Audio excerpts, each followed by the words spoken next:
Hello and welcome along and welcome back to No Man's Land. Today we're gonna see if we can get our fields limed that we harvested the last two videos for barley. We're gonna get these limed, use as much lime as we need to finish them off. And then I want to get that lime sold. So the remaining lime we've got in our stone crusher, I want to get that sold and see if we can raise some money from that. We're going to sell the front 3-point linkage as well, because we don't have any use for that, we've discovered. And then finally, we should have a load of fruits and produce to sell from our greenhouse as well. And so we're going to load that up and get that sold as well. And hopefully, through getting those bits done and sold and everything, we might end up with enough money to buy a mulcher and get these two fields done there as well. So it's really a case of, can we raise enough money today to buy the mulcher from what we have kicking around the farm? If we have enough, that would be fantastic. We would be really set. Going forward, it would take a lot of the strain coming out, but it's going to be a close one. I'm not sure there's enough stuff here to do it, especially as we are £574 in the red to start with. So yeah, let's see if we can actually raise enough money from our farm today to get ourselves a new piece of equipment. Not doing too badly with the coverage on here. I've left a little bit over to the side there. I've left a little bit here as well, but I think we're okay in general. Trying to judge the width of this is a lot of fun, but it does seem to be working fairly well. Oh, we've got a patch over there we're going to have to go and sort at the end as well, because I'm trying to turn on the field with this, and of course that means that we've got an area that doesn't quite get caught as we're going around. But in general, this is going fairly well. We've only used 60% of our lime at the moment. We might be okay getting down to, yeah, if we could use only 50% on here, that would be absolutely brilliant, because it would mean that we end up, oh, turn that off. We've got our back wheel on the tree. That would mean that we have easily enough to do our second field, because our second field is slightly smaller than this one, as somebody pointed out when I was looking at the yield for it last time. So even if this goes slightly below 50%, we should be all right, I think. How are we doing? We are at 49% with a few patches to just finish off. Yeah, hopefully there's going to be enough to get this all finished, like so. So we'll come across here, get that filled in, get that filled in, and get that filled in. There we go. And then we've got just two little patches to come, and the best way to do those is going to be the slightly unrealistic way of going across like this and just doing that and just weaving our way across the field a little bit. But that has got this field done with 43%, so I'm going to top up to 50%, and hopefully in doing that we'll end up with enough on the second field, because yeah, we're at 42%, so I want to end up with enough on the second field to actually cover it. This should be a fairly quick job, this lime. There we go, 55%, so slightly higher than I'd liked, but never mind. And yeah, so this will be a fairly quick job to get done today. We should clear this off reasonably fast. What I then want to do is load up. We'll go and get the 3-point linkage on this, and we'll start loading up the fruit. Because we need to go and have a look at how much of that we've got, and how easily we can get that covered off. But all in all, we are in a fairly good place starting off here today. Looks like we're going to have plenty of lime to sell, and with that we should hopefully, again, lots of hopefuls and shoulds here at the moment, but I would very much like to get this all done and dusted today, and get these fields prepared for next season. Yeah, it's going to be a long way to doing that if we can get that mulcher today. So very, very hopeful about how much we are going to make from what we have on the farm. It's quite good after the first headland. You're able to come back and go straight in on this field, doing it from this position. Don't think we're going to miss much in the corner with any luck. Nope. We should be all right. Cut it off. Turn it on to get that bit. Cut it off again. And then back on as we get back into the field. There we go. That was actually fairly smooth. However, we are already down to 19% left. We do have a bit of a problem with this tractor at the moment. It is in need of some repairs. It's getting fairly well into the orange. And I'm kind of hoping that we're going to make it through until we sell our crops at the end of the year before we have to repair it. But it's not looking great, to be honest. It looks like it's going to need a load of repair to keep functioning properly. We've got to go through an entire season of seeding in order to get it to get to the selling of our crops this year, and that's quite worrying if we've got to get the tractor in this condition through. Let's turn that off, and then we'll go and grab the patches. We got 59 litres left. 41. This should be enough, especially if we're careful about how we do this. We'll come around like this, past that, as I said, snake round, and we should get most of it. And we're out. We're going to need a tiny amount to finish this field off. 60% would have done it. That is slightly annoying. So I've filled up with 800 litres. Let's turn this on. It's going to be more than enough to finish this field off, unfortunately, because it means that that's 800 litres that won't go towards, or however many litres that won't go towards selling it. Yeah, another 600 litres. That is really annoying, actually. I'd rather have had I'd rather have been able to sell this remaining 600 litres. We do have a small patch at the top of this field here. I'm just going to do as well. But it is a tiny patch. Like that. There we go. And yeah, 600 litres left in here. I don't think I have any way of taking this to sell it. I don't think we can load it into the trailer to sell. That would be an interesting choice if we can do that. Let's have a look.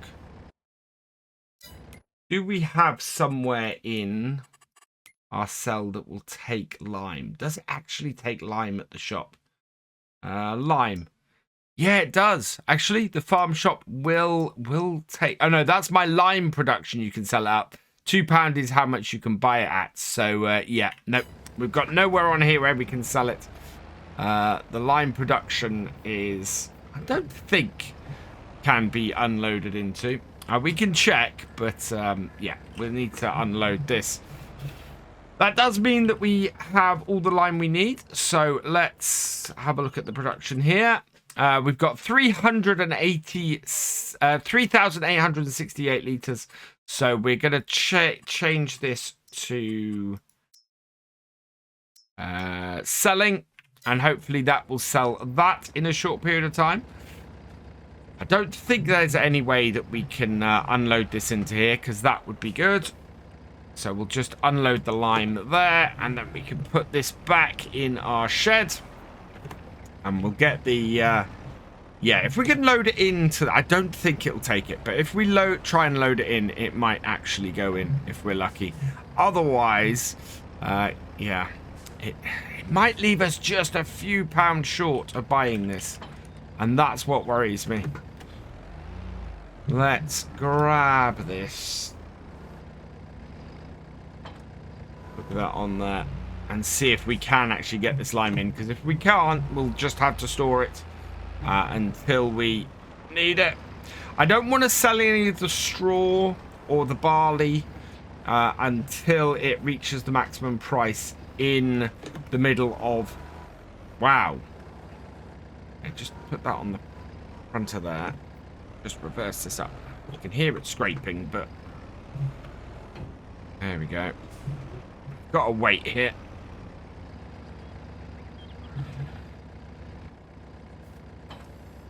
We are. Lift that up. That's better. Right, will this go in there? Let's find out. Yeah, it will. Fantastic. So that will go into our lime production and we can sell it. Perfect. Absolutely perfect. I am so very, very happy about that. Right, so now what I want to do is start loading up my truck with some of this stuff we've got over here. How many pallets do we have over this way? Let's have a look. We've got 4 pallets out. Are we close to another pallet at all? Let's have a look. So looking in here, we have 477 litres of strawberries. So yeah, there's another pallet of strawberries that's about to come out of here as well. So we'll get this loaded up, and then that should give us another pallet of strawberries in the near future as well. Again, it's a pity that we don't have the actual prices on the fluctuation charts, because like everything else, the time to sell stuff from our greenhouses is December. The trouble is that because the time to sell our stuff is December, let's turn the engine off on that as well. I can't tell how much the price is going to go up between now and then. So the first one I'm going to do, I'm going to pick up from the side, as said before, not the best way to pick these pallets up, but what we need to do is pick them up like this to get the first one into position. Once I got the first one into position, we'll be able to pick them up from the side like normal, but just getting it into here, it is very much worth doing it from the side. In fact, what we've got to do is do that sideways on to get it between the wheels. This is we put it sideways in, and then we're going to push it along the flatbed or along the truck bed, just very carefully without breaking our wooden boxes until it's in. There we go. And then we can take our forks back out and load up the rest. So we'll load up the other pallet of strawberries next, and we'll put them across the back. Then what I can do is put the tomatoes and the lettuce on top. They should fit, I think, fairly nicely. Alright, so yeah, that on like that. Get it in there as fast as I can, so far as I can, sorry, so that we can... Fairly sure I heard that would go crack. And then we can close up the back. Close up the back. Yeah, one of those things where you have to... That is not a wise idea. Right. Those are not happy. I think we need to strap them down before we do that. It's a bit of a tight fit. So, let's head back over here and get these on. And we're going to load these from the side. I don't know, actually, can we get... We might be able to get 3 pallets along fairly securely if I can reach far enough over the car. Yeah, I can. There we go. Right up to the boot. And just... Is that central? No. That's going to overburden me towards the left. So let's just stick that on there. And that way, if a third pallet of strawberries does turn up, we've got somewhere to put them. Again, off to the side. There we go. That's better. So that onto there. And get the lettuce on then as well. And then we've just got to wait for that last pallet of strawberries to come. And I think what we'll do is we'll go and put some more water in here. Pop that up while we wait. And then hopefully after we've done that, we're going to get another pallet of strawberries to sell today as well, which would be which should get us fairly close. It won't be a huge amount of money, but I'm hoping it's going to get us fairly close. Looks like the lime has already sold as well. We're up to 1,055, so that's good. I think all of the lime we'll sell has probably sold. I don't think we're expecting anything more from that. Come on, in you go. There we go. This is going to be very top heavy, as I tend to make my truck. Right, let's drop the weight off and fill up the water, I think, while we wait for some more strawberries to appear. We've got no shortage of water in our greenhouse at the moment. It just pays really to keep it topped up most of the time. It means that we're never really worrying about whether our greenhouse will stop producing stuff. And we've got nearly 20,000 litres in here at the moment. Yeah, it's going to be just shy, I think. Yeah, 19,600. So we don't need to put any more in. We cannot be very far, though, from that strawberry pallet making an appearance. Where are we? 494 litres. So, yeah, it's not going to be very long at all before that appears. So I'm just going to back up over here and get myself in position because it's going to appear at the front. And then in a minute, it should be right there. And there we go. Just before midday, pallet makes an appearance. So let's get our forks under it. In we go. Oh, we've not got the weight on the back. Thankfully, this pallet of strawberries is not that heavy. But yeah, forgot to put the weight back on my tractor. Oh, actually, is this little tractor? Yeah, definitely has no weight to it whatsoever. Wow. Said a few times I need to get a bigger AGCO weight for the back of it as well. Because at the moment, it's okay for doing this kind of thing. But once we get to the larger stuff, that's when it's going to become a little bit more of a challenge. So let's just put this on here. Place it down. Come on. There we go. Get that on there. And off. That is pretty heavily stacked. I think we're going to need to get a proper trailer for transporting all this stuff soon. Because that is very highly stacked. Right, let's go put our tractor back in the yard, and then we can come back, grab our truck, and head down to the shop. So we've got 1,500 litres of strawberries, 500 litres of tomatoes, and 500 litres of lettuce. I think the lettuce is worth about £900. The tomatoes about 450, and the strawberries are in the middle, so they're about 800-ish. So let's bring these onto here, get this all selling. We want to undo the straps because that will help them to sell. And yeah, we do have a little bit of floating produce, but it's making its way down. Just don't go flying off, please. There we go. And the tomatoes are last. Still selling quite a bit. There we go. 2,036 for our produce. How much more do we need to get the equipment we want? So the piece of equipment we want is a mulcher. 4,500 for that one, but that's more of a vineyard type one. That is, yeah, similarly, those two tend to work together, I think. I think it is going to be this one from our Ukrainian brand that I cannot pronounce.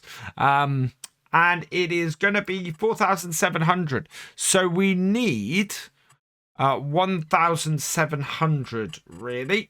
And if we have a look in our others, where are they? Miscellaneous down here. There we go. 1,782. Basically, selling our front 3-point will give us, well, pretty much exactly the money we need to get the piece of equipment we want to buy today. So, guess where we're going? Yep, it's back to our yard, and we're just going to go and park the truck up. And once we've done that, we're going to go... Whoa, stop. There we are. We're going to go and get our tractor. We want to drop the forks off, the weight off, and then put the front 3-point on. So let's start this up. I need to drop the weight off because if we're taking the tractor down there, we want then to be able to hitch the mulcher onto the back.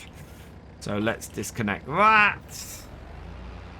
And then we're gonna attach or disconnect this. And somebody pointed out recently, I think it was in the comment for the last one of these, asked why I took the front loader console or the front loader off so much, and that as it wasn't something that would be done realistically by most farmers. And I agree, actually. It's not something that most farmers would do a lot, and for me it's more a force of habit of having played a lot of farm sim. You know, take the front loader off quite a bit.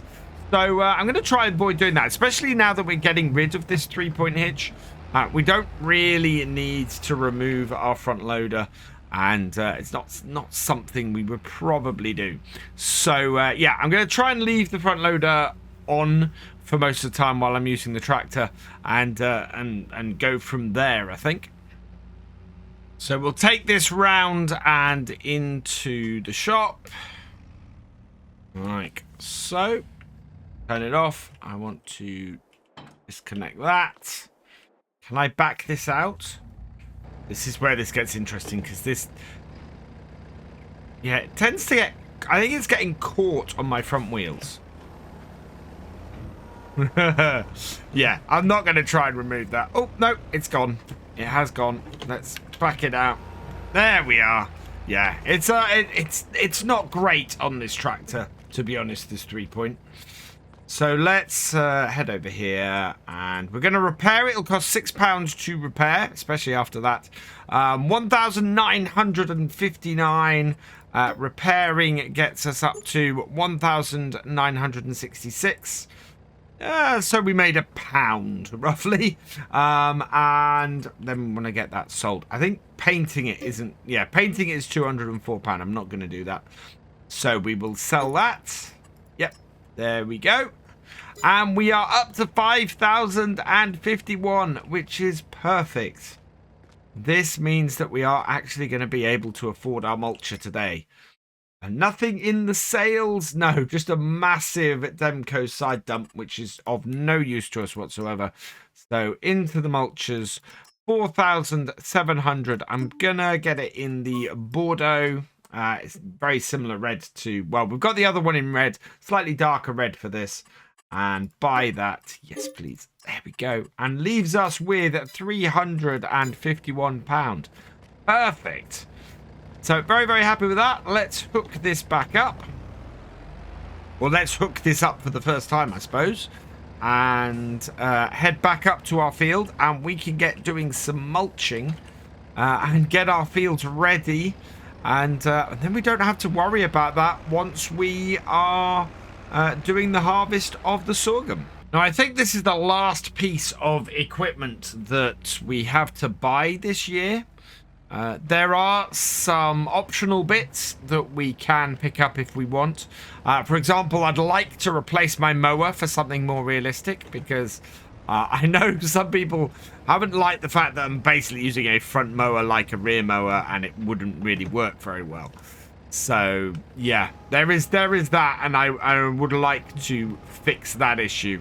And that would be a fairly straight swap, either for a flail mower, which, doing my research, doesn't create the best grass for turning into bales, but would at least be a mower that attaches to the back. Or there's this one here that I downloaded. No, that's the one we own.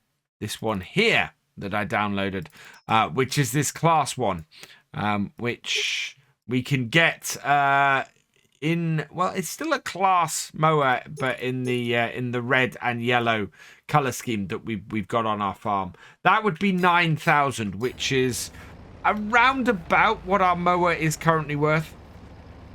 So yeah, that would be a distinct possibility. We're going to try and turn on the field with this mulcher, because the wouldn't be really realistic for it to load it or up it onto those wheels.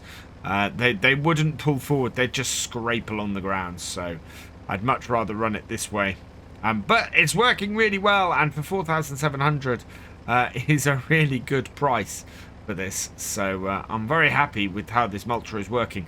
Very similar to how the field roller works. Works really, really well. It's a pity the grass roller from this pack isn't quite so good, because then I would be able to have the full set running on the farm. The concrete roller we've got works perfectly, but yeah, it would be nice to use all three of these on here, I think, because it is a really good set, and I like it a lot. But yeah, we'll keep it running on the field and running very nicely, and mulching this field well, as it should be, because we managed to afford it. I'm so pleased at how well this has gone today. Completely unexpected. Trying to run this so that I don't have to go over any parts of the field twice, which is why I'm going up to the ends, backing up, and then turning, and then backing round. Doesn't cause any problem with the mulching, but does mean that we go over ourselves a little bit, and I can go right up to the end like this, and then back it up and round. One thing I really like about mulching in FS22 is that it affects any land you own at all. So if you've got grass at the edge like we have here, it works really well at mulching that too. So if you're looking to do a field and you're not looking to make any money off the grass first, you could just go and mulch the grass in. Give yourself a nice hefty bonus on the fertilizer, because it will do that as well, because you're mulching a cover crop in, essentially. And then you're all set to go on your field, and should be pretty good, and gives you that first extra bit of mulching that you wouldn't have otherwise. We need to, yeah, this is going to be a little bit of a trickier turn in here because of where we are. So let's bring this around here. We've got a lot less space to work with at the end. I need to get into that corner. Let's bring that around nice and slowly. And yeah, it also doesn't mulch backwards, interestingly enough. There we go. And then swing it round. Yeah, that little bit in the corner is going to be a pain. I might back into there, seeing as we've got a bit of overlap here. Like that. Right. And then pull it back out. Line ourselves up, and away we go. Yeah, this is just so efficient and works so well.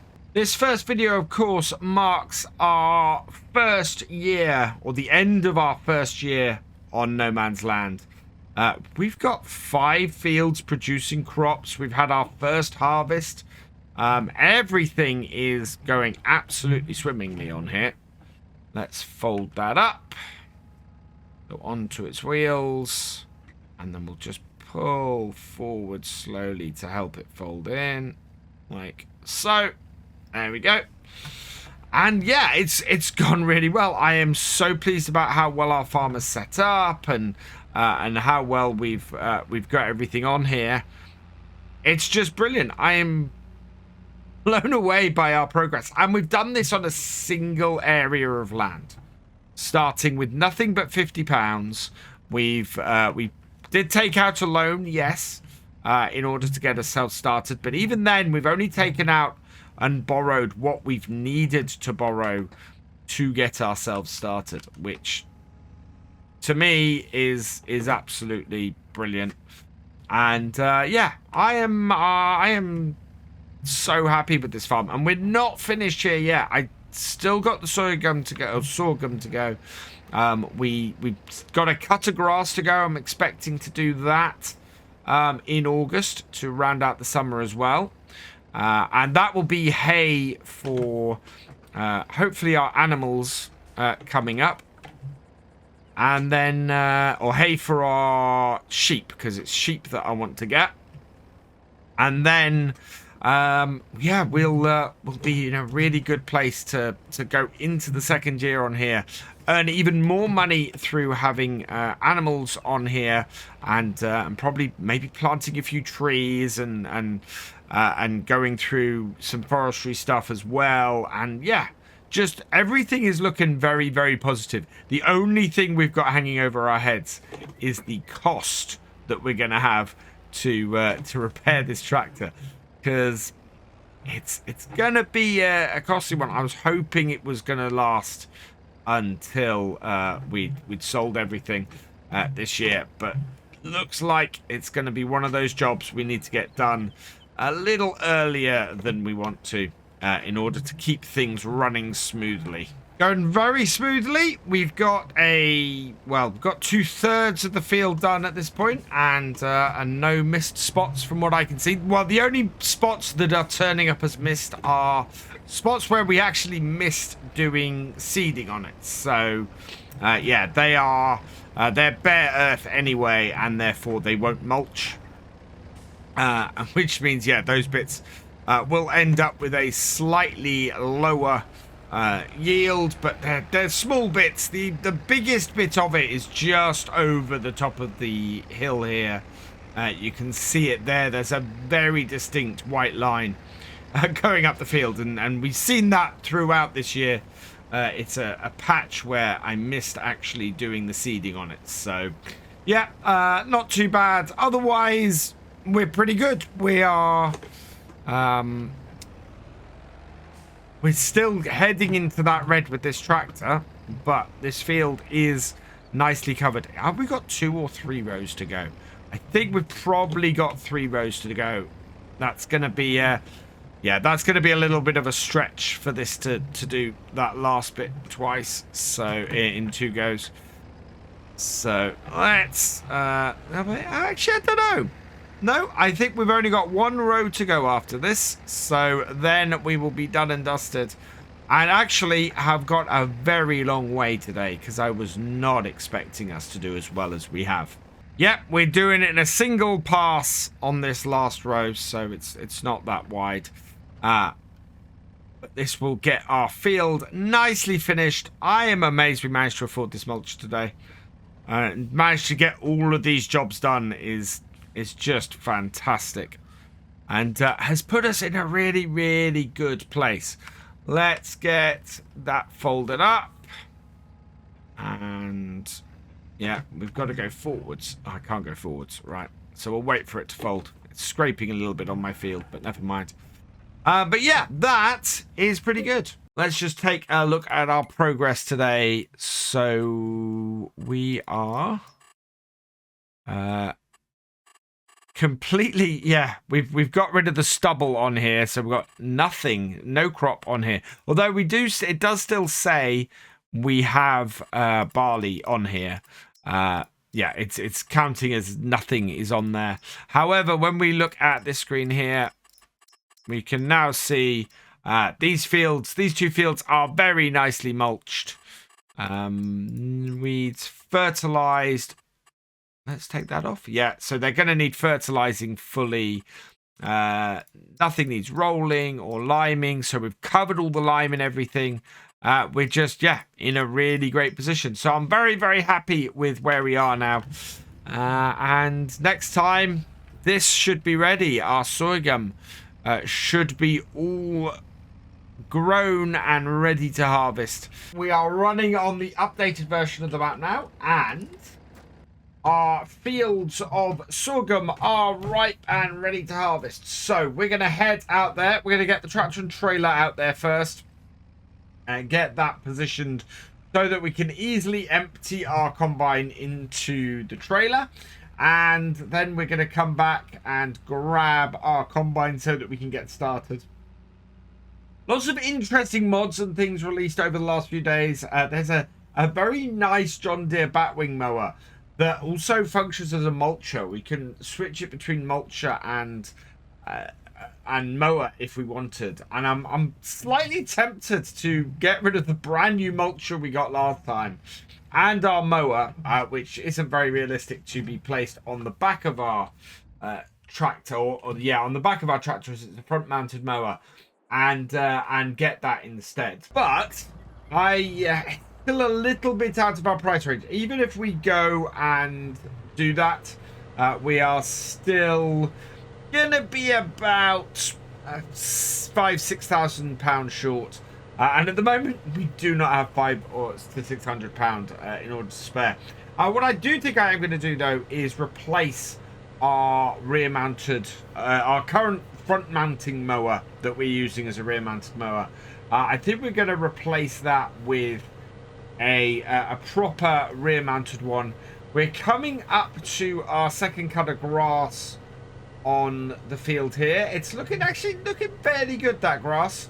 That is fully, it's fully done. It's fully fertilized and looking pretty good. So.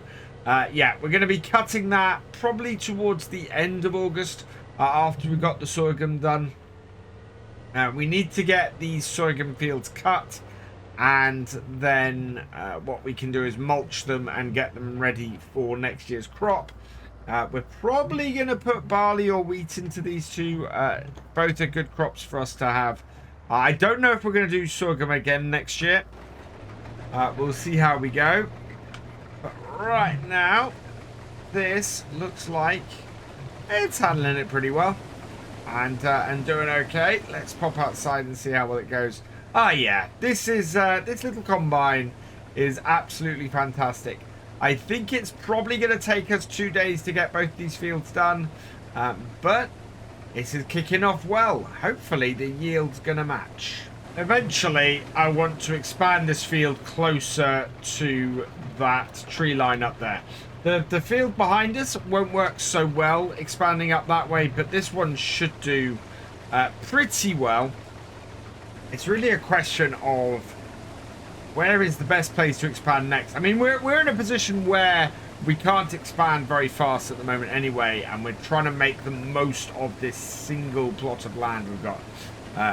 Plot 26 seems to be very rich for us in our ability to do lots of various things, but eventually, as I said in previous ones, we're going to want to expand out from this single plot we're on. And I think 16 is probably the most interesting plot we can expand into. It may not be the one with the most space, but as far as having an interesting looking farm, I think it would be a great way to go. Having said that, 27 has a lot of space that we can expand to it and expand more than one of our fields.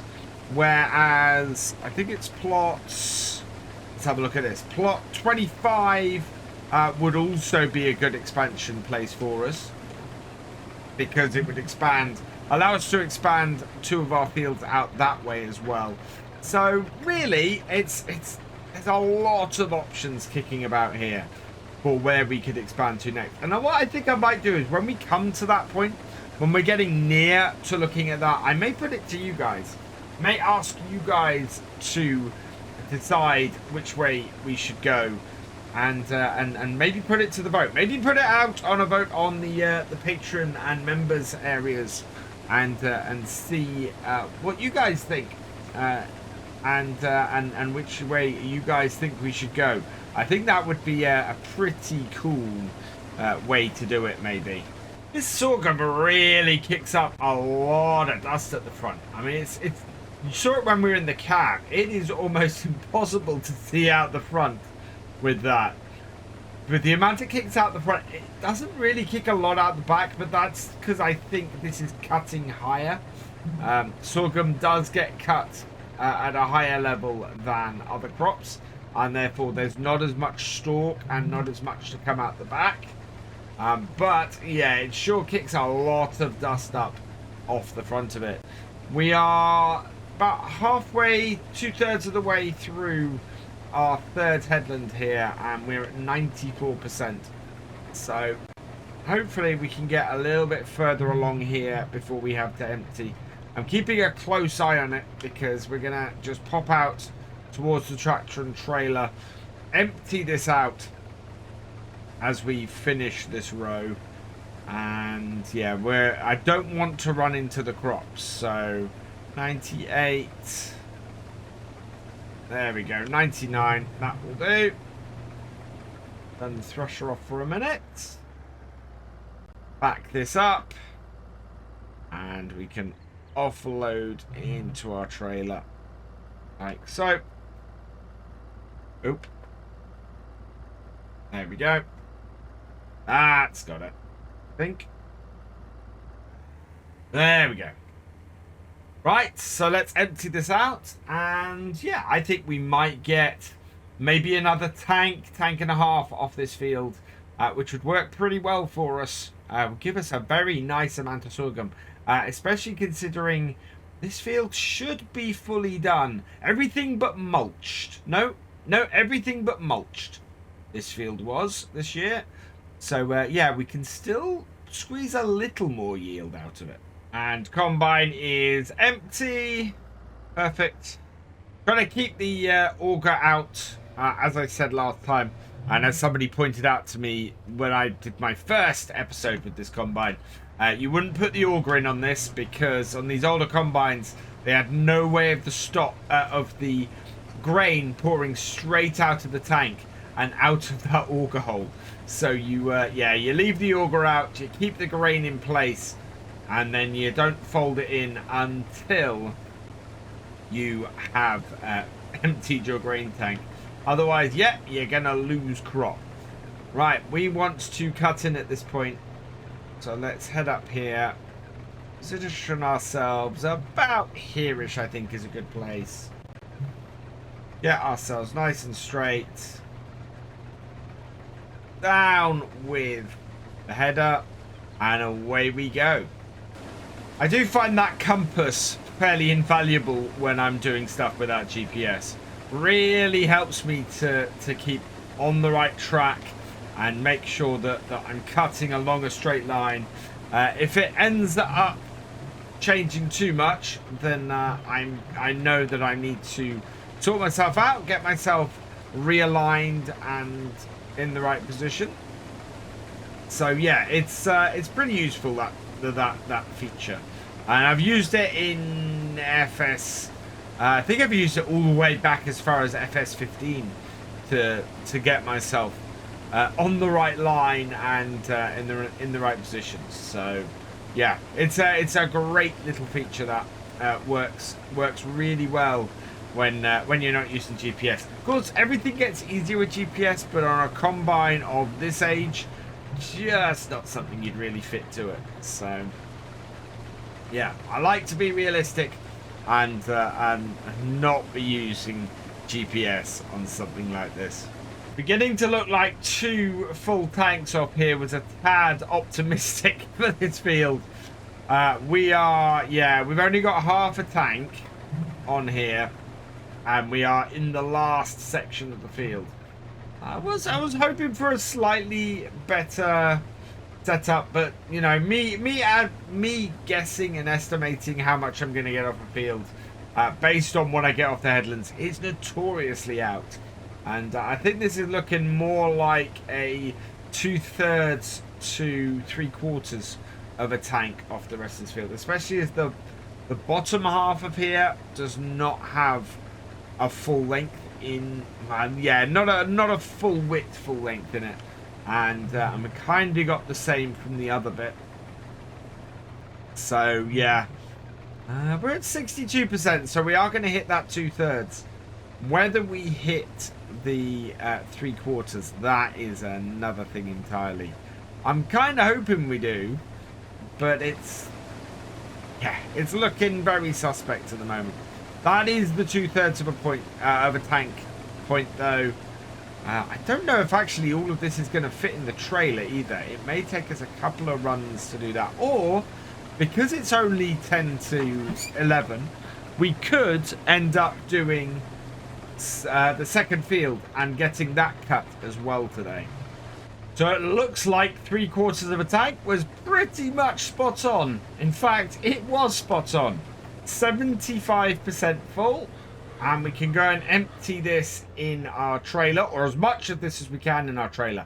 But it being only 3 minutes past 11, we have plenty of time to go and do the second field. So we'll empty this out here. We'll fill this trailer up as much as we can. We'll go tip that, and then we'll head on to our second field of sorghum today. Get that done as well, and that will give us a really good amount. So we've got half a tank left. So that answers another question. After a full tank on this, how much of a second tank will it take? And it's 25%. So we're just going to park combine here for a moment and go and tip this into our silo and get this out of the way. I'm wondering, we may even have enough time to get these fields mulched as well. Although I need to check whether there's anything else that they need before we do that. Into our slightly wobbly grain storage they go. And looking pretty good. What I think I'm going to do is restrict myself, because these are very basic. These are very basic towers, very basic grain storage here. We can only, I'm going to restrict it to only being able to put 2 crops in here. We're basically putting one in one tower and one in the other. It's a realism side of things that I think should work fairly well for us. While we're restricted to 2 crops, we can only put 2 crops in those storages, and yeah, that I think is a better way to go. But we can get this back up to the field now. Really pleased with this grass. That grass is ready is perfect. We can get that cut and turned around, and be in a good position with that as well fairly quickly. Right, let's park this here. We don't have to go very far.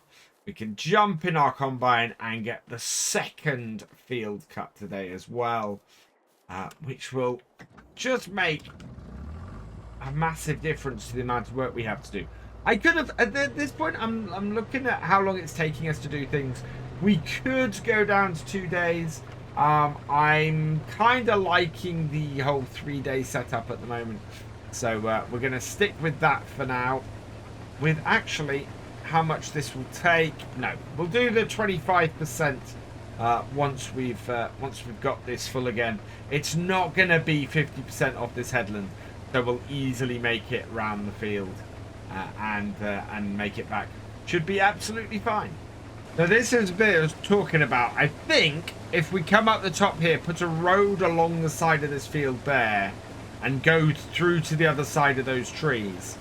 We can then plant some more of our own trees this side and not really lose anything with this field. Whereas if we were to ignore the grass bit at the top of the other field, we'd lose a good section of field that we could have.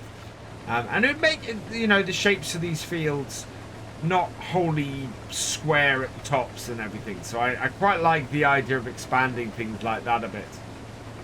It's a really...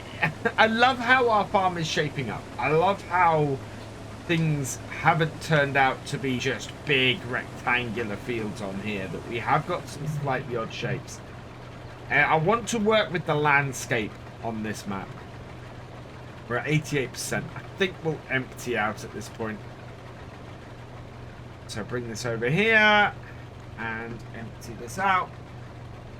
And then with that, we should be able to get about 35% full again in here.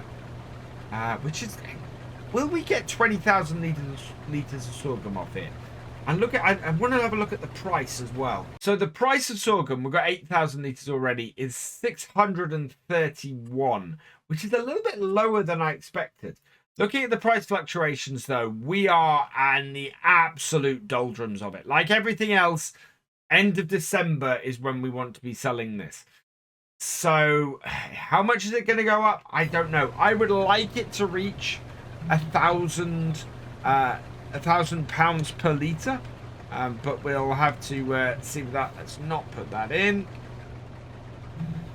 And if it reaches £1,000 per 1,000 litres, that would be great. I need to double check though exactly what I'm running economy wise on here, because we should be running normal for this series, otherwise we will never get anywhere. So I will just double check that. Yeah, I've checked the economic difficulty and we are running at normal, so that price really is the price that we'd expect. But as I said, 680, it's about where you would expect for this time of year. Whether it will reach the heights of a £1,000 per 1,000 litres, which is really where I'd like it to be, I don't know. As I said, the most annoying thing to me about those graphs, those fluctuation graphs, is there's no indication of what that high price is, what the top price you're expecting to reach is. So hopefully we'll get that. But we'll see where we are in December. Everything we have here, though, wants to sell in December. It's all on that kind of line. So that is the time when we're going to be getting the most money and probably doing a whole load of setup for the next year. So yeah, what we do between then and now probably isn't going to be a huge amount, other than maybe getting next year's crop in if we've got enough seed and things. It does worry me that we might be a little bit short before we get to that point. But we'll see how we go. We've certainly got a cut of hay and a cut of silage to go in that time, and we're gonna need a tedder. So I'm guessing that our next cut of grass is actually going to be a cut of silage. Right, so let's get this emptied, because there is more than enough in our combine to fill this trailer, and then we'll see how we go from here. Get this out. So this represents 16,000 litres plus whatever we've still got in the combine, and what we've got in the combine is actually 1,900 litres. So yeah, we are in a place where we've got 17,900 litres. It's not bad. We should make 20,000 litres on this, I think, which is brilliant. So I'm just going to go and empty this, and then we're going to go and cut into the crop again and get that last little bit at the top of the field done. Trailer emptied. Bring this up here. Just park it here. That way we can easily empty it. So 16,000 litres in the grain store. Another 1,900 here, which is 29% actually. So I think that is a really good amount for us to empty out of the combine before we go and do the next cut in. And that way we know if we get a full tank or get near to a full tank. Should get near to a full trailer. I don't think there's enough in the top end of this field to do that. Especially based on the last field. But we can but hope, because if we get that much, it's going to be a really good return off these two fields. To hit the 20,000 litre mark, we need 2,100 litres, and we are just passing 2,200 litres. So we are over 20,000 litres of sorghum on here, which is brilliant. I'm really pleased that we got that much sorghum. And yeah, that will be a nice little income from the farm. As I said, at the moment the price is about £640 per 1,000 litres. Hopefully it'll go up. If it reaches as high as £1,000 per 1,000 litres, that would be awesome. That would have a set off these two fields for next year. We'd be able to afford, definitely be able to afford to set up all the chickens. Whether we could then afford to set up the sheep as well will be a good question from that. I'm going to just finish off this very small row we have down the bottom here. Swing that round. Yeah, there we go. And yeah, looks like we're going for 50%. If we can hit 80% off the remains of this, then that is going to be fantastic. That will take us up to a whopping 24,000 litres. That would be epic. I don't think we're going to reach such giddy heights though. We are just coming up to 4,000 litres. 4,100 litres, that will take us to 22,000 litres overall though. And with only 50 litres to go in this small strip, that should be roughly where we finish off today. A really decent yield. Very, very nice coming off here with the soybeans. And yeah, we get the right price for them, and that is going to be a whacking injection of cash for the farm come December. So let's turn that off. Look at the state of our combine though. We do need to give this a good wash before we put it away. We don't have the money, unfortunately, to give it a service before we put it away for after this year's harvest. But we can, well, we could do that in the winter. We'll give everything a service. We know our tractor is going to need one at that point as well. And hopefully it's going to be okay. But it has got a lot of ploughing to do between then and now. We might have to find another source of money to cover... Well, to cover the maintenance of the tractor, because the tractor is going to need it. Our combine, though, is looking pretty good. That we might get away with not servicing that this year. Let's bring that auger in. Get it away from our trailer so we don't hit anything. Yeah, and I think we'll take this back to the yard. And before we tip the crop, we'll give this a wash, I think. Before we head back out to the field and grab our tractor. So in we come to the yard. And do we have a... Oh, I thought we had a... Yeah, I thought we had something to clean our stuff with. We don't yet. We've got the workshop. But yeah, we don't have anything to clean this with. So we'll have to park this out the way, I think, over here. And I think we're going to have to raise a little bit of cash to get ourselves not only a pressure washer, but a couple of other things. Our header is clean as. I wonder if the dirt map works on this. But yeah, that's that even showing. I'm not even sure that's showing anywhere. So that's interesting. Combine is definitely very, very dirty. Header, I know header does have some dirt on it. It's not a huge amount, not compared to our combine.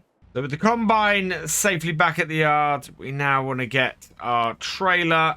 We've got 6,075 litres off that field. That's off the, remaining off that field. That's a really good amount. I am I'm actually really pleased with how well our harvest has gone between our two fields. As I said, we're going to have 24,000. We got 23,000. We got about 24,000 of both crops off those two fields. That is really good. Yeah, 23,262 of the barley, 22,074 of the sorghum, and both of them are going to want selling late December. Look at that price drop in January. So yeah, must sell both of these late December in order to make the most. I think the same is true with the straw late December sale. And I think if we were strictly doing our other bits, our lettuce, tomatoes and strawberries, January for the lettuce, January for the tomatoes, January for the strawberries. So yeah, we probably want to try and save those up if we can. If we need to sell anything to get some more stuff, then yeah, there's an obvious time for that that will need doing. But all in all, I think that's pretty good. Right, I want to park my trailer off to the side. Neat little place to park it down the side here. Might put a little bit of dirt here for this, but yeah, that is a good space for our trailer. Get that off, and yeah, I think that's probably a good place to end today, because that is those two fields harvested. We've got some mulching to do, we've got some mowing to do, and yeah, we've got a few bits to do before the end of August, and we get into the autumn, at which point, yeah, it's all going to be turned around, ready for the next year. We have headed up to the shop today to start off with, because this tractor is in need of some repair. So we are going to have to get some money in to do that. I think it's going to cost us about £3,000 to do that. As a result, I need to get a little bit of extra cash in. So what we're going to do is, first thing is we're going to drop this mower off and actually sell the mower. Unfortunately, I won't be able to repair it before I sell it, because I'm in the red by 560. Actually, I think I might be able to. Let's give this a try. So let's repair that for 22. Yes. Brilliant. So it will let me repair even if I'm in the red. But I can now sell this mower for 8,278. And the reason why I'm selling this is so many of you told me this should not be mounted on the back. This is a front-facing mower. So yeah, I am caving to this because we have a new option here for this. So we now have £7,739 to play with. Let's go and see what we've got in the shop as far as mowers go. Anything on offer? No, just a D9 4000 cedar. So we want to have a look under mowers, and these came on the mod hub. Now, I think this would be a great thing for our farm. We cannot afford it at the moment, but yeah, I quite like that batwing mower. What I want, though, I think is one of these Nova discs. Now, I'd really love this one at 3.5 meters, but it is 8,500. We don't have that money. We can get the Nova Disc 305 at 7,200. And just to show you why I wanted to do this, this has a 3 meter working width on it. Our old one had a 2.4. So we've got an extra 60 centimeters to work with on this. So this is going to do the job quicker and costs considerably less. So, yeah, I think we want to go with this one. Really quite nice, this. We can put the green Potinger logo on it on front and back, I think. No point in not having it on there. Swath plate. I'm not sure what the swath plate does. I think we'll add it in, and we'll see where they go. Yeah. Tank and weight settables. Where does that change? Okay, that changes there. So only tank, nothing, both, and only weight balls. Okay. We'll go with nothing because I don't want to overweigh my tractor. It tends to wheelie anyway. Main color, we've got yellow rubber or yellow plastic. We're going to leave it as the yellow rubber. And the same with design. We've got the that on there. Where's that change? Ah, on there. So I'm going to do this all yellow to fit in with our overall aesthetic on the farm of the red and yellow setup. And we will buy this. Yes, please. Perfect. So, brand new mower that we've got on the farm to go with our tractor. And yes, we are going to have to run this tractor until we can actually repair it. I'm hoping that we're not going to hit the bottom of the repair setup on here before we can actually get it done. Connect up the cables and everything. Fold up our brand new mower. There it goes. And yeah, that's cool. We are nicely set up to go and do some new mowing. And we've got a wider mower for less money. Pretty perfect, I think. So driving back, I can see the swath plate on the underside of this. This should push this more into a swath. Will maybe actually save us time when we're doing the work. We may be able to just go straight away and bale this if we're lucky. So I'm really intrigued to see if that makes a difference. If it does, then we'll be able to sell that windrower we've got and get a little bit more money back, which would be even better. So yeah, it's going to be a case of seeing how we play around with that. And I'm quite pleased to be getting a cut out of this grass field this quickly. It means we're going to have enough time to go with the roller on it next day. We should be able to get out there with that and do the work with that and get this field done post mowing and rowing and well and silage bale creating. Interesting sound we have on there. And look at that. That is creating a great swath for us to go and use. And to go and immediately bale up. So this replaces not just our mower, but our windrower as well. We no longer have a need for the windrower on this farm, which is really something quite cool. I'm so pleased by that. That makes...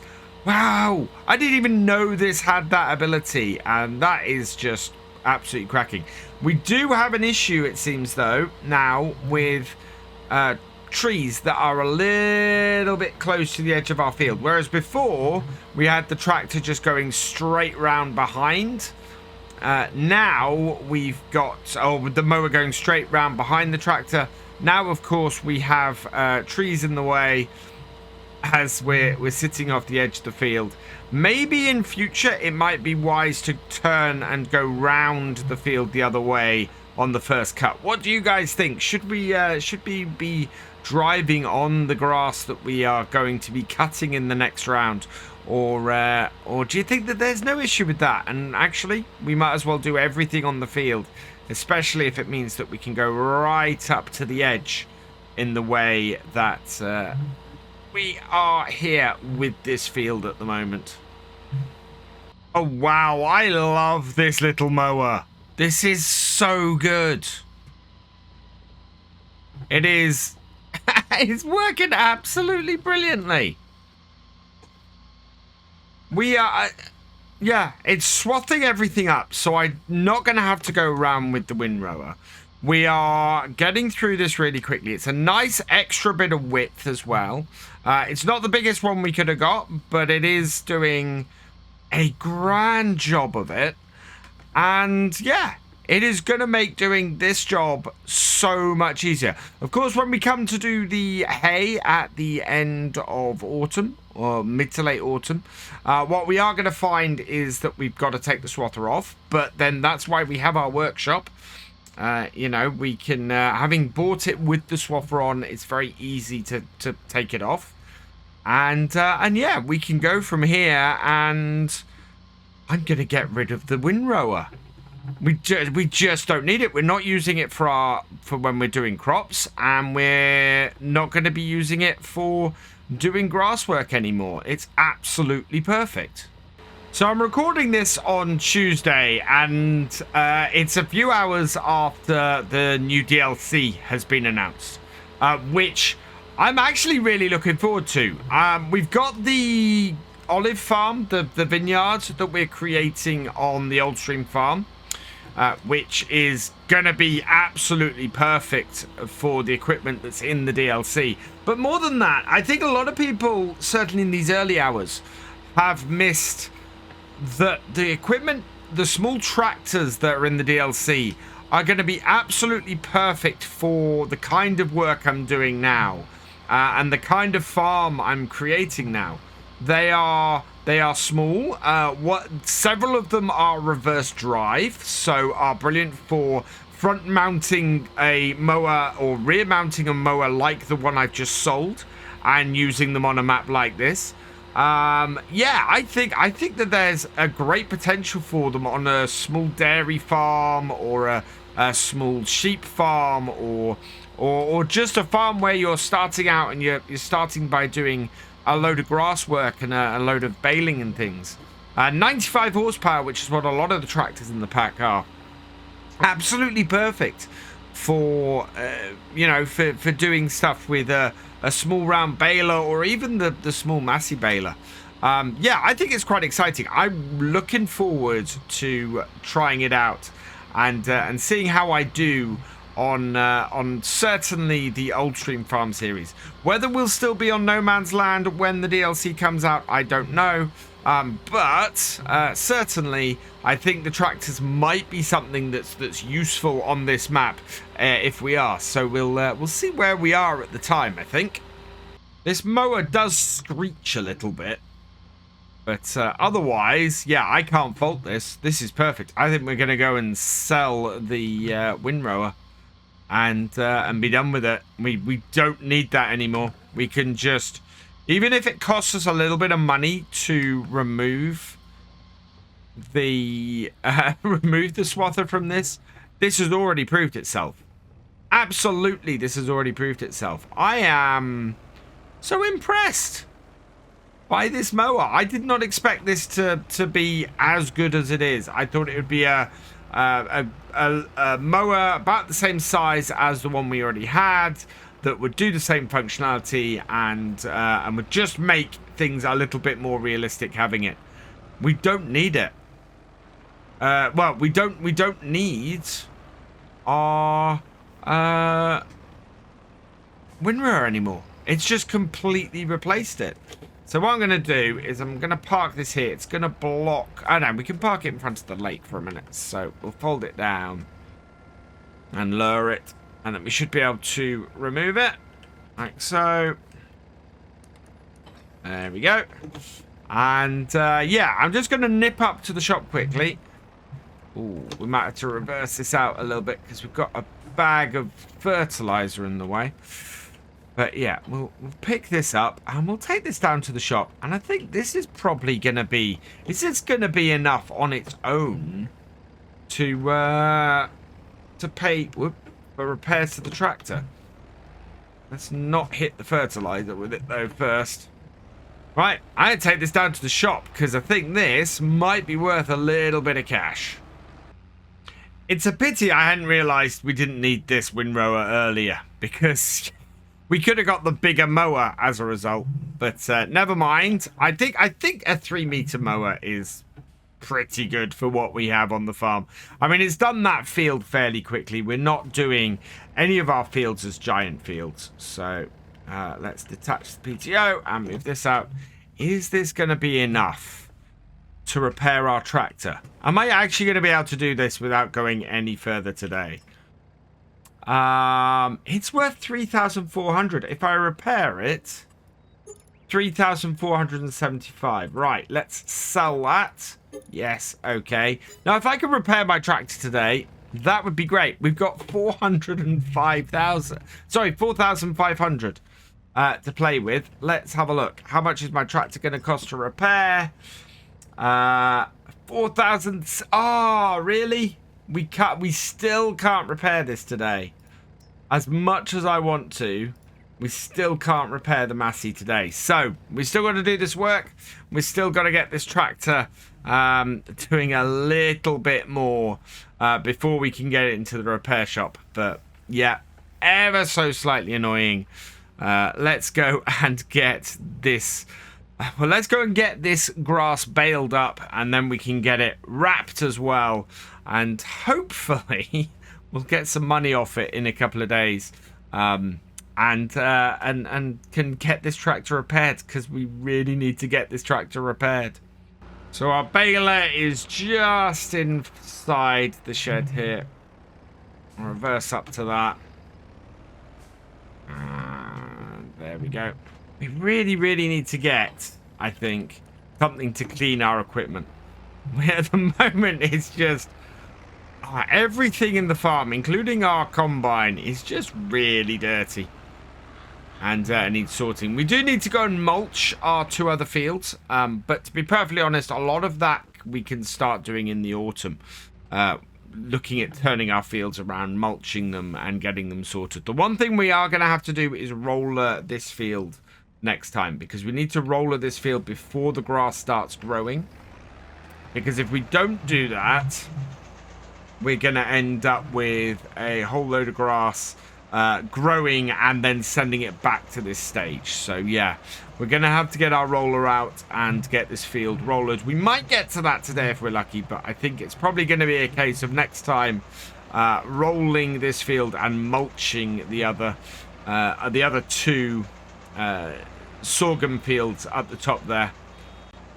And then I've got to decide what crops we're going to put in next year, because if we're going to put something else in other than sorghum, I need to work out exactly what it is and when we're going to plant it, because around about now is when we need to be planting canola. Yeah, so canola, if we're going to do that next year, that needs to be being planted now. So maybe, actually, our 2 fields that had barley in this year, we can get them ploughed and replanted with canola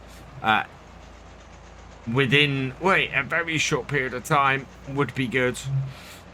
So yeah, if we can't get them replanted next game day, we're gonna want to get them replanted in September if we're gonna try and get canola on the farm next year instead of doing more sorghum. Now I think last time we did this field, we ended up with 8 bales off it. We are coming to the end of the first headland, and we already have 4 bales off this field. That is really good. That is looking like we're going to have a very good, solid time and income off this field from this. And that's because it's been fully rolled and it's been fully fertilized and everything before we did the grass on here this time. So it's going to make a big difference to this field to be fully set up like this. Do notice that this baler must be fairly heavy on the back of this tractor, or it's fairly back heavy on this tractor, because it keeps lifting the tractor and sort of send it careening off in various directions if you're not careful, especially when it hits a pile of grass like that. So yeah, there's a little something strange happening with the weight distribution here, but we are still pulling in a really good number of bales, and these still do work fairly well together, these 2 bits of kit. How many bales we're going to get off here, though, is anybody's guess. And we could get as many as 10 or 12. That would be really something. And this here is our 8th bale, so I think we're already surpassing the number of bales off this field that we had last time. The difference that fully fertilizing and rolling and mulching and, well, rolling and mulching on the grass is roughly the same thing, but you know what I mean. The going through and doing everything that we need to do on a field to get it to the top has given us a really big boost on the grass on here, and I couldn't be happy about that. That is just absolutely perfect. We're gonna be getting probably 12 bales at least off here. which is brilliant. I'd be surprised if we don't get another, 4 bales off here. That would actually surprise me at this point with the rate at which this is filling up. And yeah, with 12 bales, I will be really happy, especially I think as the price goes up at this time of year. And we start seeing more money per bale than we have been before. And each of these bales, so each of these bales is 3,500 litres. That is going to be worth for silage. We're looking at a couple of days to do this. So where's silage on my list?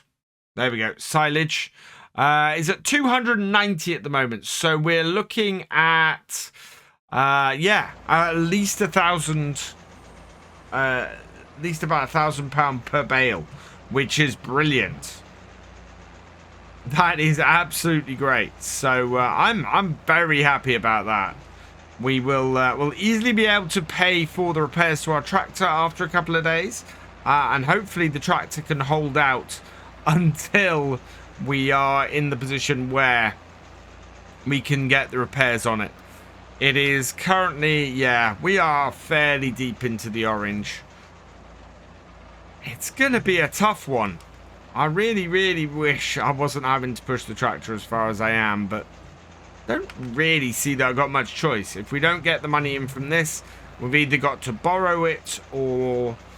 do we have... we do have some produce actually out by our greenhouse, so we may be able to sell that, but I think it's only a thing of tomatoes at the moment.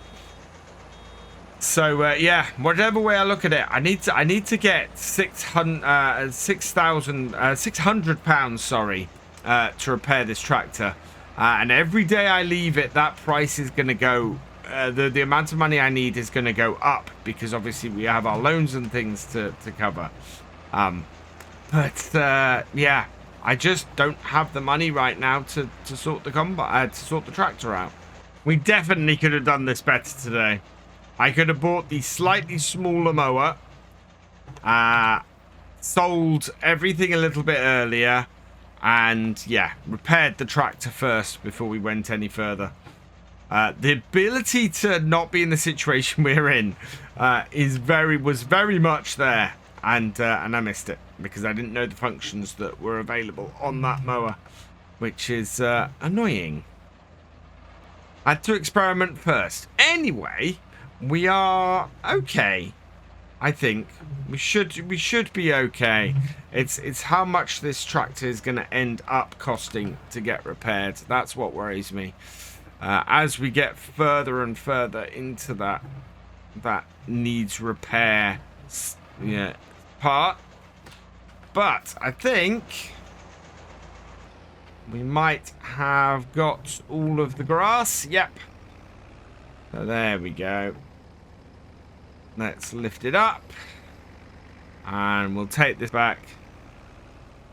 We're not great. This is very much not advised. Something I also need while I'm here.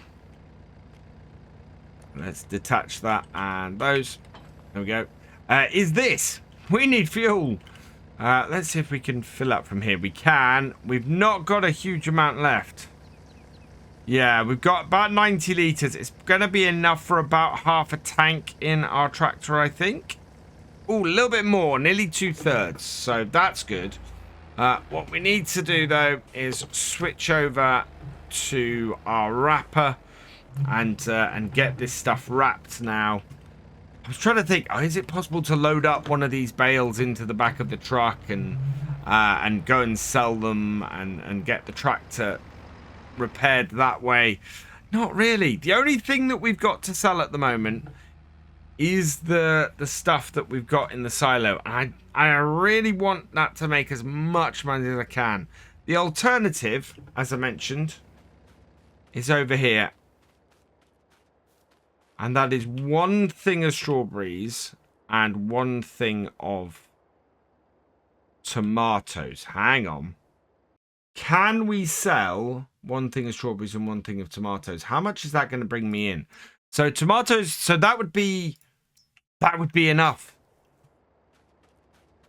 That absolutely would be enough. Right. So, change of plan. What we're going to do is just park this on this field here quickly. Disconnect those, and we're going to go and get the forks on this and load up our truck with those 2 bits of produce, because that's worth about 600 pounds between those two. That should be barely enough, I think, to get us repaired. Let's just have a look. How badly is this? 4,800. Oh my lord. Every time I go to repair this today, it's just a little bit out of our reach. That's crazy. We just got to keep doing what we're doing. I just... had I done that, had I sold those when we had the... when we were in the position, then it would have been fine. Instead, I've just got to keep on pushing the tractor. So we didn't quite get 12 bales out of here. We got 11 bales and 2/3 of a bale. Which is, yeah, slightly annoying. We should make about £1,000 a bale, so we're going to make easily enough to get the tractor repaired. But it's going to take 2 days for these to ferment. So that's not great from our point of view. We're going to have a couple of days where we're going to need to get it sorted. I'm kind of hoping that at the end of this day, we might end up with some more strawberries. If we're lucky, there'll be a pallet of strawberries there. We can take those to get sold, and that will give us enough money to get this tractor repaired. I'm not convinced, but maybe, just maybe. I think it's going to cost us about 5,000 to get it repaired. So we need to be making about £1,000 in order to do it. We've sold the front 3-point. We've sold the we've sold the windrower. We've done everything we can. It's just have not done the right things at the right time. And that's the important thing. Had we done the right things at the right time, we would have been absolutely fine today. And we didn't. And as a result, I don't know where this is going to leave our tractor. I think I've just realized something, and it's going to make this video really interesting, because anybody who has reached this point in the video is either going to be frantically editing a comment or is going to have not put a comment and has been waiting to the end of the video. We established something at the beginning of this video that has made pretty much everything I've been worrying about completely unfounded. When we went and sold our old mower, we were in the minus figures, and we were able to repair our old mower before we sold it. I don't think we need to have the money in order to actually repair this tractor. I think we can repair this tractor. I think we just repair it. And it's going to be something we're going to have to test. We've only got 3 more bales to go.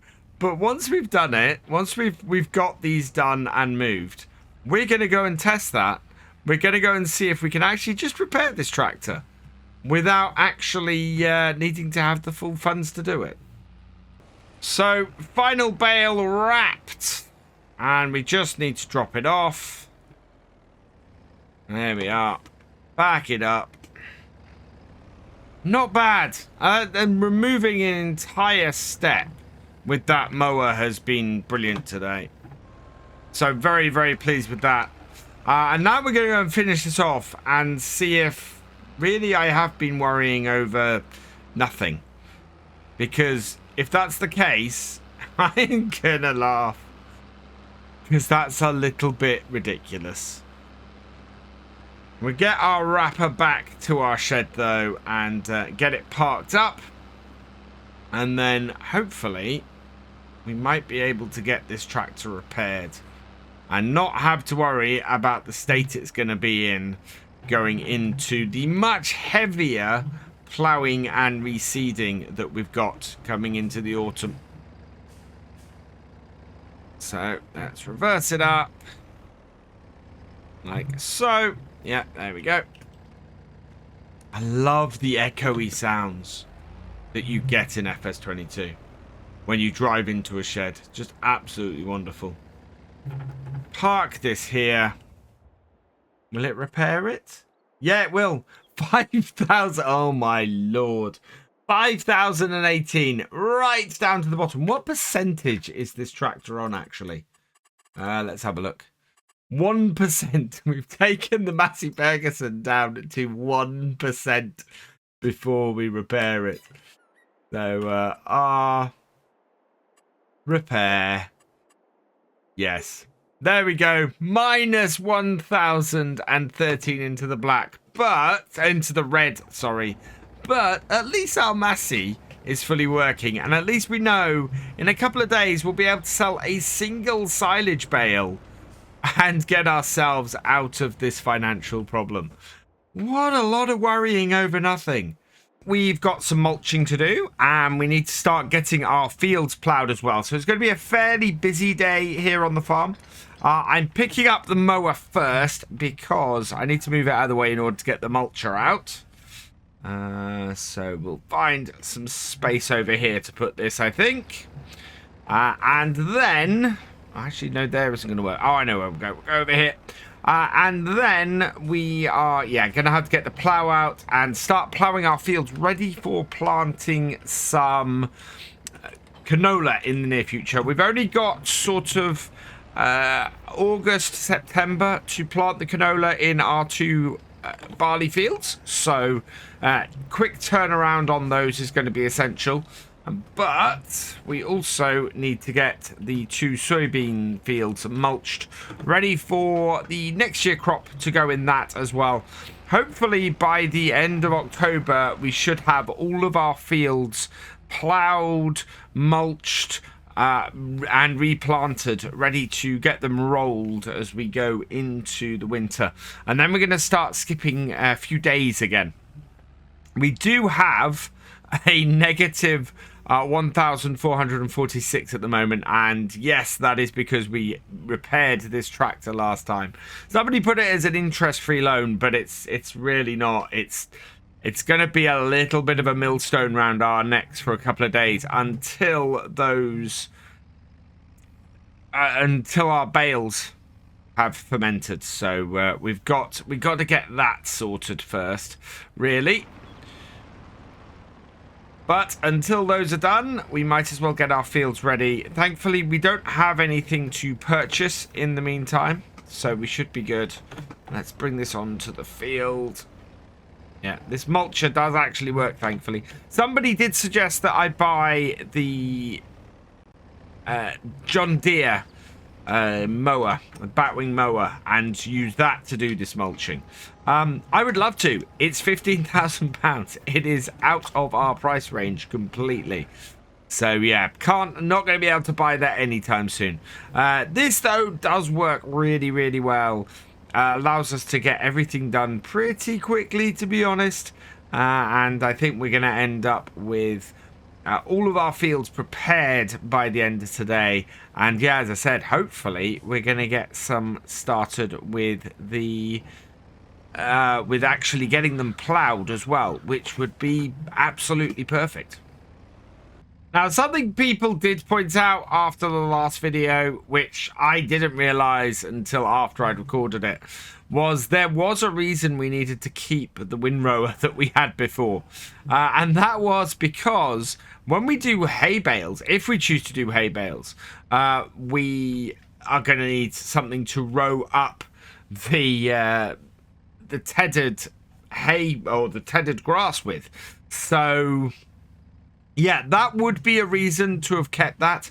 I have done some thinking afterwards though, and I'm not sure we need to. The better way to go might be just to create more silage bales, and then to use the money from the silage bales to buy hay bales. Silage bales worth much more money than hay is. We have all the equipment to do silage bales as opposed to hay bales.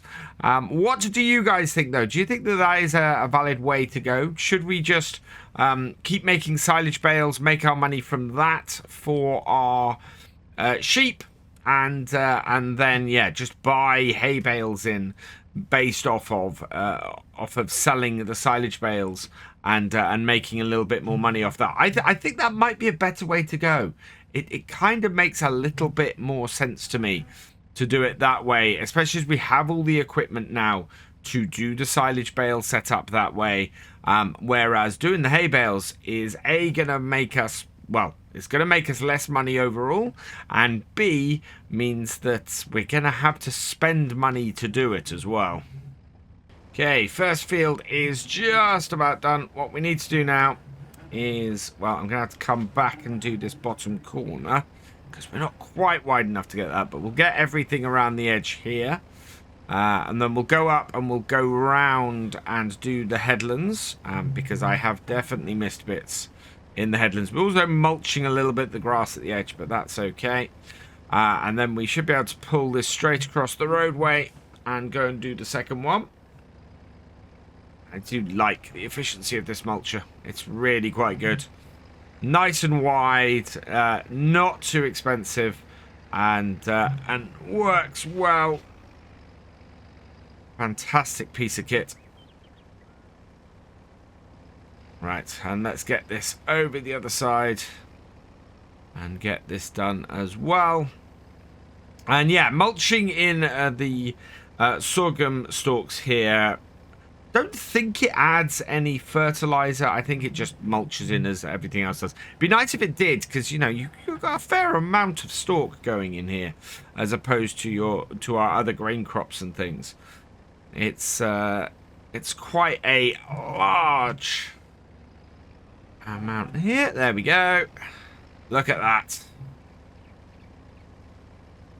Worked absolutely perfectly to get this field done, as we know it would, because we've used this mulcher on our other fields before. The other thing we need to do actually today, before we start ploughing anything, we're going to have to get the roller out and roll the concrete roller out and roll the grass field. I don't think we've done that yet. Let's just check this. I think our grass field needs rolling. Let's turn grass on. Yeah, that's not mulched. It's got yeah, a single layer of fertilizer on it, as you do get with grass. But yeah, that grass field needs rolling, so we need to get that done before we continue today. So yeah, lots of stuff with the roller today. I think I'm actually going to try this field a little bit differently and go round and do the headland first. That might make the whole thing a little bit easier. This really is making short work of these stalks and bringing them in. It is not, though, giving any fertilizing to our field. It's, yeah, it's just mulching it. If we take the mulching off, even with the extra stalks, it doesn't fertilize it, which is fine. I didn't expect it to be honest. I thought that was probably going to be one of those things that the mulching of sorghum didn't do, and yeah, not for it to be any different to the other crops that we've mulched in the past. But yeah, it would be nice.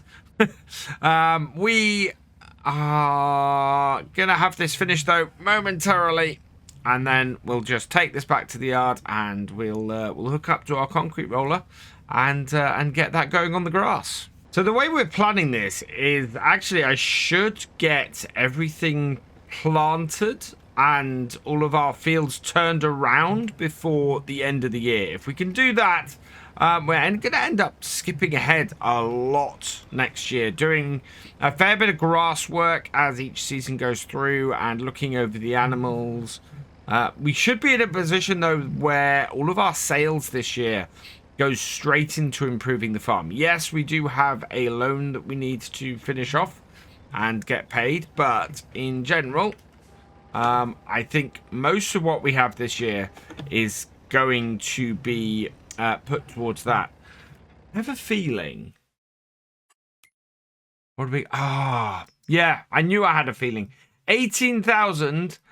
398 Massey. We could really do with that, but we don't have the cash.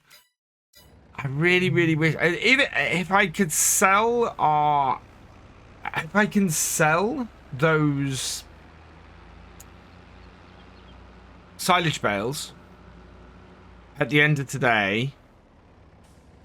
I don't know how much we'll get for silage at the moment. There's 3,500 per bale, but they are nowhere near fermented.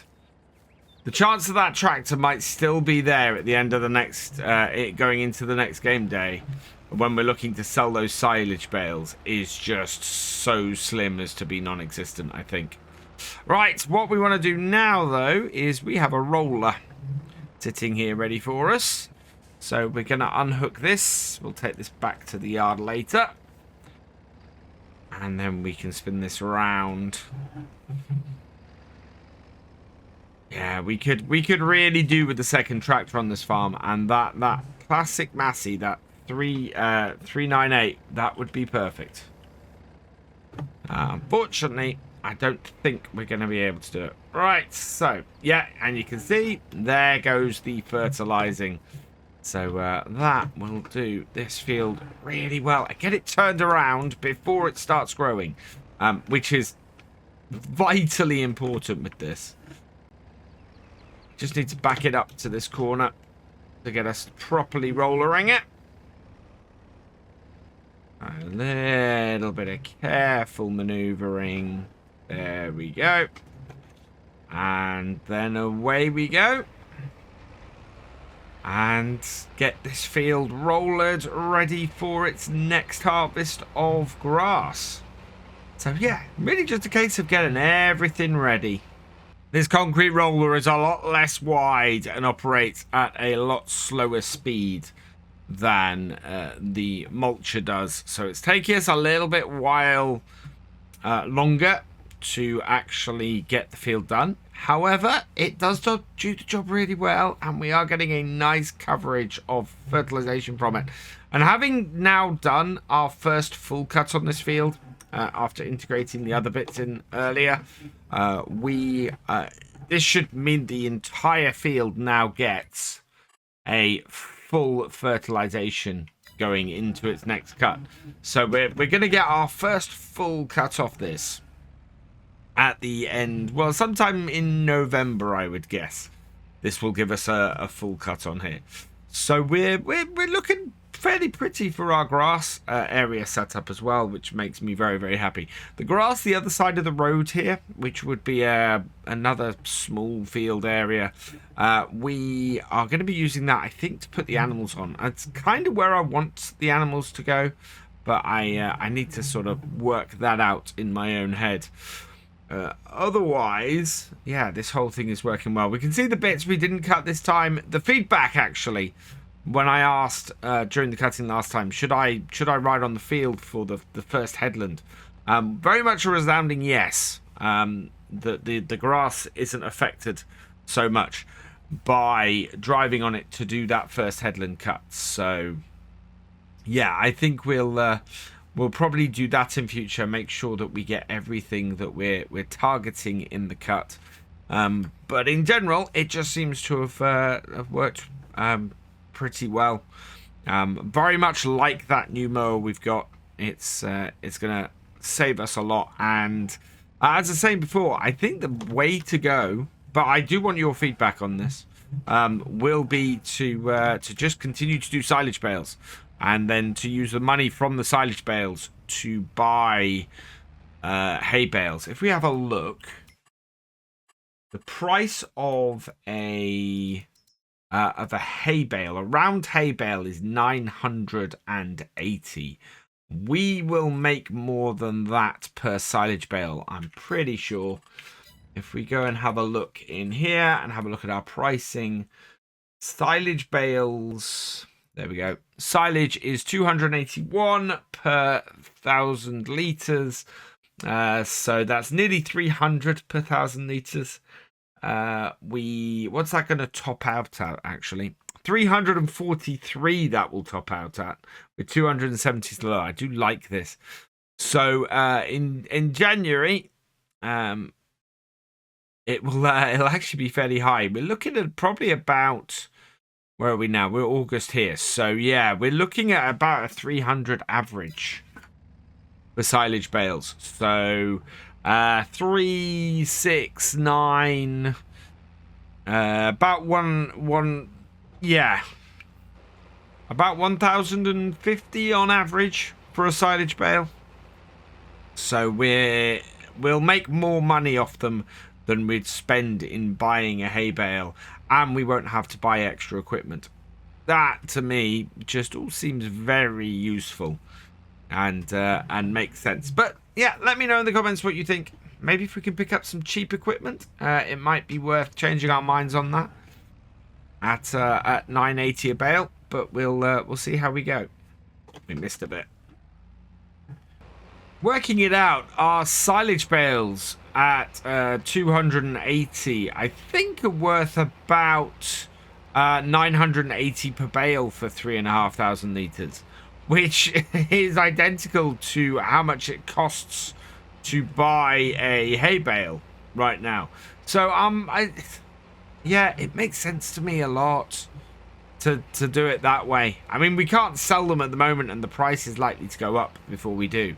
So that is going to be good. And when we're doing the next cut and looking at doing the next sale, we are looking at being in a position where they're worth more than a hay bale per bale. It's making a lot of sense to me to just continue to do silage, and then when we have a good price for silage bales, we can sell them to buy hay bales.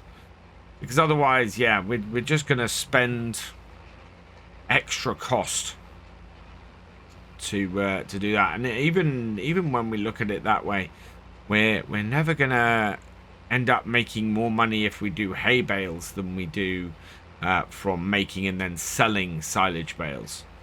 It's just, yeah, it's never going to be more profitable to do it the other way around. The turning circle on this is a lot smaller than on the mulcher as well.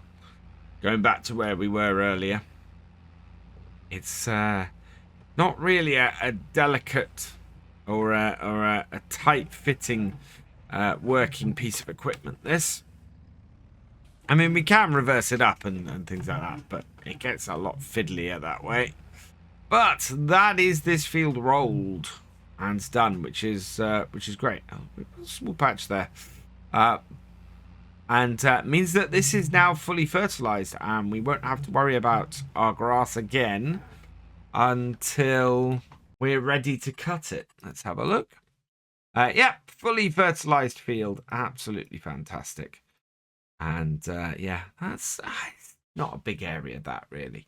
But yeah, so that's the grass field ready for the next bit. We don't have to worry about that again until that is done. So we can take the mulcher back to the farm now. It is only 3:10. I think it might be worth getting the plow in the ground. Even if we don't finish that today, getting it started is going to make a difference to us being able to get out there and get the canola seeded before the end of September. Mulcher dropped off, plow on, and our first field going to be this one here. Let's turn the plow. Get the right way around. We've got a decent idea of where our headland should be. So I'm going to put the plow in just shy of it. And away we go. into the field, and yeah, time to start our second year's crops. Now, there's several good reasons for using a plough on here over using a cultivator or a subsoiler or a power harrow even. The first is that you need a plough on no man's land just to make fields. You can't really get anywhere on here without doing that. So yeah, you might as well embrace it. Have a plough. And the ability to make fields you're going to be using on a regular basis.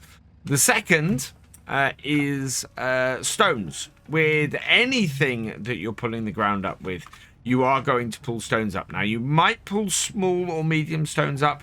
I think with a cultivator, you pull small ones up. And with a subsoiler, you might pull medium ones up. Plows always bring the large ones up, bring the big stones up. So embrace that, take full advantage of it, and use a stone collector to collect up and sell stones, especially if you've got something like I have where you've got the lime production. And you can put them through that and earn some good money from selling off lime. I have updated the lime production, so it is the new version that's on the mod hub, which doesn't quite give as much as it gave to us before. But still, the amount of stones you can see that are coming off this field, it is going to be a decent amount of extra income for the farm.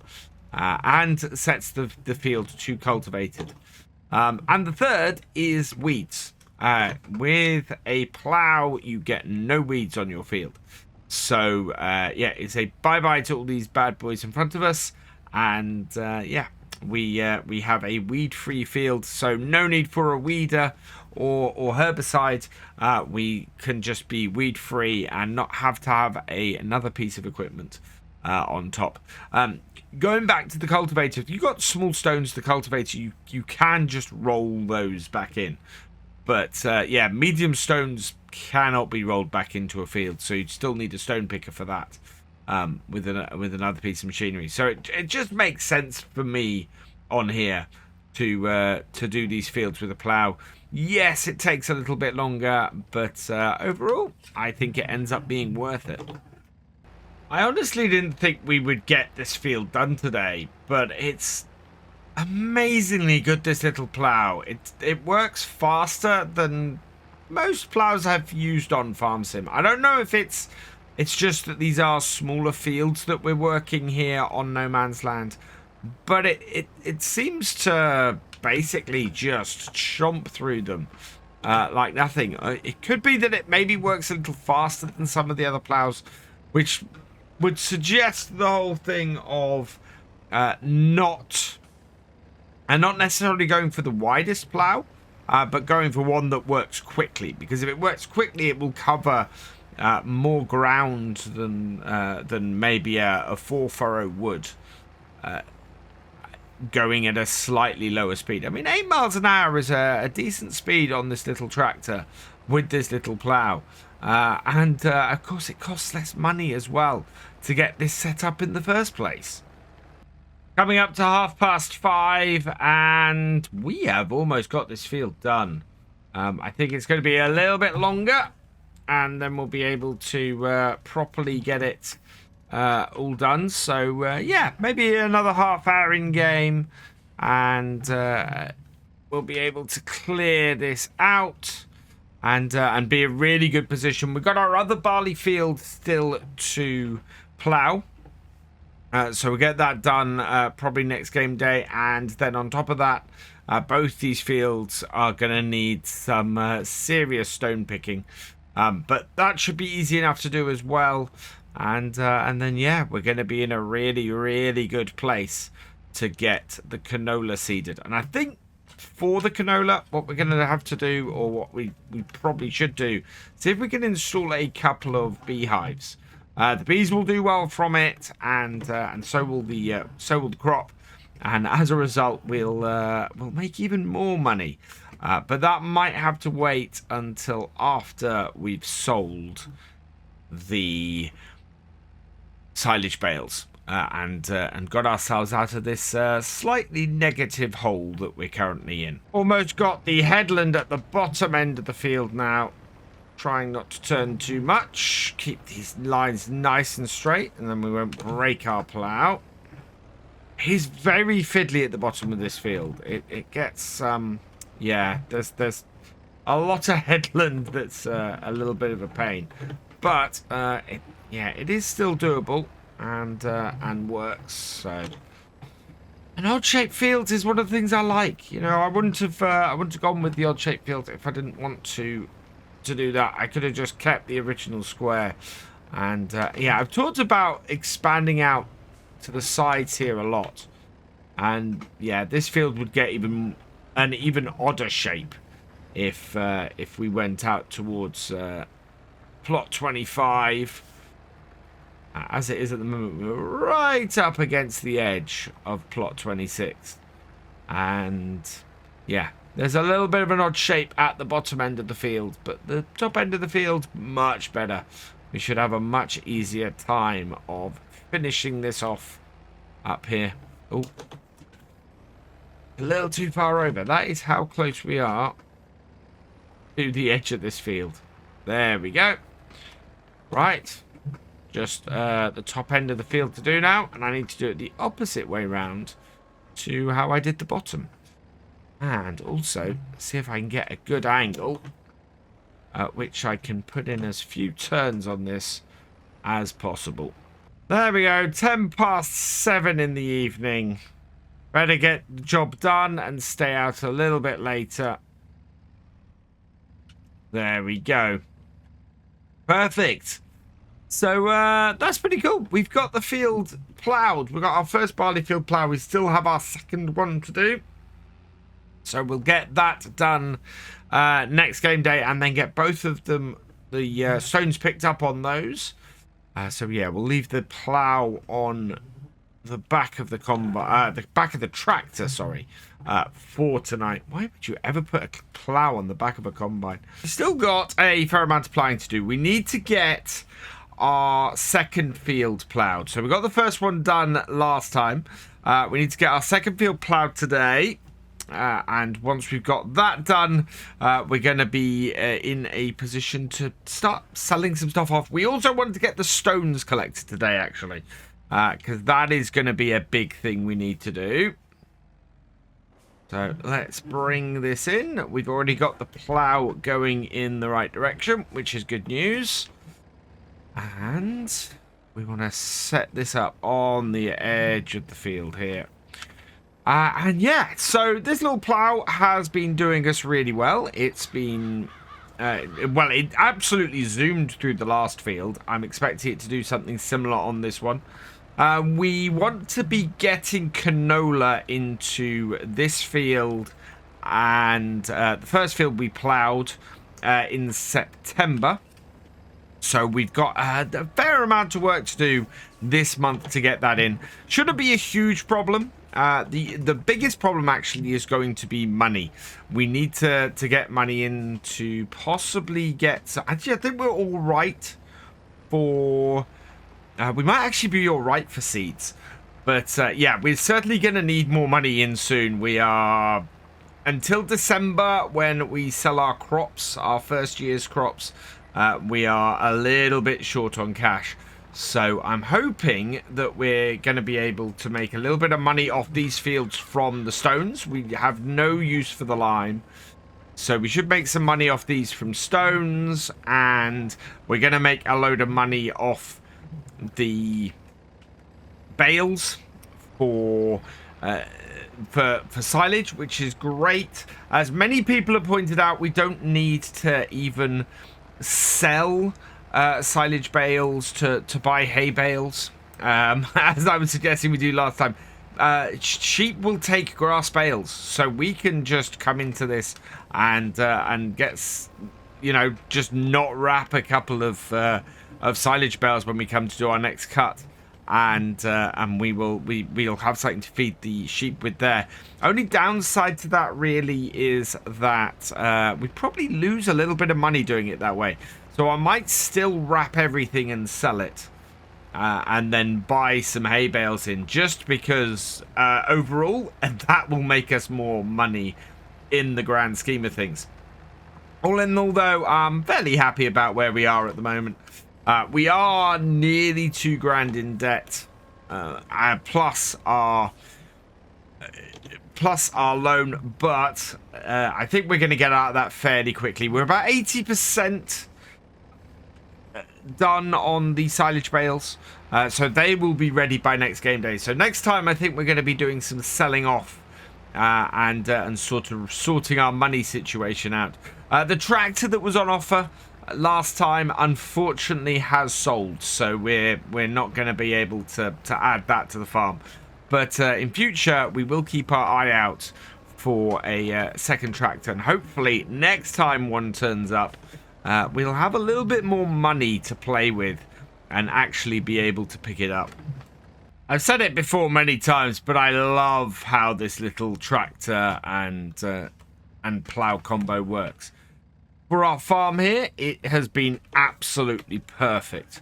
And has allowed us to actually earn a little bit of money. We've earned money from the stones we've had on here, turning them into lime, and yeah, that's going to continue with these fields, especially as none of our fields actually need any lime on them.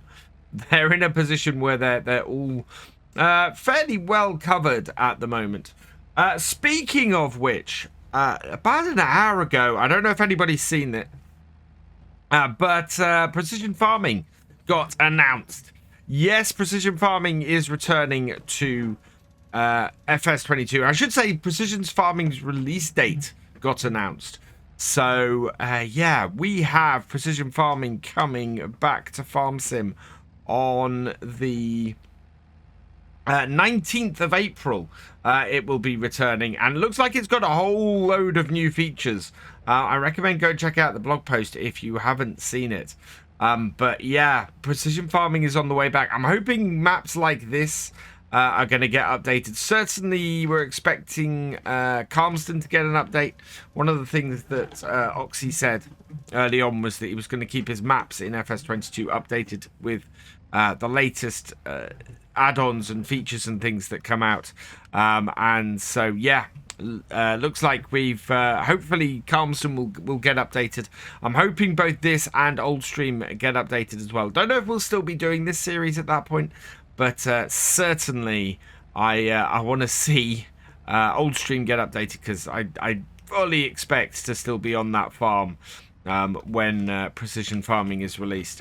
And might not be quite so important for a vineyard, but I think it's still a very useful add-on to have for Farming Simulator 22. I was absolutely reliant on precision farming by the end of FS19. So, yeah, really looking forward to that returning for FS22.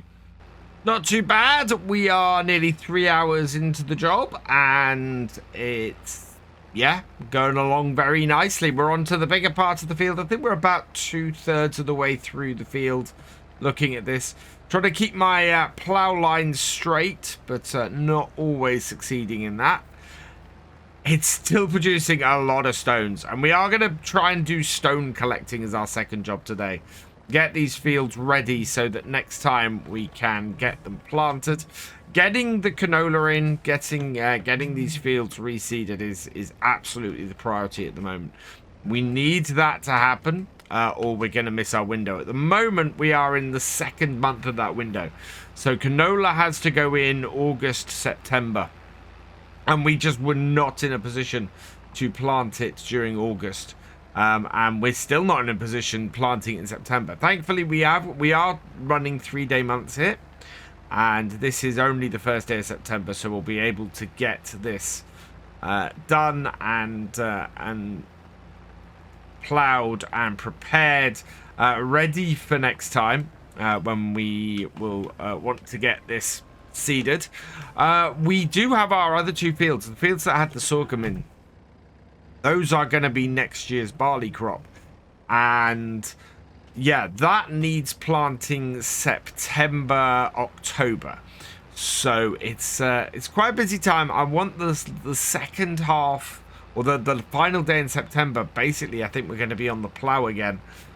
Getting those 2 fields plowed in and the stones collected on those, and getting that done, and then probably early October getting the barley in, so that is all ready and doing. And then we can turn our attention, hopefully, to getting some sheep and sorting out our first animals before the end of the year. Because, yeah, we want to get those started. We want to get sheep. We want to get chickens. Yeah, they are the same animals as we're doing on Old Stream. But they are the animals that are going to suit us best for the setup that we currently have on here. We've got a bit of a rain shower kicking in now. It looks like it might be fairly short, though. Hopefully it'll pass through quickly. Not going to make too much difference, although if the ground is too soggy, it wouldn't be good for ploughing. But I'm not too worried at the moment. Do have a little bit of thunder, though. The tractor is still running well. The plough is still working, and yeah, it's actually in fairly good nick for the amount of ploughing I've done with this. My biggest worry, I think, is probably fuel. We've got about a quarter of a tank left in the tractor. Hopefully we're gonna have enough before enough to finish the work today. I think we should have. We're gonna have to try and sell some stuff, though, in order to refuel our tank, because that's the thing. We emptied our tank last time. It left us with about half a tank in the tractor, I think. I've no way of unloading fuel from the combine or anywhere like that, unfortunately. That would be good if I could do that right now. So yeah, we're just gonna have to hope that we've got enough fuel to get through, and if we haven't, we're gonna have to find some way. Well, we're gonna have to make sure that we load stuff up before this tractor runs out of fuel, because if that happens, we are in trouble. We'll have no way to load stuff into our truck in order to go and sell it, and that then, yeah, that then causes a problem. That's the point at which we end up cutting another tree down and loading up small logs into the back of the trailer to then be able to afford to get a little bit of fuel for our tractor. It's not good at that point. Right, what I'm gonna do here is we're gonna do the headlands now, because there's a fair width left there.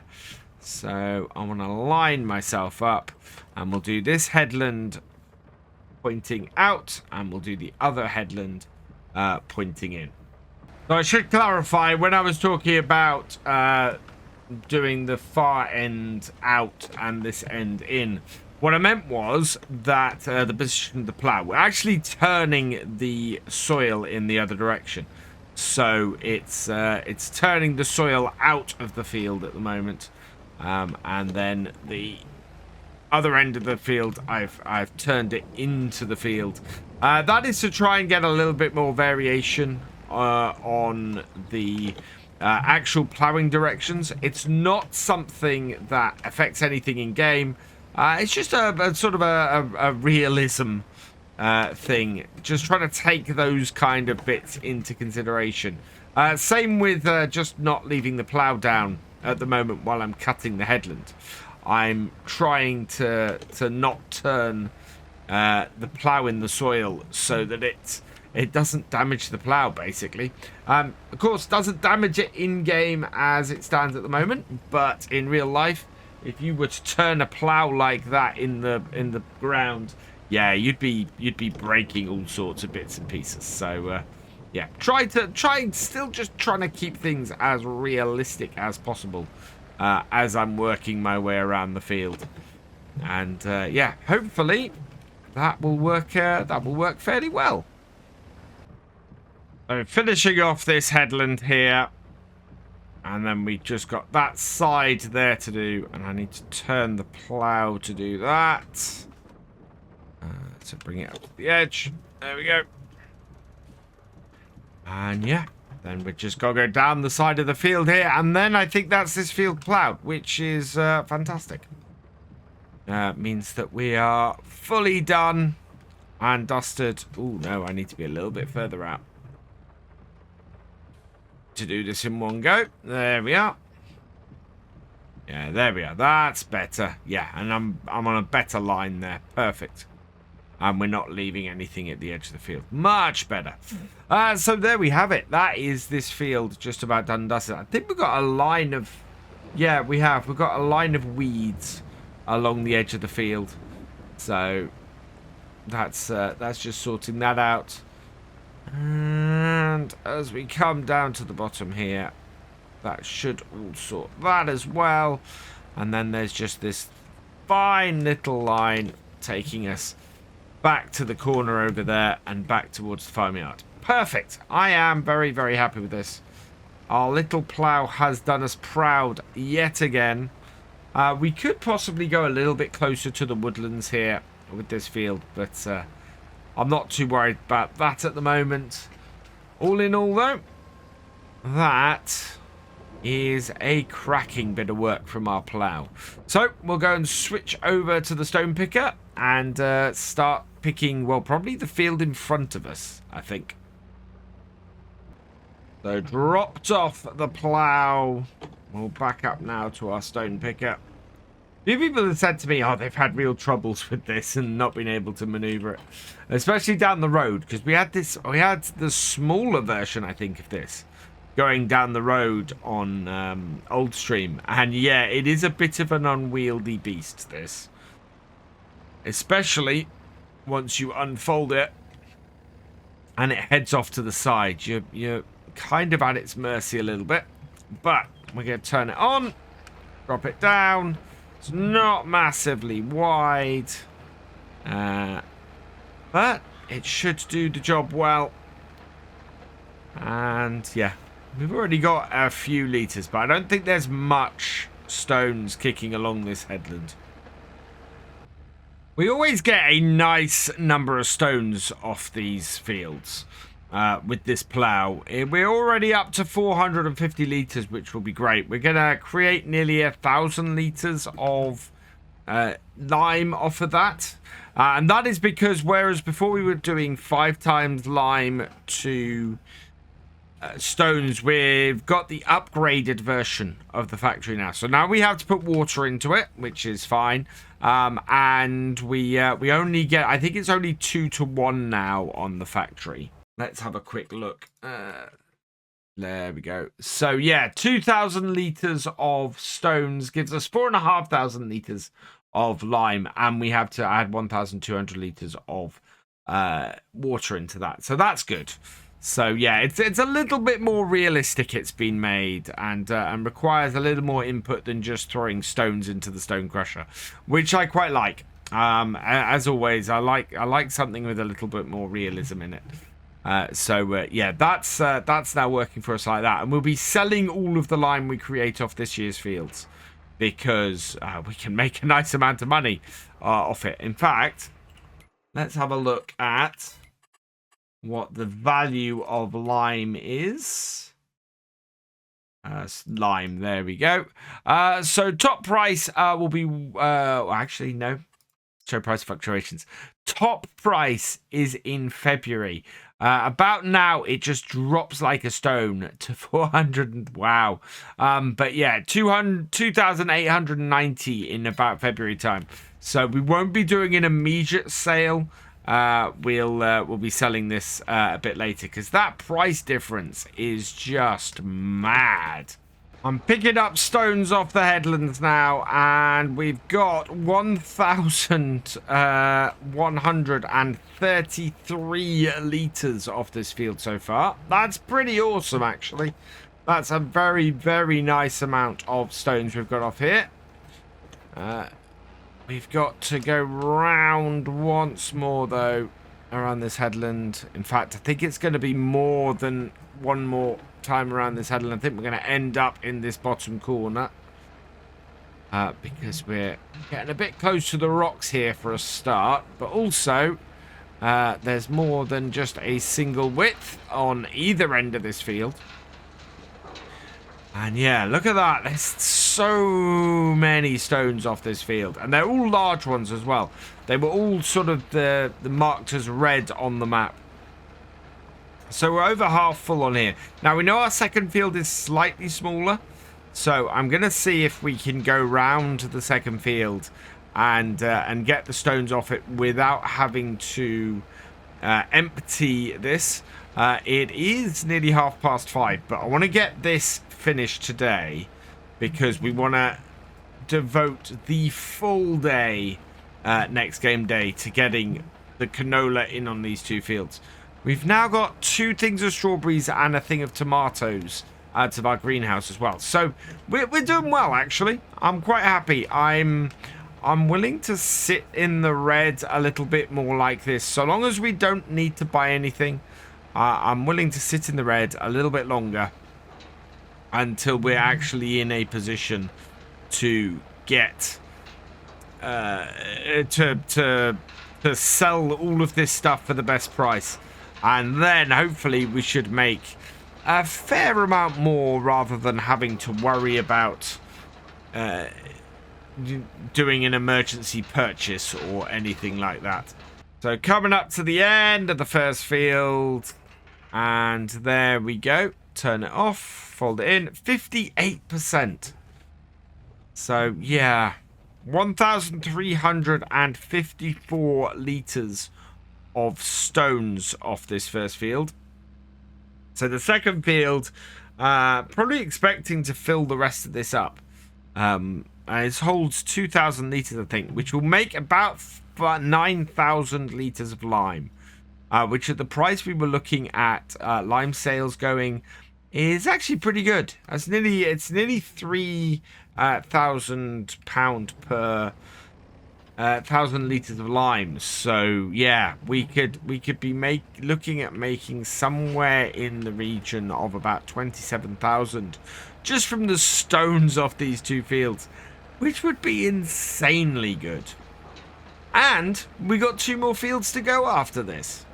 I've worked out if we sell the lime from these stones at the best price that we can, so if it hits again, shoots up in sort of February time, we'll be able to pay for the rock picker and probably the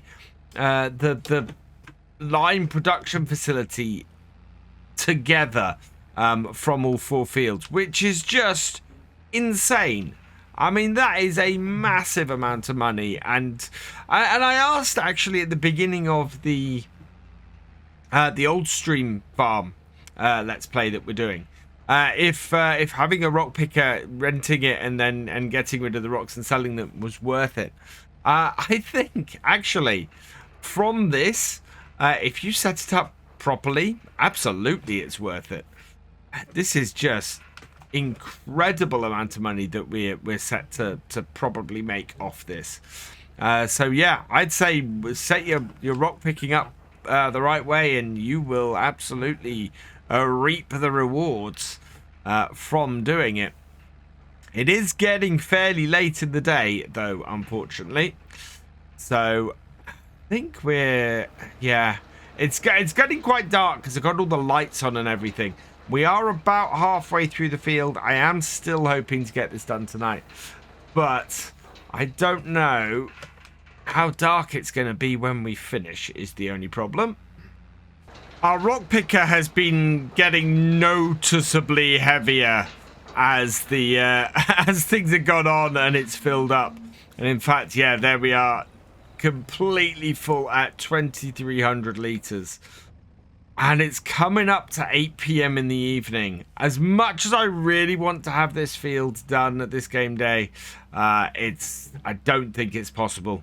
It's just getting too dark at the moment, and we've got a full rock picker.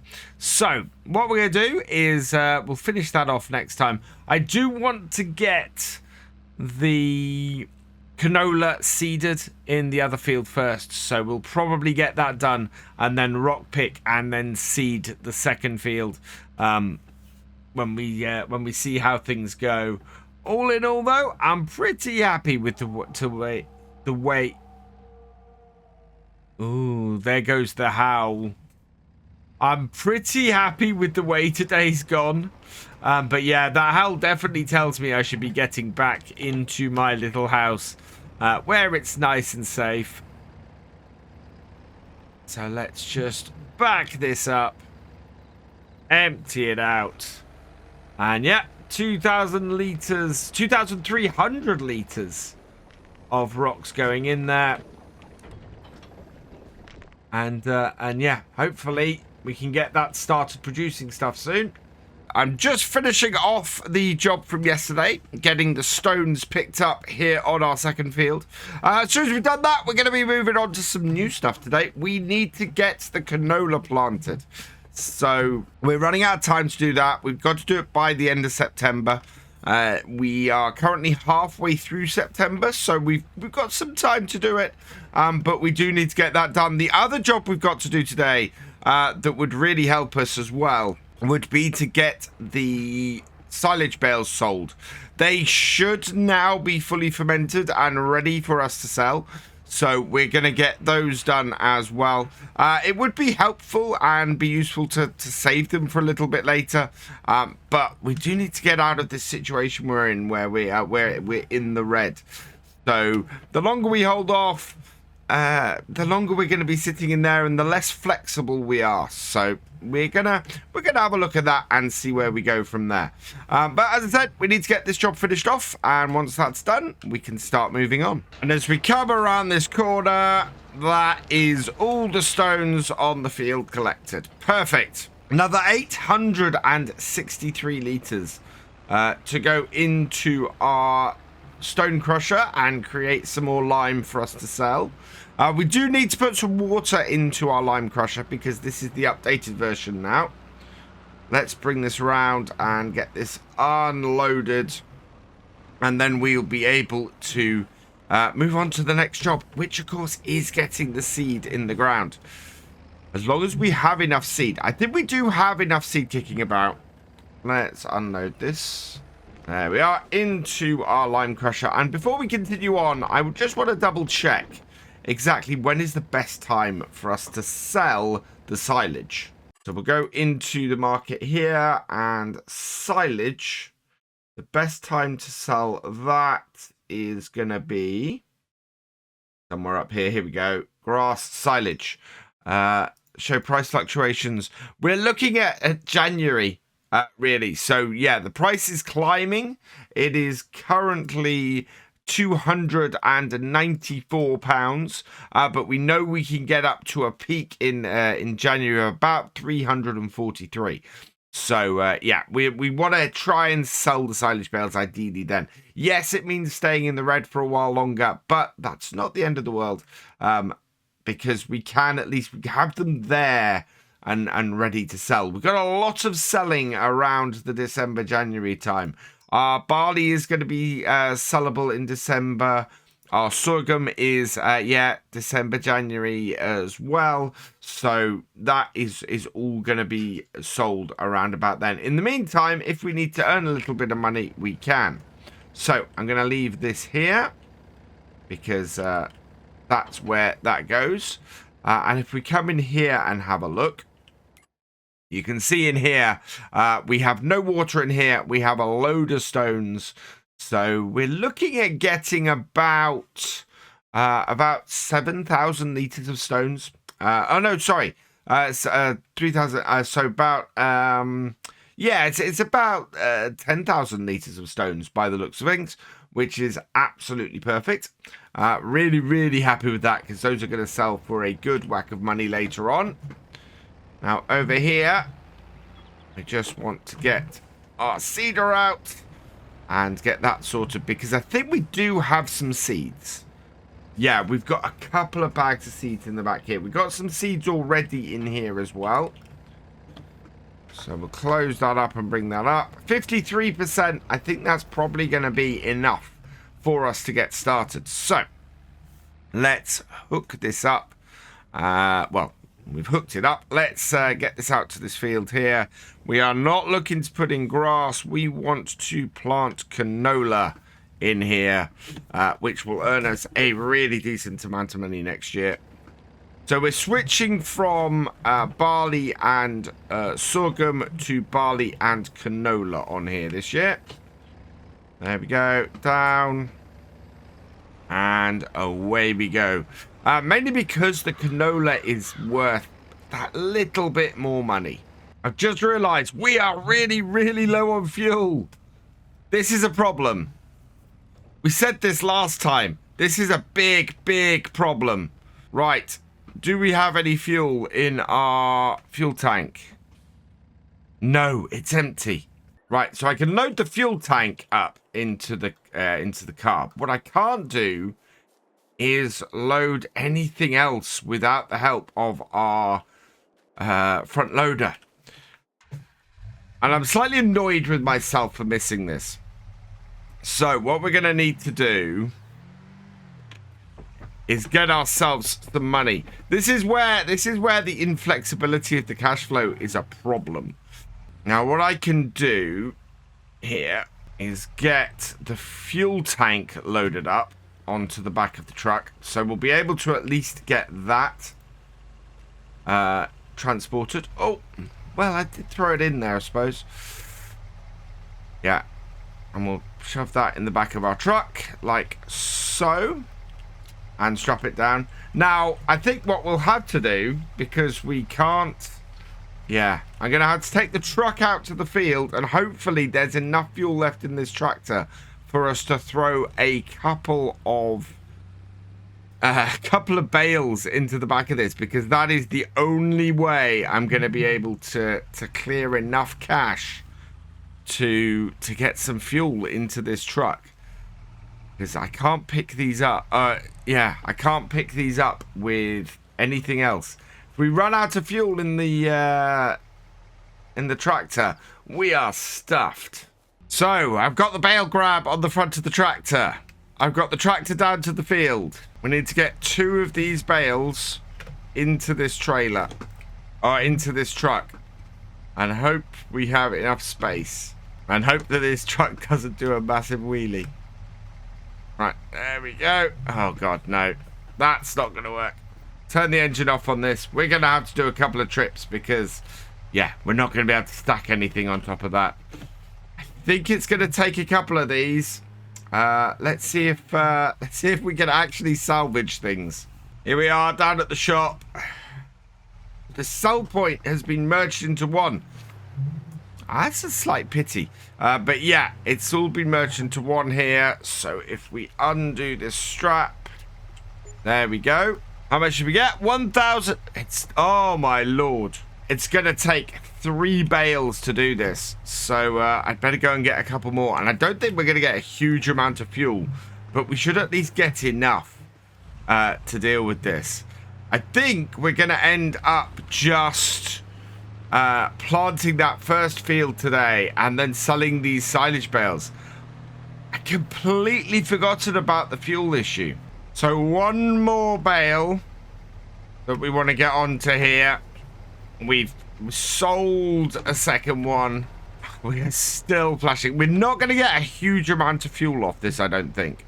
Then we're going to end up sort of having a bit of a top up, but hopefully should be enough to get us, well, yeah, to keep this tractor running. That's the trouble. We need to keep this tractor running. If we can't do that, we're in trouble. I have had a thought. There is lime. We could sell lime, but obviously we're waiting to get a nice big payday from that. However, this bale will get us back into the red and hopefully allow us to fill some fuel into the fuel tank on the back, and then yeah, we'll be able to get things running again. But oh man, that was a close one. I don't think we're out of the woods yet, though. We're only going to get about £800 from selling this bale, so it's going to be a long way from a full tank of fuel that we get after this. There we go.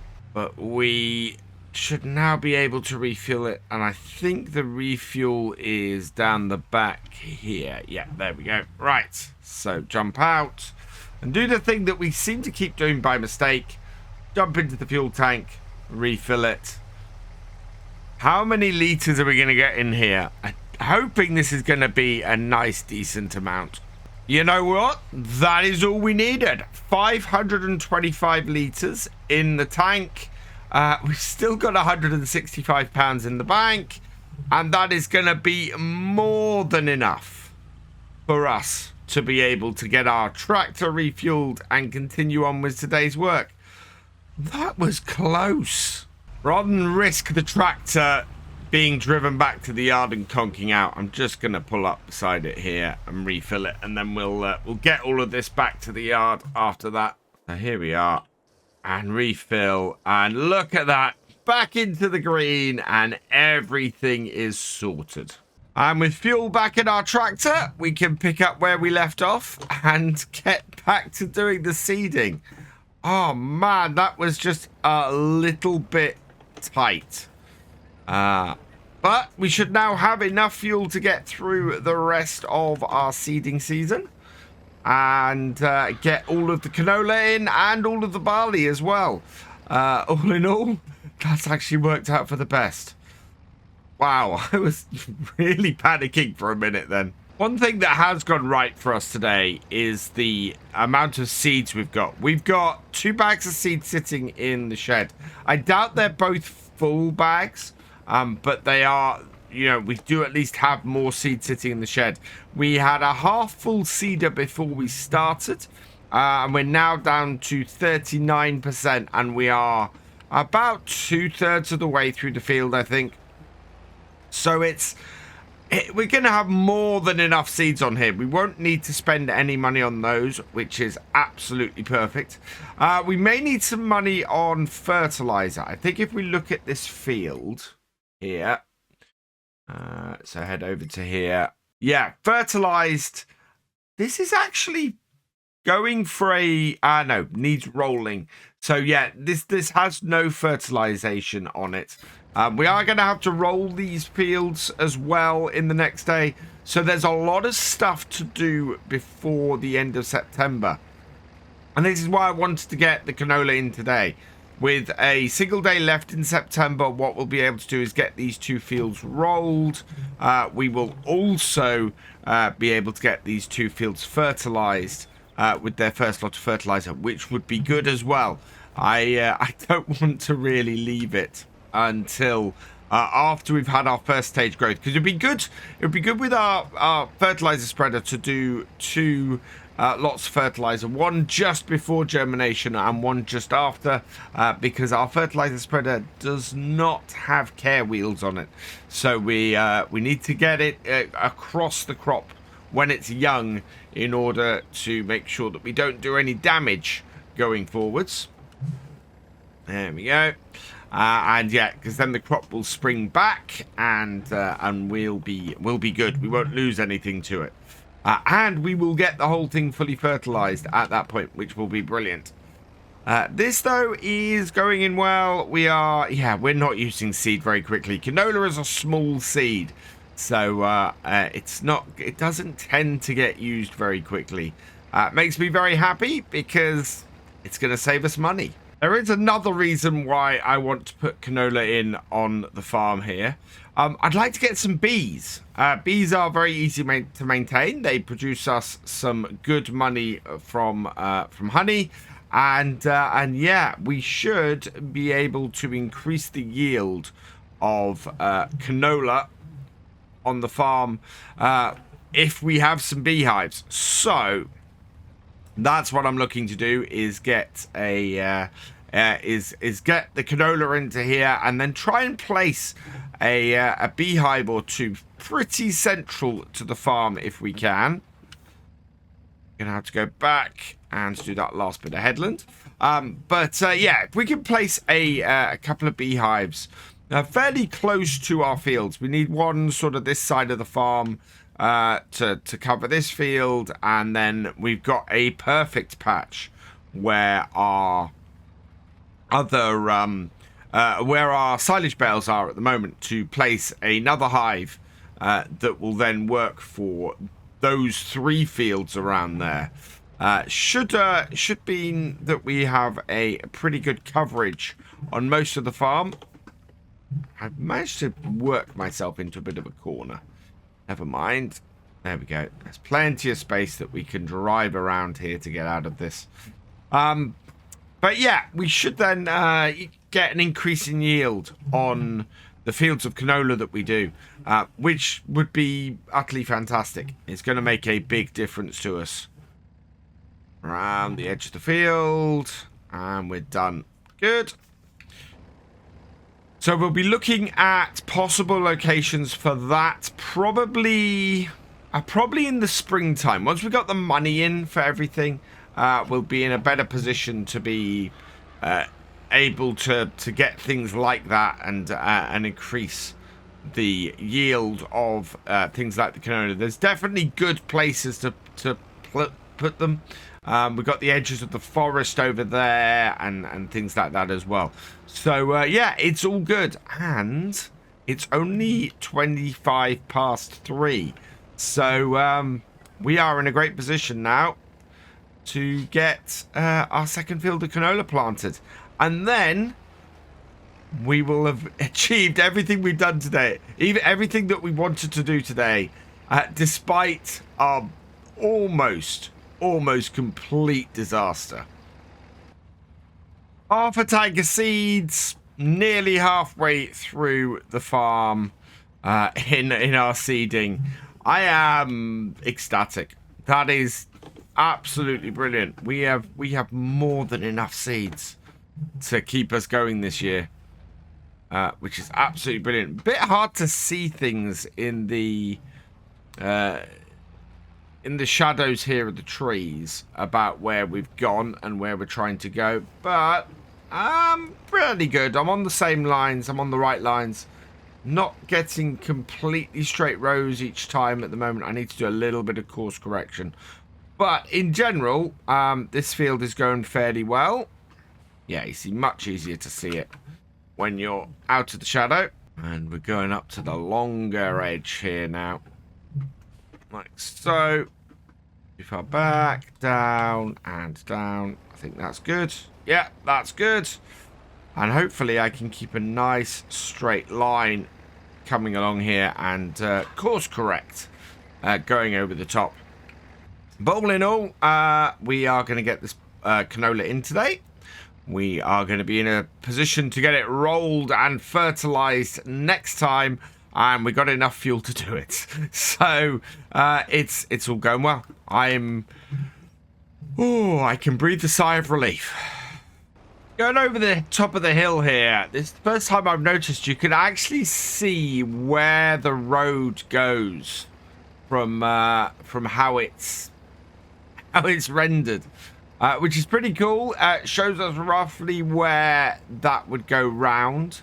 I would love to expand the fields out that way. It would cost us the money to buy 3 areas to get the field to go round where I want it to that way. So yeah, it's a long-term thing that I do talk about how I would want to expand these fields quite a bit on here, I think, and it's one of those things where it all depends on how much money we can get in. It's like how much per area for it round here. Yeah, so 85,000. I think we might be able to expand the farm after the next year's harvest. I honestly think we can move into another area and expand our fields and expand the way we are. However, the big trick on that is going to be, can we make enough of it? Can we pick the right area that's going to expand our farm in the right way? It's going to be probably an area... I don't know where the best area is going to be for us on here. Let me know what you think in the comments. Where do you think is probably the best place for us to look at expanding the farm when we can? I'm It's probably one of those things that's going to change over time. Got a little bit to fill in here. But I'm very intrigued to see what you guys think and where you guys think is probably a good place for us to go moving forwards. Let's get this. So I'm trying to drive over the seeds as little as possible. I know I did to just get that patch just then, but trying to get into that nook in there is not easy on this side. So I want to just try and work it as best I can. There we go. Round it in. And then we're just got to go around that top side to get this field finished. The sun is getting low. I've got the lights on the tractor, and I'm doing the last little bit of the field. There we go.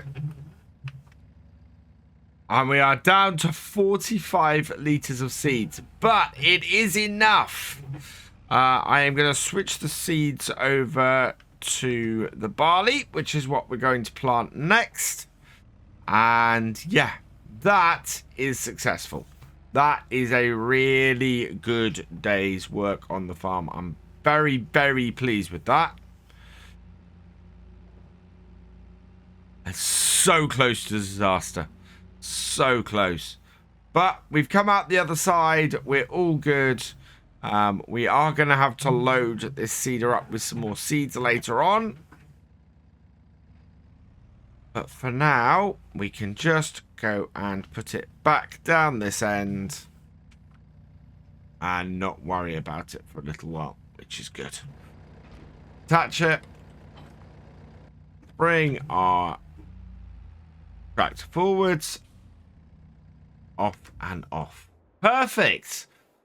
There we go. So, from the clutches of defeat, we have grabbed victory today.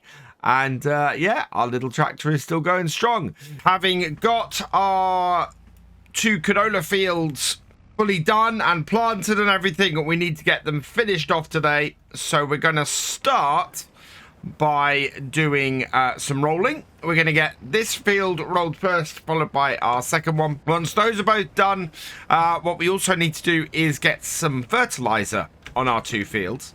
So, yeah, it's going to be a fairly busy day. We've got a small problem with the fertilizer in that I think that little bag over there has about 45 litres in it. So we don't have a massive amount of fertilizer available to us on the farm at the moment. And we're going to need to get some more. But as you can see, we've only got 260. Oh, no. We haven't even got 268 pounds. We're in the red by 268 pounds. So we are going to have to go and sell something to get us some money. It looks like we've got quite a bit of fruit. We've got, of course, the silage bales. It'd take probably a couple of those, I think, to get us some fertilizer. Yeah, we need to raise about £2,000 in order to get ourselves some fertilizer. So yeah, there's a little bit of selling we need to do. We might be able to alter our trailer and do it in one go, so we'll give that a go. But I think mostly it's going to be a case of just trying to sell a few bits, hold as much as we can for when we get best price later in the year, and then seeing where we go from there. We need to get probably a couple of bags of fertilizer. Might even do all 4 fields when we get into the barley seeding next month. Thankfully, I don't think either of the 2 main jobs are going to take us very long today. We are already in a position where we want to be rolling the headlands here. And, yeah, turning that around. We're going to roll our roads a little bit, which isn't great. But, yeah, we'll be fine. And then back onto the field there. And then round and down for this last headland. like so. And this will get the majority of it here in this pass. And complete this field. So yeah, we are done on the first field by about 9 in the morning, which is absolutely brilliant. If we can get the second field done in a similar amount of time, that should mean that we're finished on doing the rolling for today by about 10 a.m. And at that point, yeah, we'll have plenty of time to load up our trailer and get some stuff sold. Go, fold that up, bring it forwards a bit, and then we got the second field to go and do. So it's working out really well. I as I said many times before at this point, I absolutely love the rollers we've got on the back of this. They do a fantastic job, and they get everything working really well. Now, based on my last field, what I'm going to do is not start the rolling from this side. We'll go round and we'll start it from the far side, because then we should end up with an arc we can deal with a lot easier. So unfold them here. Burst them up a little bit to help them out. Yeah, there we go. Lower it down. And then onto the field. Nice and straight, nice and up to the edge. And away we go again. I'm actually quite impressed by the turning circle on this little Massey. I've used this roller with other tractors, notably the 7810, the base game one. And I can't get it to turn around within the width of the roller at all. I always end up leaving something at the end of the field, whereas this little Massey will turn right around, spin perfectly, and come straight back on the next run. It is absolutely brilliant. I can't fault this little tractor. It has been the best thing that I could have got to do this series. It has just I said this actually, I think, in a few videos at this point, but it has just done everything I've thrown at it. Every little thing that I've needed it to do, every task that we've had for it, I've thrown it at it, and it's handled it beautifully. Now what I'm going to do here is we're actually going to come and do this headland here. We're going to have to come back on ourselves a bit, because this headland is a single headland. So we'll come out, we'll spin around here. We don't have access to this land, and spin back. Yep.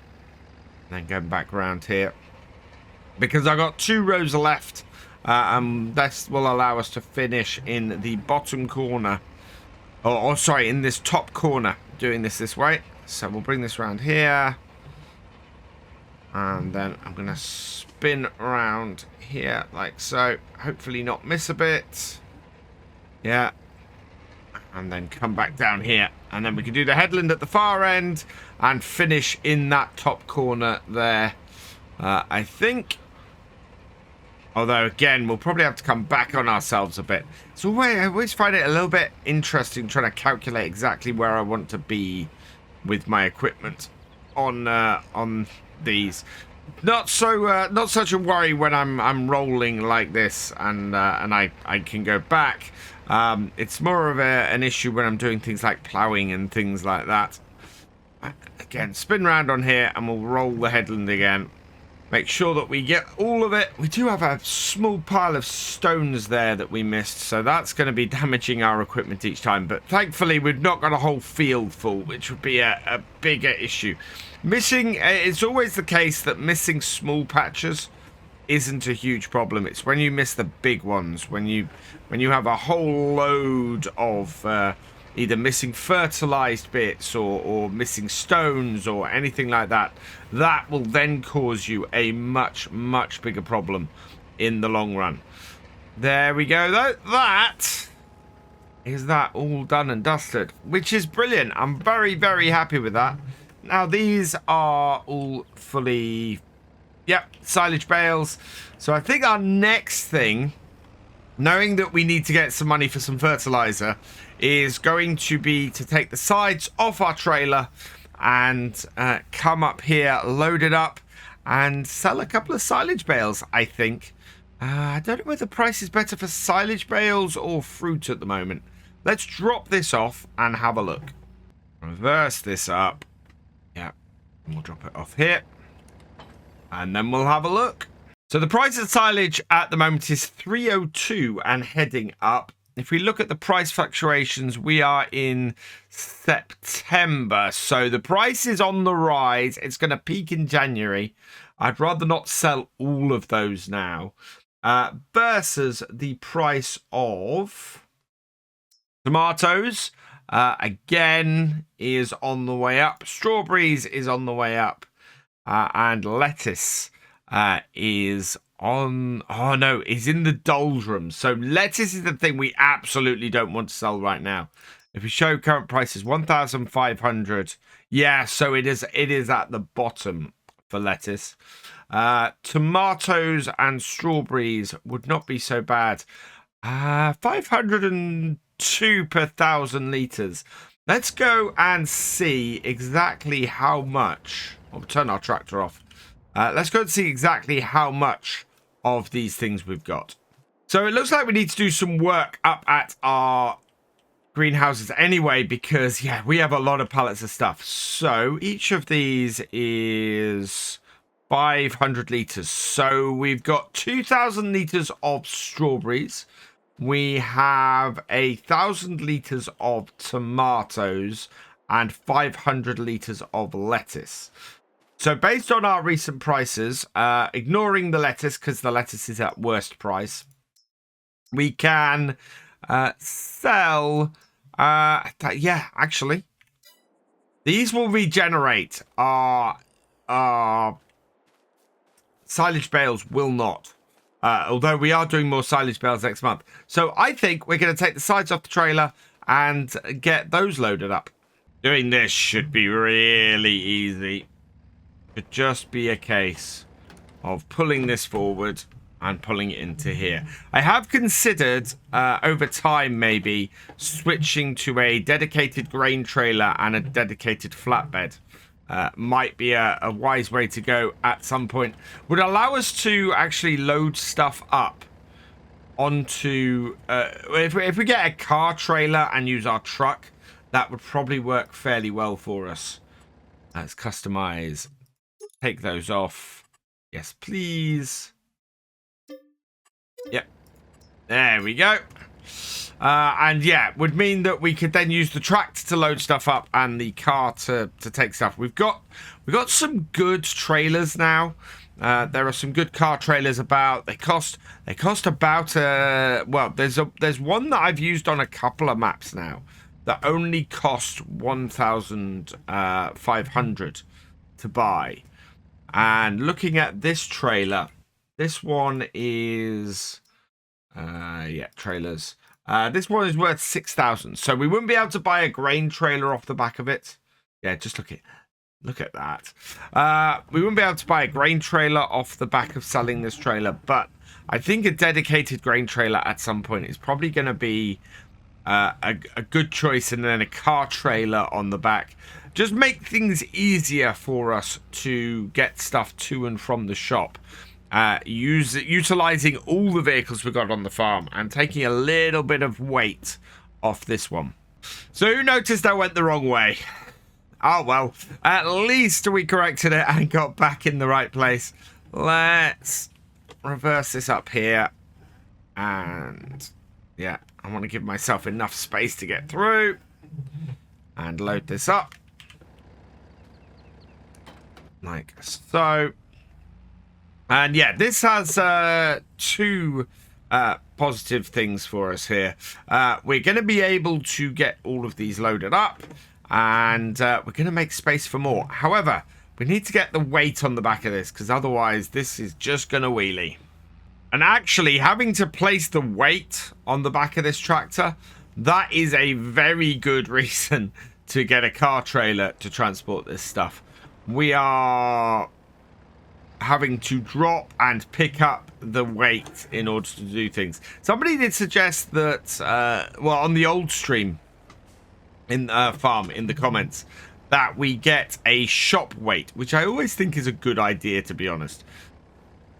That way you can take your stuff to the shop and load things up, and with the shop weight, drop the shop weight off, take it back to your farm, put your farm weight on, and then unload things, which is quite good. I like that idea. I have employed that idea in the past, but we don't have the money for it at the moment. Even if you just rent the shop weight, in fact, it works quite well. So I've decided that in order to try and make the money we need, we are going to sell all of the strawberries and all the tomatoes. We are not going to sell the lettuce. Lettuce is at the worst price, and it's easier to store than the other two because it ends up in more compact pallets for the value. So we'll clear these off for here. We've got 6 pallets, so those should just fit as a single layer on our trailer. There we go. There's our first 2. And yeah, as I said, it clears some space around our greenhouses as well. Strawberries are all loaded up. We just need to do the tomatoes now. People ask me, and I've commented in a couple of videos I've noticed on on my pallet loading skills, and going, how do you load pallets like that? How have you how do you make it look that easy? It's a lot of practice, an awful lot of practice. As the first thing I did with a front lifter, or one of the first things I did with a front lifter in FS15, way back in FS15, was load round bales with a bale spike manually. And I wanted to learn very, very early on in Farm Sim how to use the front loader effectively and get it to work. And pallets is no different. I practice a lot. Any opportunity I get in game to have a play around with pallets or bales or anything and manually load them, I tend to take it, because that is the way that you get better at it. Is just practice, practice, practice. There we go. That has got it done. So we'll load this up. Of course, because we've got the weight on the back, we won't be able to connect up our pipes or our, yeah, any of that stuff. But that's all right when we're loading stuff like this. And yeah, we just release the brakes. And now we're going to head down to the shop and see if this raises the £2,000 we need to get a thing of fertilizer. And if it does, we've got the flatbed with us to pick it up. The items we're selling here make more sense from a realism point of view as well. We wouldn't keep strawberries and tomatoes for months and months and months. You'd have to sell them fairly swiftly after producing them. So it does make more sense to sell these now, as opposed to the silage bales, which we'll keep for a lot longer. Oh, those are going down. Come on, we need 1,800 at least. That is not as high as I'd hoped. The tomatoes are still going. That was less than I was expecting. That's not good. I think we still need to sell a silage bale because we can't afford any... we can't afford any of the fertilizer. That's annoying. That's doubly annoying, that problem. Because, well... we could have sold the lettuce. Admittedly, I could have sold the lettuce along with the rest of the stuff. Because it was at the bottom of its value, though, I really, really didn't want to do that. The trouble is, we now have to do a second run to the shop. We need to take a silage bale to do it, which is going to give us more money than we need. And yeah, we need to switch our front loader attachment on the way as well, because as you can see, I've picked up the bale grab And whereas before we had the forks on, the pallet forks on, we got to switch back to the pallet forks in order to pick up the crop, or sorry, the fertilizer. So it's all just, it's taking extra time, and it's unnecessary, and I'm slightly annoyed with myself because of it. Let's get that strapped down. And yeah, we are going to only need a single silage bale. This is going to give us about £1,000. I'm surprised that we didn't get more than 1,500 for that, for those. And what is the value of tomatoes? The value of tomatoes is 7,000. Okay. Yeah, this is why. Yeah, both of them, I thought both of them were sitting at the 500 mark. Or the 1,000 mark. No. Tomatoes peak at 1,000. Strawberries peak at 500. Yeah, we weren't anywhere near the values we needed, really, to get what we wanted. So, mistake on my part for misreading. And, yeah, we need to get back down to the shop with this silage bale, get this sold, and this should sort our situation out nicely. So once again, heading back to the shop, we've now got the pallet forks on the front. We've got our single bale on the back. And yeah, hopefully this is going to be... We only need £500 off this bale. We're going to get more than that, thankfully. Not sure if I like that the shop is now all in one place. I kind of like the fact that you had a sell point here for grain and stuff, and then you had something that was a little bit more specialist down the side. It was a nice touch, and I kind of miss it, if I'm honest. Right, let's do that there and head into the shop. Go see our friend behind the counter. Oh, she's run off again. Oh. Why do you keep tempting me with useful, nice tractors sales that I cannot afford? That would be perfect for the farm. 190 horsepower. But, yeah, we don't have the money for that, unfortunately. What we do have the money for is a big bag of fertilizer. Yep. 1,820. We've got 2,300. Or if you buy it in the pallets, it's 1,900 for 1,000 litres as well. Yeah, we're going to go for the big bag because it is that slight bit cheaper. Yes, please. Yeah, that's 1,000 litres. So, yeah. Perfect. We only need one bag of that for now. So, let's bring this down and round.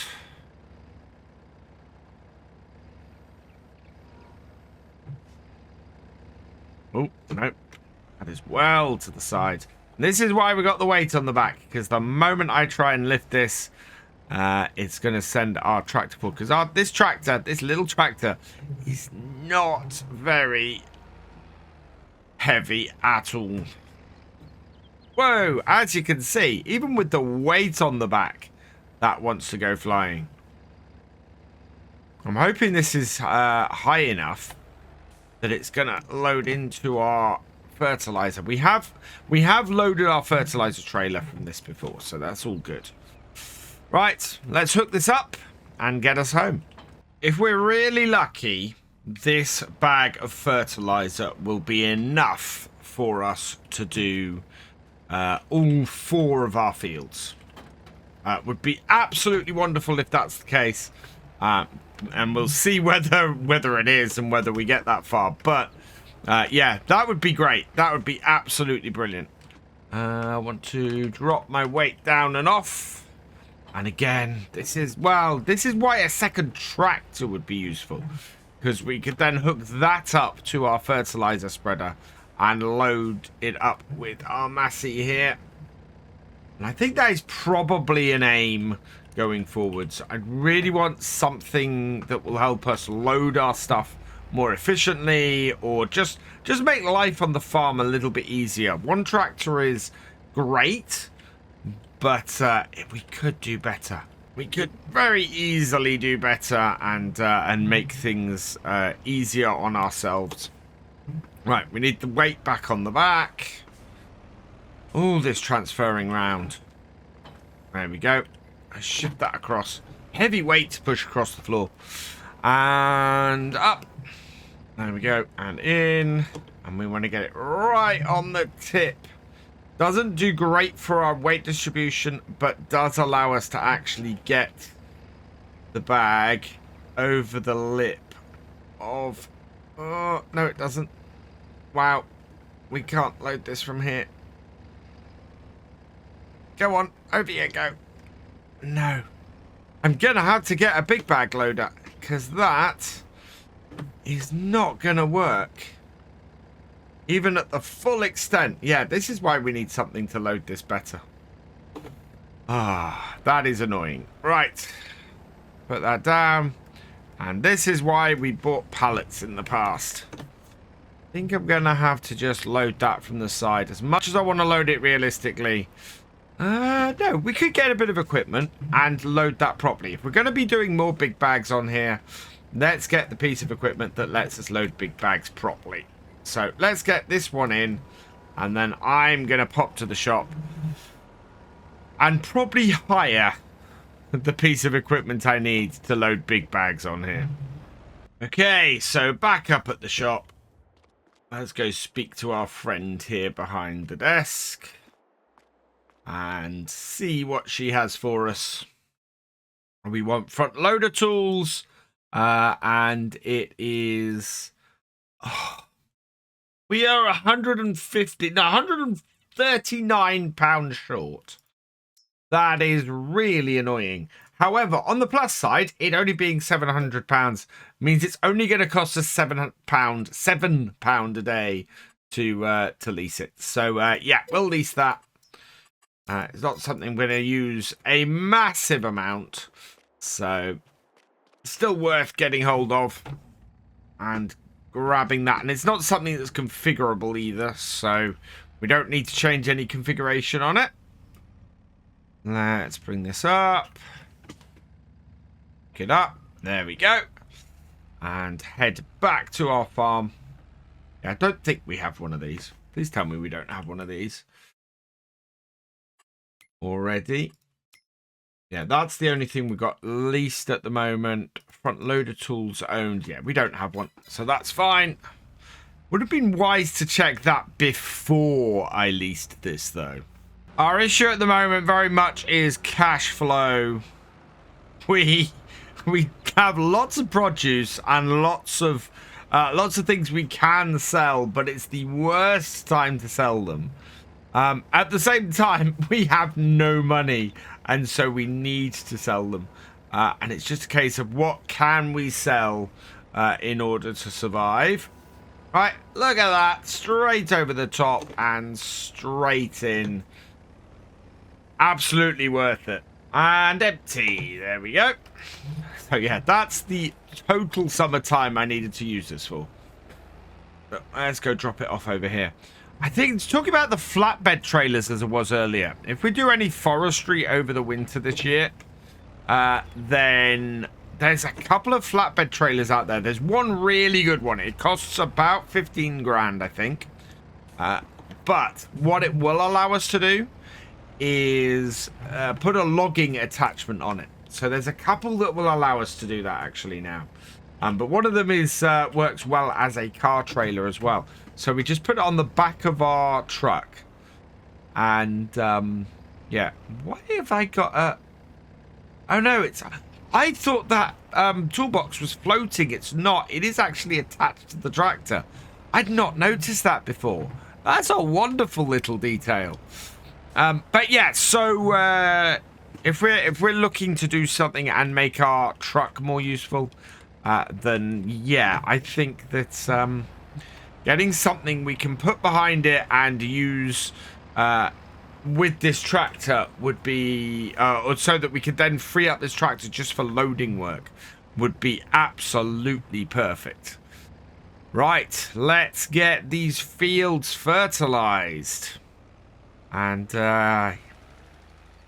That will do a grand job. This is only going to take about 3 passes to do this. It's got quite a big reach on it, and yeah, it's just works so well. I love that we got this at a really cheap price as well. This is one of the few times where the used equipment for us on No Man's Land has worked out really well, because this fertilizer spreader has been a boon. It really has. It's allowed us to spread lime. As long as we get all of our crops within the first or you know, pre-germination and then post-germination, so first growth stage, it doesn't have any care wheels, so we can run over both of those, but that means that we can get 2 stages of fertilization in on all of our crops. It just works great as a tool. We still have 800 liters left as well. So I'm trying to bring that round carefully.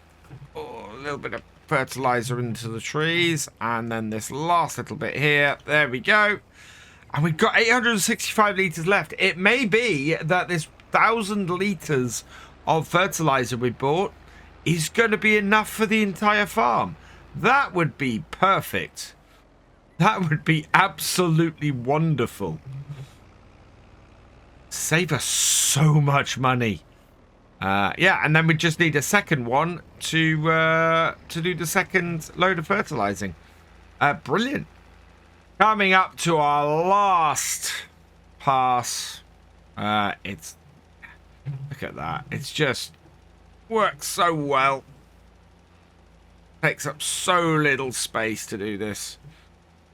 Or so little work to do this. I mean, it's just covered everything really, really quickly. And we've got 700 liters of fertilizer left. So it's covered everything on these 2 fields. And we're going to need probably another 1,000 liters of fertilizer to get the rest of this farm done. So the second, we got 2 spreads to do on our fields, which we're going to be starting on next time, and 1 more spread on each of these fields. So yeah, 1,000 liters should easily cover it, and we are looking pretty good at this point. A lot of work to do in October. We need to get our final cut of grass of the year and make our set of silage bales from that as well. We also need, that is too close to my cedar. We also need to get our remaining 2 fields plowed, rolled, seeded, rolled again. No, sorry, plowed, stone picked, seeded, rolled, and fertilized. So yeah, there's all of that to do as well.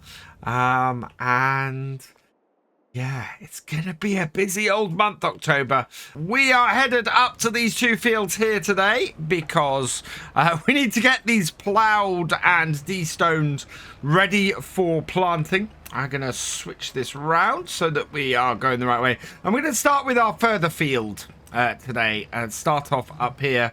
A slightly different way to how we normally do this field, because we normally do this field with the... Actually, no, we do want to be starting down the bottom, because the angle at the top here is slightly wrong for how we want to do this field. Whereas at the bottom here, it's all pretty good. So, yeah, this is much better. Gives us a much better idea of the angle we should be on, and also a really good indication of where we should be turning around. So down with this here, and away we go here. And we should get these 2 fields ploughed and destoned today. A question came up in one of the recent videos in the comments as to why haven't I started the lime production. This is why.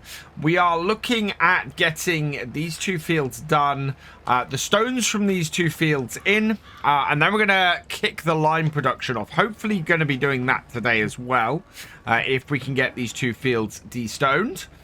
And as a result, we should end up with a decent amount of stones, a decent amount of lime.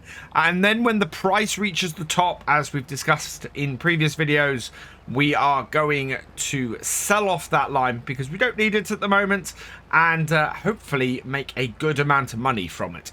Part of the reason why I want to get the lime started today, and in fact, we're going to have to also top up the water in our greenhouse, is now part of the reason why I want to get the lime production started today, and in fact, we're going to have to top up the water in our greenhouse as well, is because we actually are in the black for, well, it's only going to be today because by the time we get into the next day, we're going to be in the red again because of our cash flow. So what we're going to need to do is get any water we need out of the ground today, because we can't actually do that while we have no money. Even though it costs us nothing to get the water, we just can't fill it up from our water tower while we have no cash, for whatever reason that is. So we need to make sure that we sort our water today, get everything watered and our lime production filled up and everything like that. So we're good to go as we proceed through October. If we can get these fields ready today as well, if we can get these finished, then we should be in a position where we can get these fields planted in the near future as well. We've got 3 days in October, and we do need to get the barley in before the end of the month. So should be plenty of time to do that. And of course, if we're going to get 3 cuts out of our grass next year as well, we really need to be doing a cut of grass in November as well. In October as well. And in order to do that, we're probably going to have to do that maybe the last day of October, depending on how we do. But we've got to cut, row. Well, we shouldn't have to row because our mower has a swather on it. So we need to cut it, bale it, and wrap it. Get the field cleared, and then on top of that, roll it. So, yeah, there's a lot for us to do on the farm in the 3 days we've got of October. But once we get that out of the way, we're actually looking at being able to move fairly quickly. We need to get some fertilizer on here as well. We also need to get some fertilizer onto our other fields too, where we've got the canola in, before that goes up another growth stage. I don't know if that will in November or whether that will stay the height it is now. But yeah, certainly we've got to get some fertilizer on there. Fairly sharpish to make sure that those fields get to their full potential. So it's going to be a very, very busy October, followed by not quite such a busy November. And then, of course, we get into December after that, and it's the mass selling off to make as much money from this first year's harvest as we can. It's a pity we don't have more money at the moment, because right now there is a fantastic offer in the sales in the shop. We look in here, look at these. So last time we had this come up, we had a John Deere 4755 come up for 61,000. We've got a second come up at 41,000, so 42,000. It's got more hours on it. It's got 40 hours on it. But, oh, man, such a pity we don't have the money to afford this tractor, because this would be a cracking second tractor on our farm. But yeah, there's just not the cash there at the moment. What's the horsepower? 190 horsepower. Yeah, that would be perfect. So we're just kind of hoping at the moment that a tractor comes up like that when we are looking for it later, when we get some money in, and yeah, and we're actually sitting a lot prettier than we are now. I could sell a load of crop off. I could sell a load of a lot of stuff off, and get that one for 40,000. But yeah, I don't want to go and scupper the future progress of the farm that way. It's one of those things. I actually had a comment on one of my earlier videos from this series. It was when I bought the stump grinder. And the comment basically went, oh, like all bloggers, you just want new stuff. What you could do that with a chainsaw. And I have actually responded to it on that video as well, because it did make me chuckle a little bit. Because anybody who's watched my stuff, you guys know I will often overlook getting a bright, shiny new piece of equipment because I don't think our farm can afford it. I don't think it's something we need right there and then. And the same is true here. I could very easily borrow 40,000, buy one of those tractors that are on offer, and have a nice snazzy new tractor that we can run on this farm. I don't want to do that. I think it wouldn't serve this series right to be buying a piece of equipment like that. So always interesting to see comments and bits like that. And always happy to respond to them both in these videos and actually in the comment section below. So if you ever have anything you want to suggest to me or comment on or anything that, please feel free to do so, because I think it's always an interesting thing to see what you guys are thinking as I am progressing through this series. But we are now progressing through this field quite nicely. We're about halfway through it by looks things, and it's only 20 to 11 in the morning, so hopefully, fingers crossed, we're going to get everything done we want to do today. We'll see how far we get. On that note, this field always feels like it takes a little bit longer to do. I think it's because it's a lot squarer than our other three fields. The other three fields are much longer and have means that we get a much longer time before we're doing lots of the maneuvering, whereas this field being a bit squarer yet still being the same size means our runs down the field and our working down the field is always that little bit shorter, and we're doing a lot more maneuvering as a result. It's a really interesting contrast between the two types of work that we end up, or the two ways that we end up working these fields. It's so very odd. It is now 11:45, nearly midday in game, and we have got a good 3/4 of the way through this field. So we're making good progress. It is, as always, taking time because we have the smaller plow, and yeah, I think if I ended up getting a bigger tractor, if we got something with a bit more horsepower and had this little tractor sort of relegated to doing our yard work and stuff, we probably would get a bigger plow as well. Get these fields plowed a little bit quicker. We are, of course, solely doing plowing on here, not cultivating or subsoiling, because we actually want to pull up stones. Our lime production is a great way for us to bring in cash, and as a result we can make a little bit of money off the lime and off the stones by doing it this way. That means we don't have to worry about rolling the fields after we have initially prepared them for planting. So yeah, no rolling of stones back in. And as we should see this year, we should make a decent amount of money. I have had a thought about how I've been using the woodlands on here, and how I've been using the woods and doing the timber stuff. It very much seems to be the contracting side of things on No Man's Land. We don't have any contracts available to us. So the next best thing we have to raise a bit of quick money has always been for our play on here to go and cut a couple of trees down and do that, which I think is perfectly acceptable. The more I look at it, the more I think that, yeah, we need a bit of money, we can go and cut a tree down.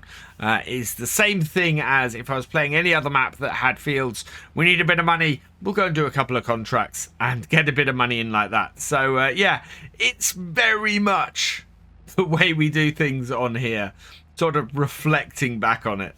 We're coming up to the top of the field now, and you can see why we did this at this angle. There's that little section down by the trees there that allow us to have a good angle coming up the top here. It means that it's much easier to sort of do this last little top section and work it through. So I'm just going to fill in this top bit now. We'll leave a little bit of a channel down there in order to get that bit done. But I'm just wondering, actually, whether it's worth doing the headland down that side of the field, finishing off this top bit at this correct angle, and then seeing if I can get the rest of it to work how I want. It should be a lot easier, actually. Yeah, so what we'll do is we'll head down this side here. We'll leave that very top section to come back to, and then we can fill in this headland down this side of the field here and finish this off. We will send this to the outside of the field. Oh, sorry, we will turn this into the field, sorry. There we go.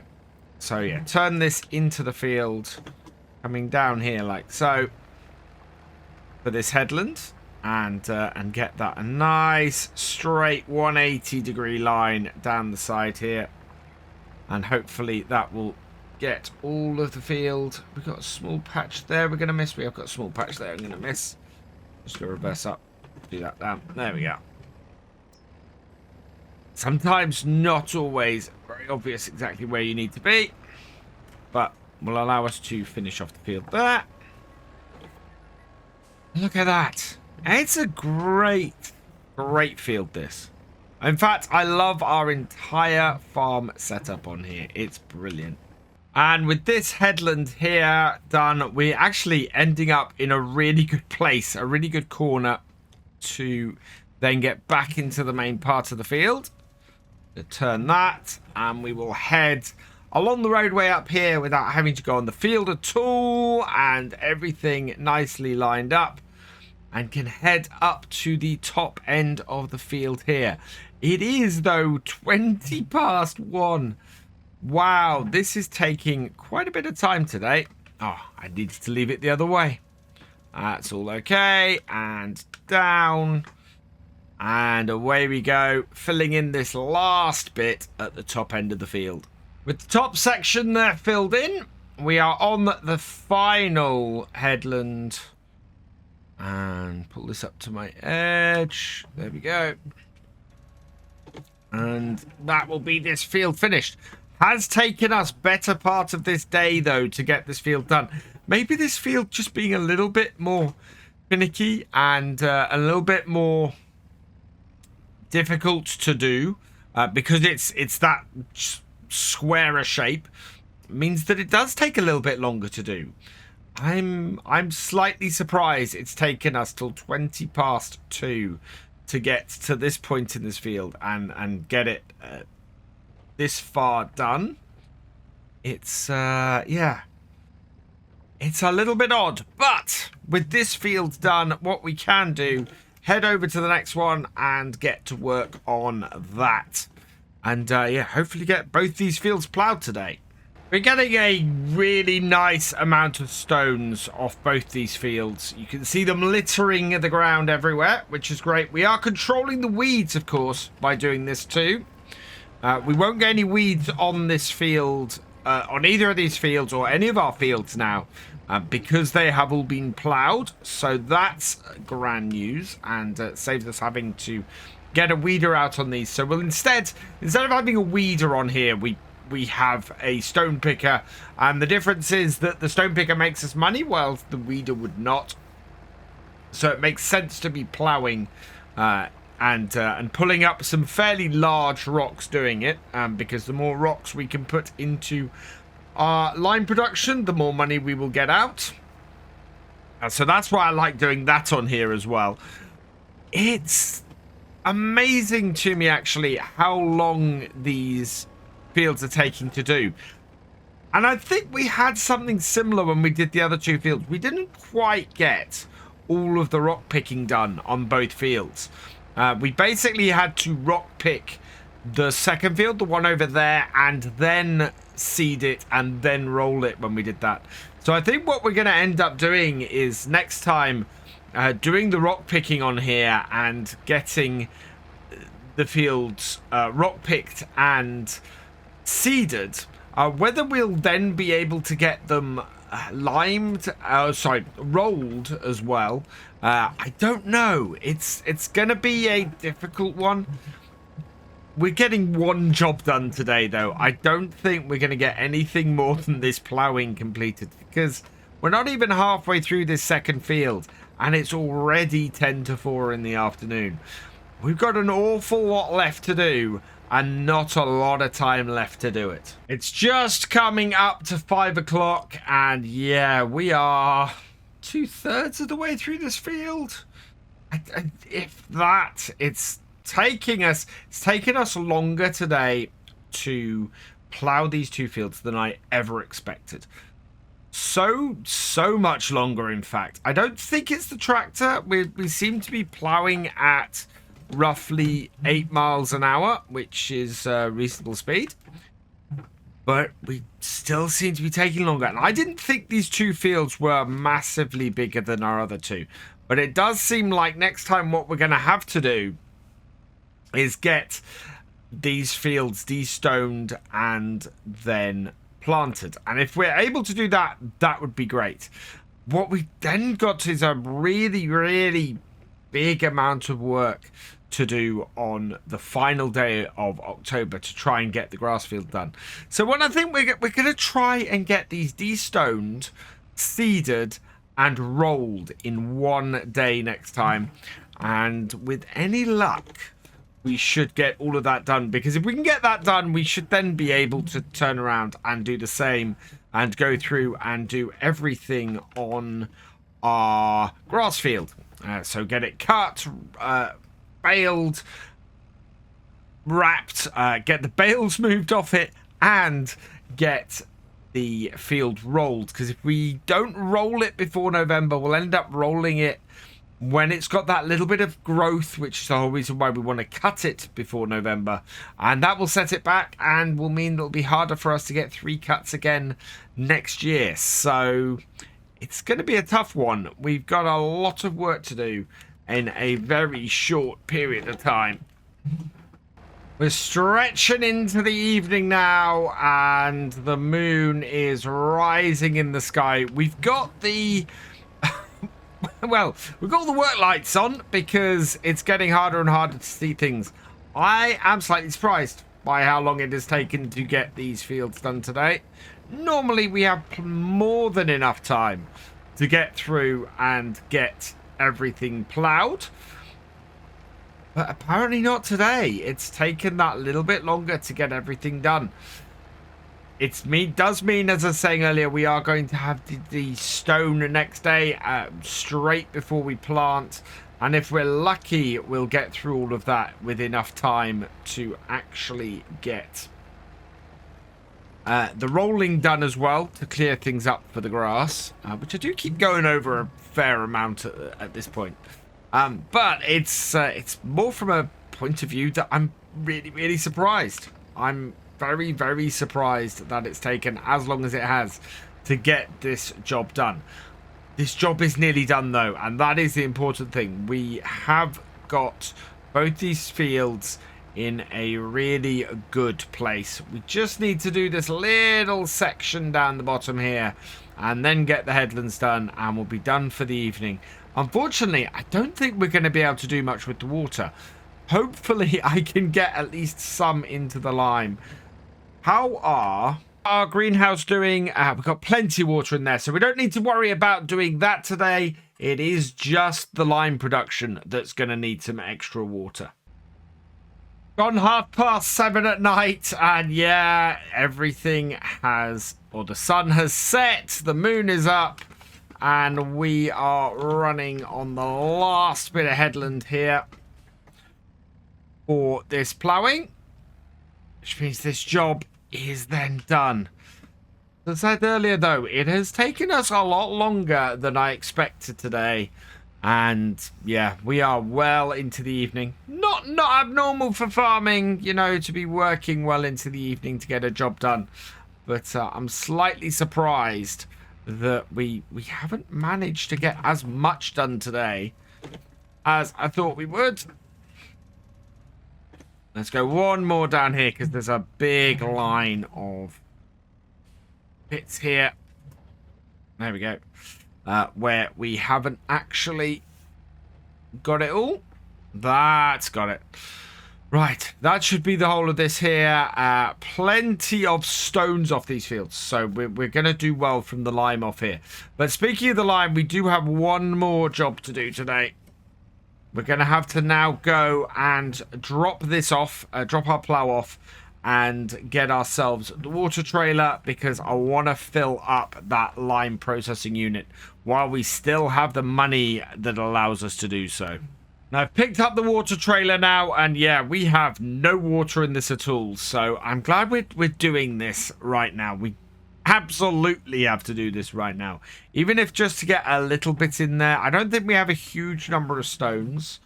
But a couple of water trailer fulls into here should hopefully get our production to a position where we can get it started.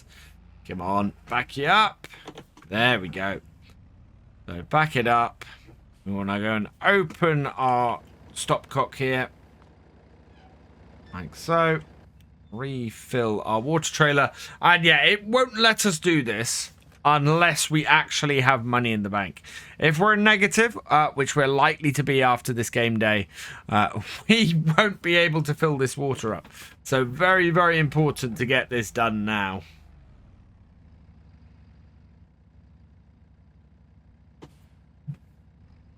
Now, I don't know if my stone picker is in the way. I'm hoping it isn't. It might be. Right, I'm just going to move the stone picker out of the way, and then we'll try reversing this in again. I've moved the stone picker out of the way, so now we should be able to just reverse this up into here. Yep, and then we can start filling it with water. Even if it's making the noise of rocks going in. No, I think it's actually started up. 2,082 litres, so we need about half water for the amount of stones. I think we probably want to be putting in then another Bowser of water, because we're going to have... Actually, I think another couple of Bowsers of water is probably a really good idea, because we're probably going to double the amount of stones we get off there. So 4,000 litres of water. Actually, which is one more Bowser. That should do the trick. Refilled with a second Bowser. Yeah, 2,082. That will do us up to 8,000 litres of stones. And we currently have 3,000 litres of stones. So we'd need to put in an awful lot of stones in here. Let's just have a look and double check this. Yes, so we do 2,000 to 1,200. So yeah, I think we're good. It is active, so we should activate. So I'll activate this now so that it's pushing through some lime. We are not doing the selling. What output mode have we got? We're storing at the moment. So yeah, that now can just go through and process. Pretty perfect, I think. We'll be in a great position. It's mid-October and we need to get these fields destoned and then seeded with next year's barley. So heading up here, yeah, you can see our fields are full of stones at the moment. Absolutely useless for us to do that. So useless for us to go and get them seeded like this, because it will just destroy our equipment.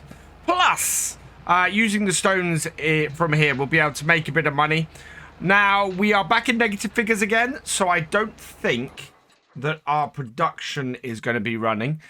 We did manage to produce 7,000 litres of stones, though. Oh, 7,000 litres of lime. Sorry. So, yeah, we managed to get that through and do that, which is great news. We should be able to get these stones processed come the winter time when we get some more money in. But at the moment, we're sitting fairly pretty. We're doing quite well as it stands.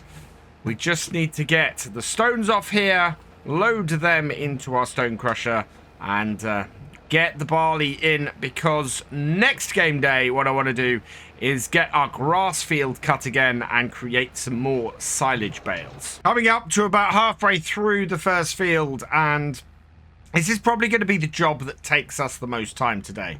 We are going to be picking stones on here.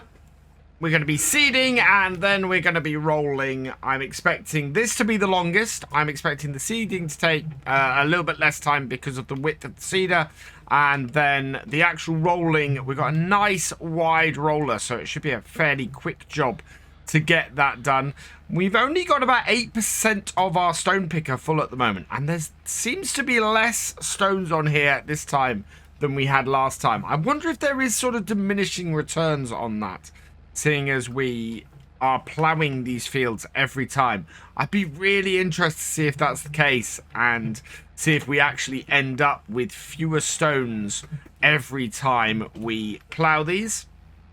It would be a really interesting little touch, because of course there are only so many rocks in the ground, and you keep ploughing and you're eventually just going to diminish how many you're picking up each time or pulling out each time if you're pulling them off the field like this. So yeah, we will see as time goes on. This is only our second go round though on these fields, so it's going to be some time, I think. I'm fairly sure we had more stones off here last year when we set these fields up. So we'll keep an eye on that and see how much we get. Up at the top end of the field now, we've only got 16% stones. It's a really low amount that we've got off this field this time. Surprises the hell out of me. I was expecting a much larger haul, having done the ploughing on here, but yeah, it is only 386 litres, which is a lot less compared to our other two fields. Our other two fields were much, much higher with the stone content. I mean, we made 7,000 litres of lime off those two fields, and it's a 2-to-1 ratio, roughly, I think, between them. So I am very surprised that we have a lot fewer on here. However, we are still going to be making some lime from these and selling that, so that should all be good. We don't have to cover every inch of this field, just make sure that we get everywhere where there are stones. And I think we've just about done that at this point. We've got to go round the top of the field, but there's not a huge amount of extra stones on here. And we should be able to just loop around the top. Yeah, we've got this top little odd section to do. But once we've cleared this off and cleared the other headland off, we should be okay. In fact, I just want to check, because I think I've got all the patches off the top of this field. Let's have a quick look at the map and see the stone setup. Yeah, we've only got some down this headland here. So we don't need to do anything more on the top end of this field, really. There's a lot more stones on this second field. You can see it's just absolutely rammed with them.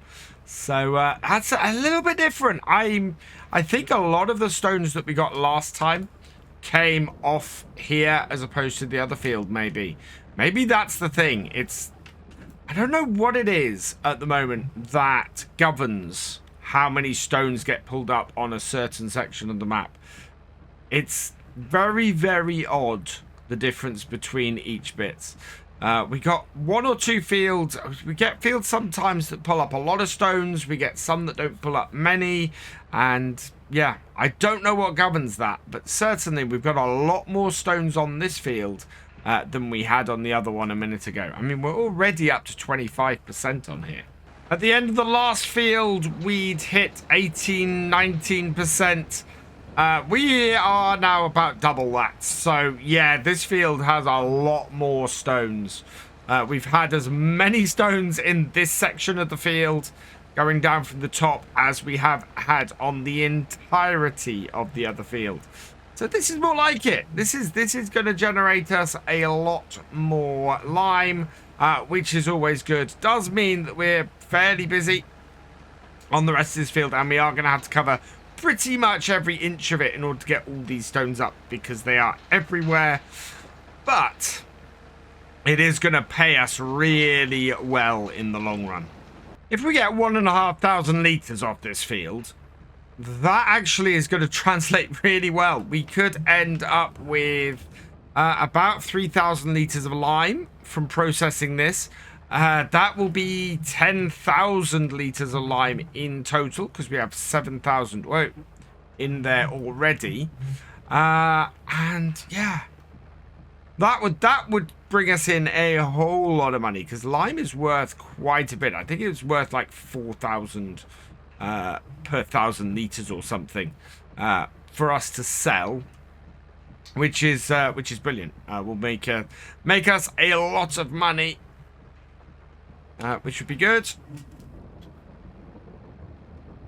We can't. Well, we could buy it and sell it for that, but yeah, somebody did say that sort of amounts to cheating. But we've got things like we can't do any contracts or anything like that on here. So creating what we can from our land and selling it at the price that it is sold for on the map, I don't consider that cheating. I think very much that is using the game as we should. If I was to buy lime and then sell it for a profit, that I would consider cheating. But actually processing stuff off the land and selling it, I think that's fine. And is, yeah, we're on a map here where we can't actually get any contracts. Is going to make a difference, especially as it takes us longer to go and plow these fields and then pick all the stones off these fields as well. It makes sense that we should actually make a profit from doing that. Coming to the end of the field now, and there isn't a huge amount left. We've got a little bit in this corner, but we should be able to get all of this picked up. And we've just gone over 1,500 litres. Fantastic. That is going to create... Well, we're going to go over the 10,000 litres with our lime, which is brilliant. That is going to make a big, big difference to the farm. And, yeah, bring us in a load of money. Yeah, there we go. Oh, are we going to get up as high as 1,600? That would be cool. It's just trying to get these last few bits we got down the bottom here. Right, so, last few sets of stones. And there we go. So, that is 1,571 litres of stones. Let's head back to the yard and get these tipped into our lime or our stone crusher. Now, as we're out of money, this won't actually process these at the moment. But that's not a problem because we don't need to process them quite yet. We're looking to get these processed just in time for the top selling price. So let's tip those into there. And while we're doing that, let's take a look at the price for lime. Where is that? That's down here. That is 1,637. But it reaches 2,890 in February. So that's when we're looking to sell it. It goes down as far as 403. We're sitting about the halfway point at the moment, which, yeah. So, yeah, we're not looking to sell till February. But when we do, that is going to bring us in a huge amount of cash. Now, though, we need to switch this out for our seeder and get that to work. Doing some seeding of the barley. So hook up the seeder. There we go. How much seed have we got in it? Not a lot. And we've got 2 bags at the back. All right. So let's bring this out here. We'll unhook it and get it loaded up. Load down. I'm very aware of the limited amount of time that we have today. It's already 2:05, and we've got not just this to do, but also the rolling. So let's bring this in here. That destoning took a long while. I can't believe that even with 3-day seasons on here, we're pushed for time to do everything that we're doing. Whereas on our vineyard, we're only just about to go to 2-day seasons. 2-day months, sorry. So yeah, we're not in a position at the moment where we need to have any more time than that on there, which is just odd, because we are really pushed to get that done. The rain has stopped as well, so that's good news. There should be plenty of seed in here to do this. Yep, 17 litres left in the bag. I love how those bags shrink as they have less seed in them. It's just fantastic. Right, and then down. Drop that off. We'll drop this back off over here. Like so. We will then drop the weight down and drop that off over here. So that's nice and accessible for us. There we go. And as always, at the moment, we're going to leave the front loader on the front because, as was pointed out, it's not something that you'd readily take off. It would be a real pain in the butt to go and do that with. So there, lock that on. There we go. Up, close up the back, and out to our field. I'm trying to keep an eye on the repair level of my tractor at the moment. We're not great.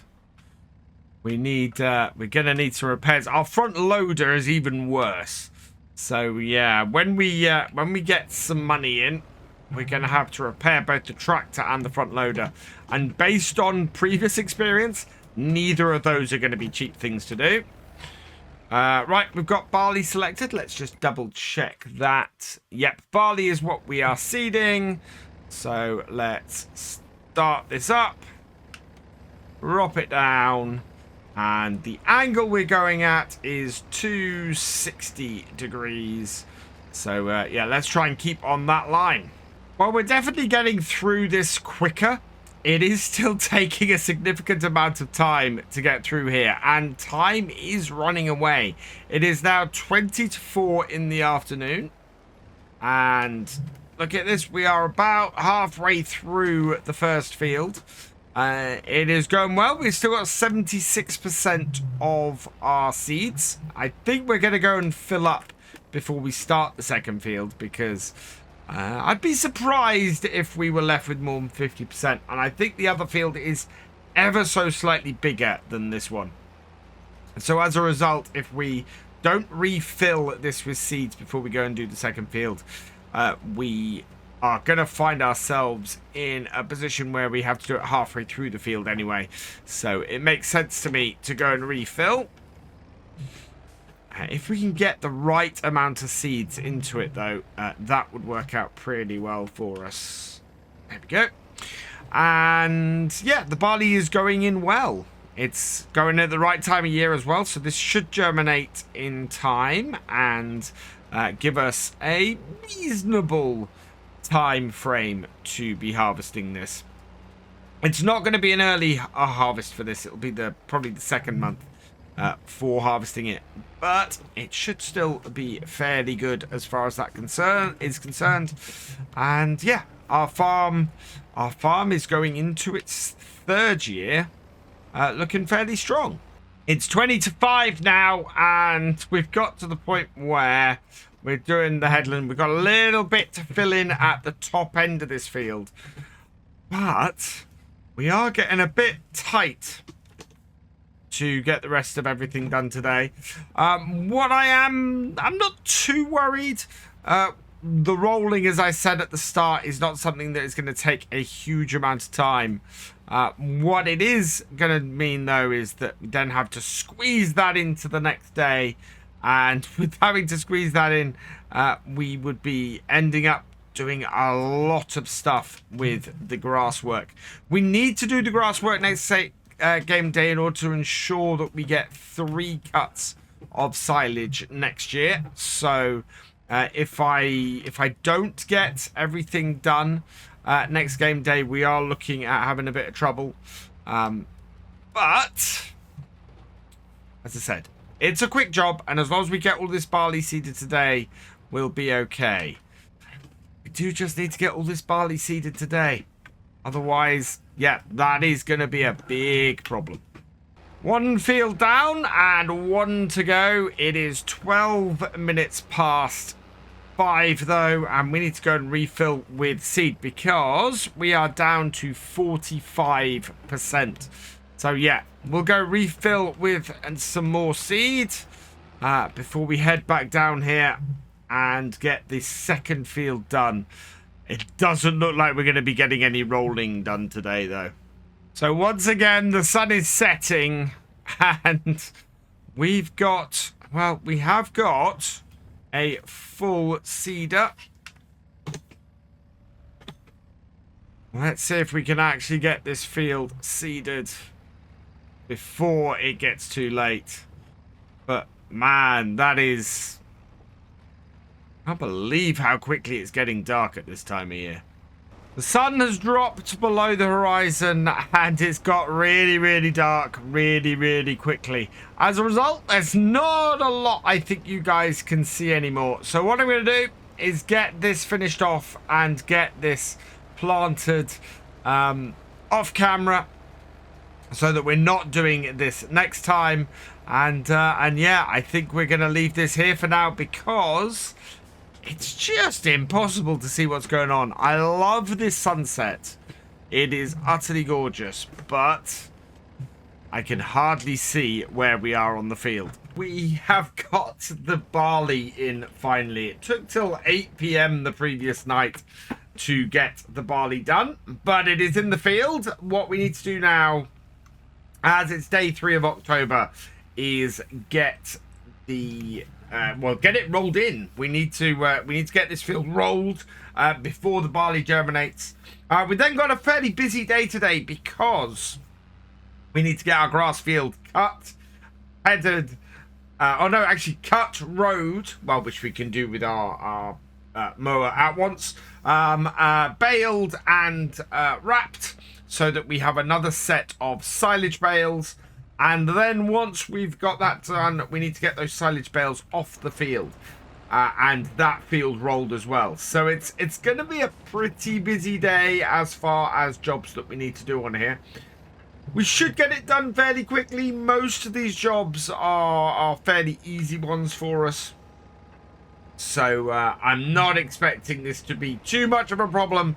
It is just going to be a lot of jobs to do.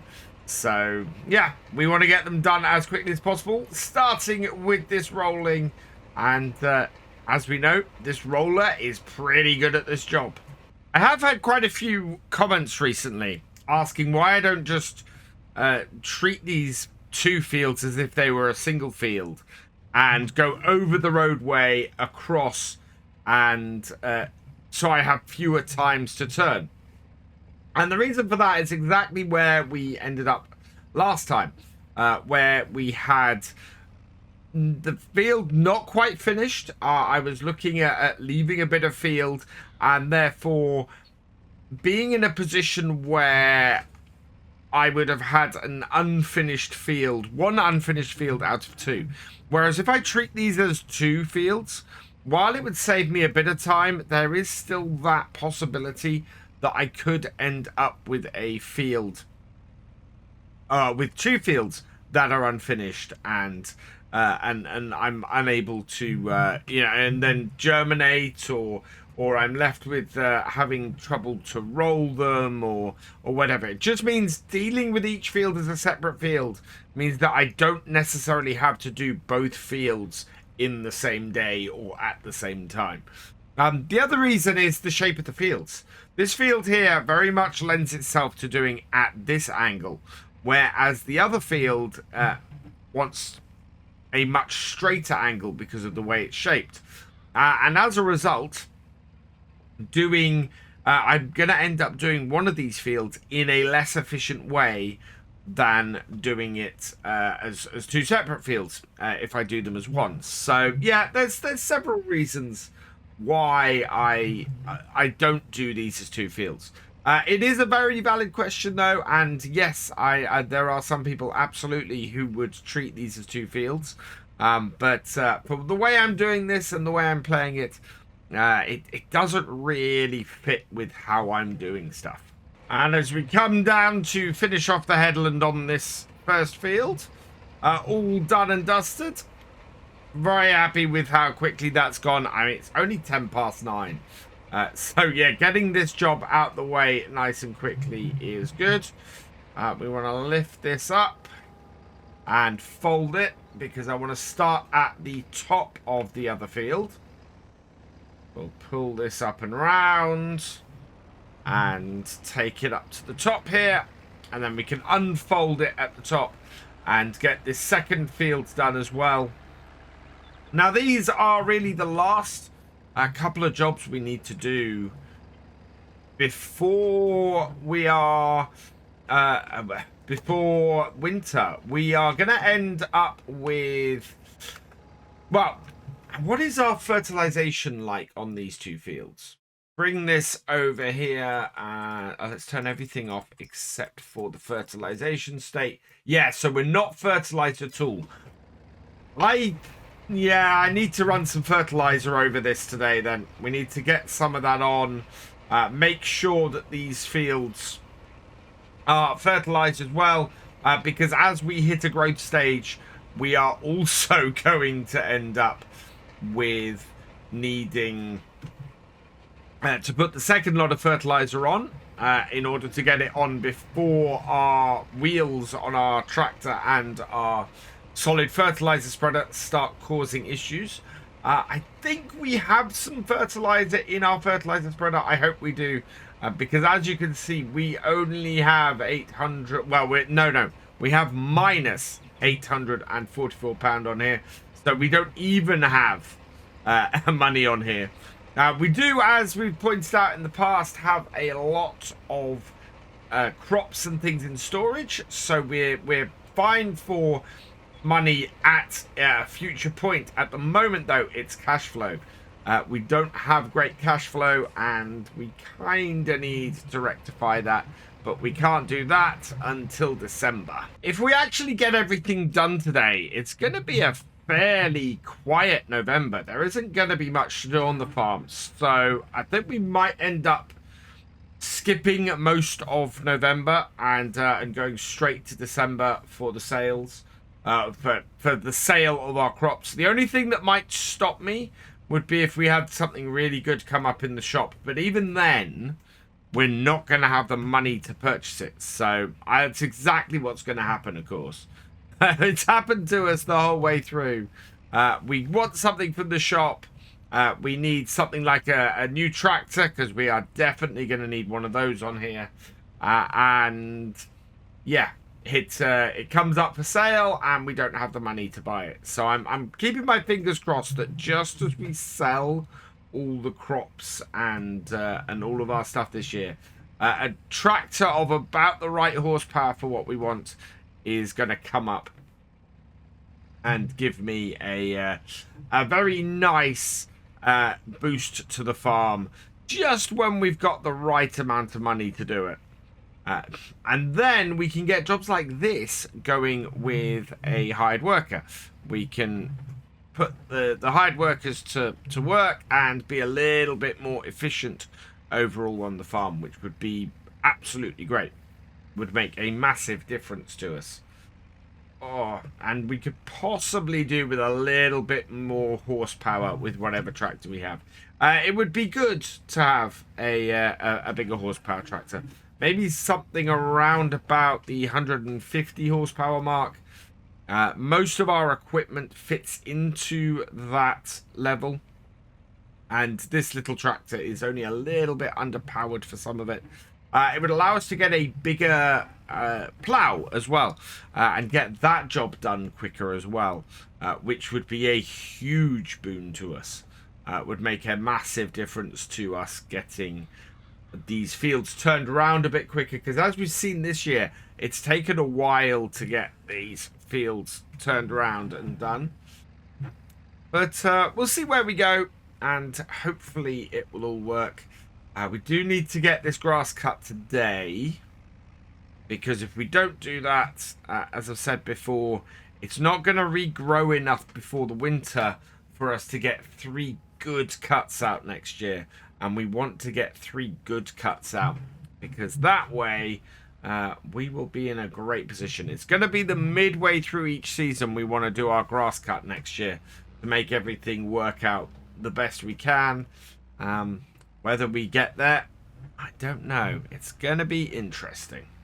Next job, as I've said, though, is going to be getting some fertilizer onto our field, hopefully. We're going to hook up to our fertilizer spreader, see how much we've got in there. If it's a good amount, then yeah, we should be all right. If it isn't, then we've got no means of getting extra in. And it's going to cost us money in the long run. What we'll have to do if we don't have enough fertilizer in here. Well, if we don't have any fertilizer in here, we're actually... I think we're in trouble either way. We don't have money to buy any. And we don't... Do we have enough to do two full whacks across this field? Let's go give this a go. See what happens. Now, somebody in the comments did say this goes wider. This fertilizer. I can't see... No, that's... No. So I can't see any way to make this go wider in here. So I don't know if that's a function you do in the store or whether that's a function that this particular version doesn't have. But yeah, I don't have anything that will make this fertilizer spreader spread wider as far as I can see. Now this, I think, is a good instance where we can do these two fields as one. With 689 litres. I think that's probably enough. But we won't know until we get up to the field here. Right. And turn you on. We need to get this as wide a coverage as possible. And ideally, this 600, 700 odd litres, this needs to do both these fields twice. So we need to be left with about 6% at the end of this to have it work properly. Turn it off, turn it back on.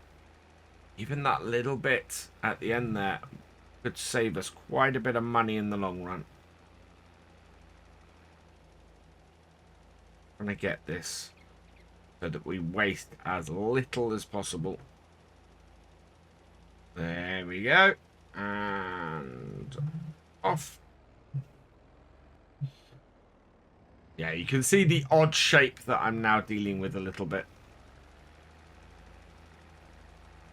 And this is more about trying to preserve what we've got than it is doing an overly straight run. But that weird kink in the fields does not help us. Right, and shut it off. Turn it on. There we go. And we're down to 9%. And about halfway through this field, or these two fields, this might work if we're lucky. Okay, so we are down to 6% as we're coming to the last section of this field here. However, there is a big patch in the other field, along with another couple of patches I've missed. We might just be able to cover this last little patch in the middle of this other field and keep 6%. But I think it's going to be closest to exactly how well we get coverage on this field and the other field later on. In fact, there we are. We're down to 5% at this point. So it's not great. We have a situation where we might very easily end up with not enough. In fact, I don't think we have enough to cover both of these fields. So that's not great. We should at least be able to cover one of them, which is good. Then I think it's going to be a case of a sprayer or something like that. Or, because we're not expecting much growth to happen over the winter, before the springtime growth kicks in, we might be able to get some more fertilizer and get it covered. So I think we're going to spread in November on one of them. Whether we spread in the other, I don't know. And this is a case where treating them as two separate fields is probably going to pay off for us. So it's still before midday, and our next job is going to be to do some mowing. So let's hook up the mower. The other thing I want to do is put some fuel in the tractor. So I think my fuel tank is still in the back of my truck. Over this way. Yeah, there it is. How much fuel do we have in it? I wonder. We did completely refill it. Yeah, 424 liters. So let's refill that. And that should then give us a nice amount. I'm interested to see how much this actually holds. In fact, how much does this tractor actually hold? We can look that up. This tractor holds 105 liters. So yeah, we can fill up about 5 times off that little fuel tank, which is great. Works absolutely brilliant for this little tractor. Right, so we are going to go around the field counterclockwise first. As we discussed last time, driving over the grass wouldn't really be a huge problem. So we'll just go round the field with ourselves on the inside first, and that will get us the better cut from this. Spin it around, and because this has a swather on it, we straight away get some nice piles of grass that we can immediately just bale up and turn into silage bales, which is great.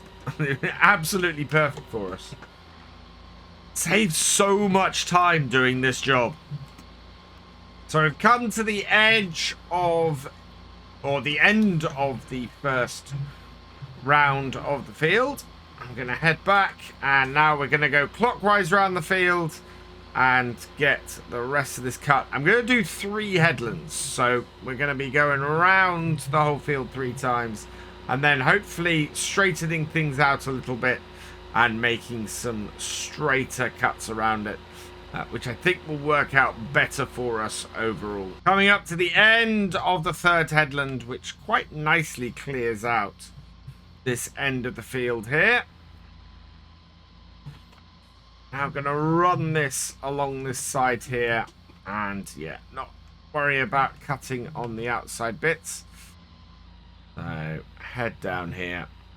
And while I'd like this to be quite straight, there's no massive need for it to be so. We can just follow the line round here and then do the same along the top edge of the field. And we're not having to maneuver quite as much as we were when we were doing the headland bits. Which just saves us a bit of time overall and a little bit of fuel. It means we're being a lot less fiddly around the rest of this field.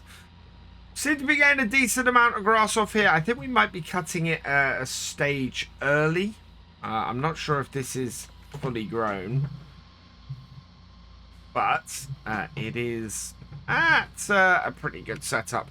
Now I'm going to keep doing the bit around here like this to try and straighten this out, because yeah, it's coming up and round like that. But it means that this bit will be finished off in a bit. And we can then just concentrate on the larger part of the field down this bottom end. And we've got our last little triangle here just to clear up those last few cuts. And then we can get the baler out here and get this baled up. I can't believe how much time we get saved just by having this mower doing the rowing for us as it cuts. You know, we don't need to worry about getting a windrower out here at all and doing that. It just cuts so nicely and rows things up so well that we can now just head back, grab the baler, and have a load of bales. And then of course we can move the bales off the field when we wrap them as well. So it should all work out fairly well. The other advantage to getting all of this done today is going to be that our wrapped bales should have fermented by the time we need them for selling at the best price. So it's all should work out pretty well for us, to be honest. We're going to be in a position where our bales get the maximum amount of worth and the maximum price out of it, and do us the best we can off here, which is really important, because the one thing we have been struggling for this year is cash flow, and this might be the thing that makes the farm. I think we might end up having to replace this baler on here, though.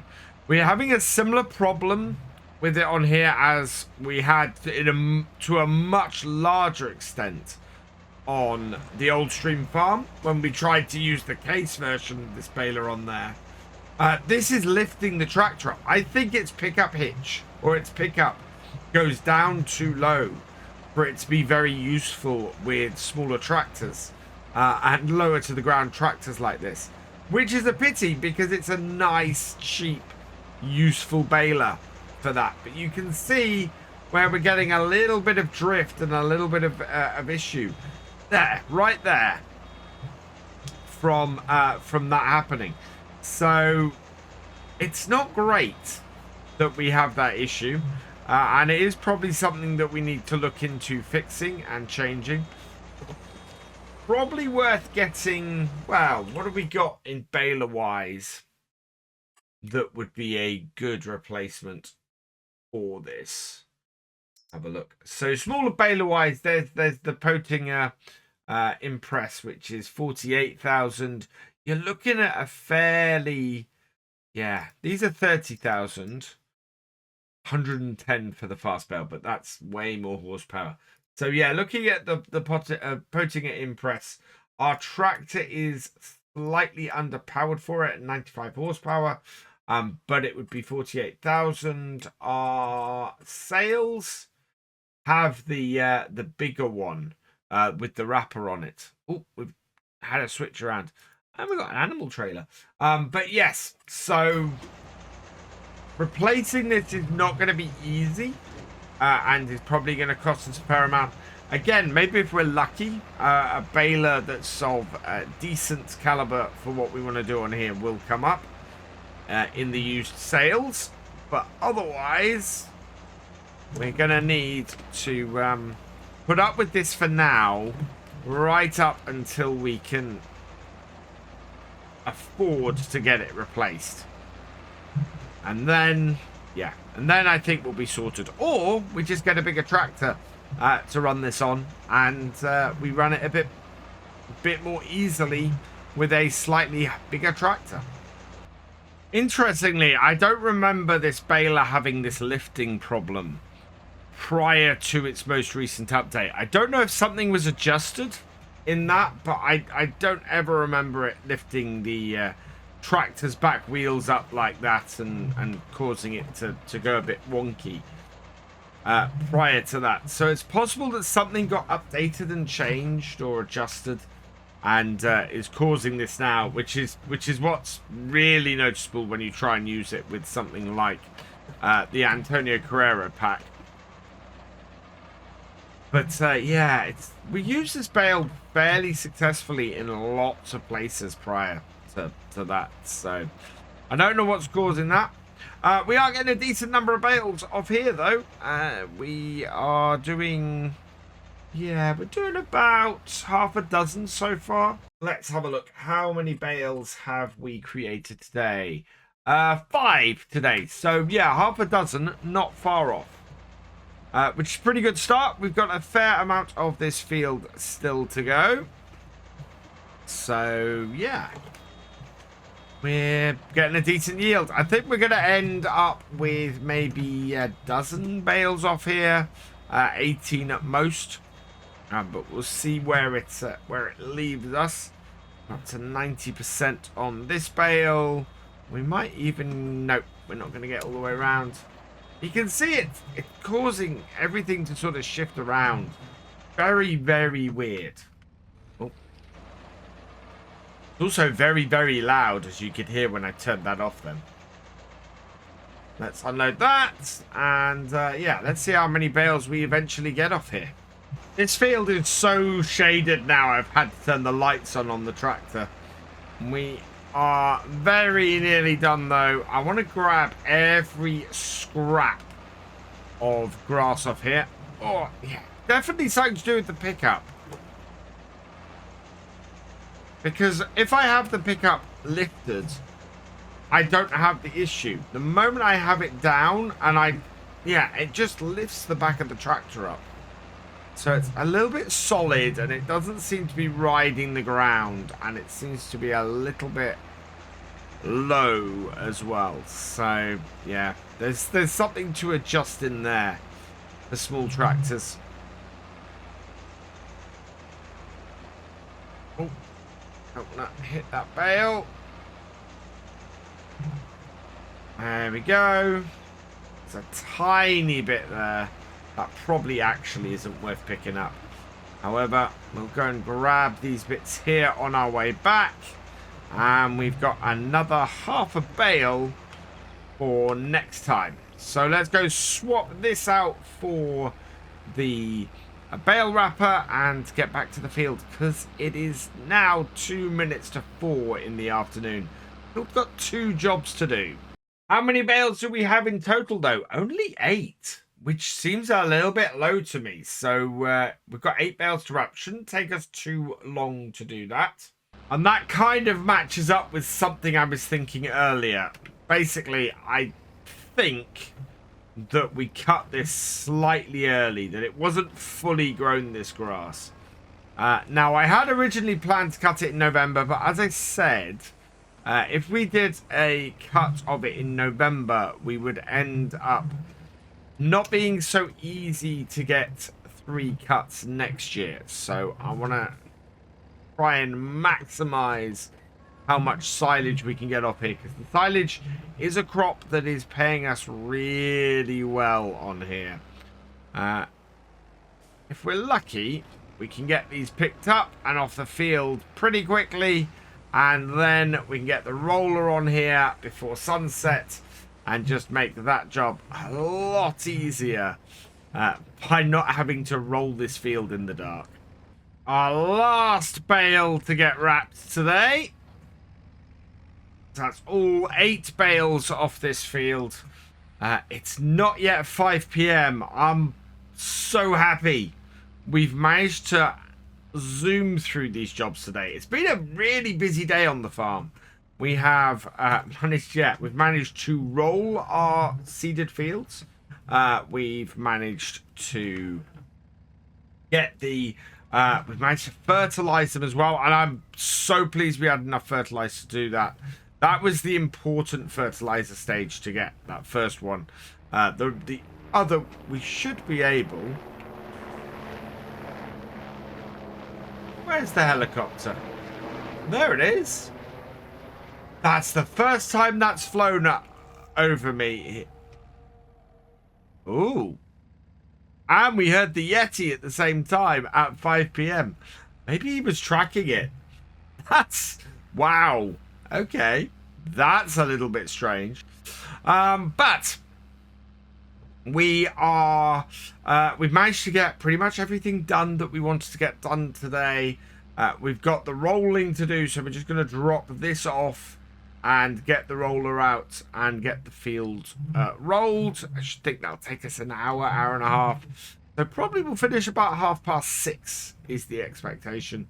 And if we can do that, then we are in really, really good shape going into November. In fact, as I said, in November, I think we're probably going to skip most of the month because we're not really going to have much to do. I think I might have a little bit behind the scenes work to do on our greenhouses, because those are looking fairly full at the moment. Yeah, we've got a few crates of produce there, but those are going to want to be sold in December as well. So I think our next thing is going to be a big selling off of produce and things like that, because we've got to that point where we haven't got much to do on the farm, but we're looking at making a lot of money from what we have done this year.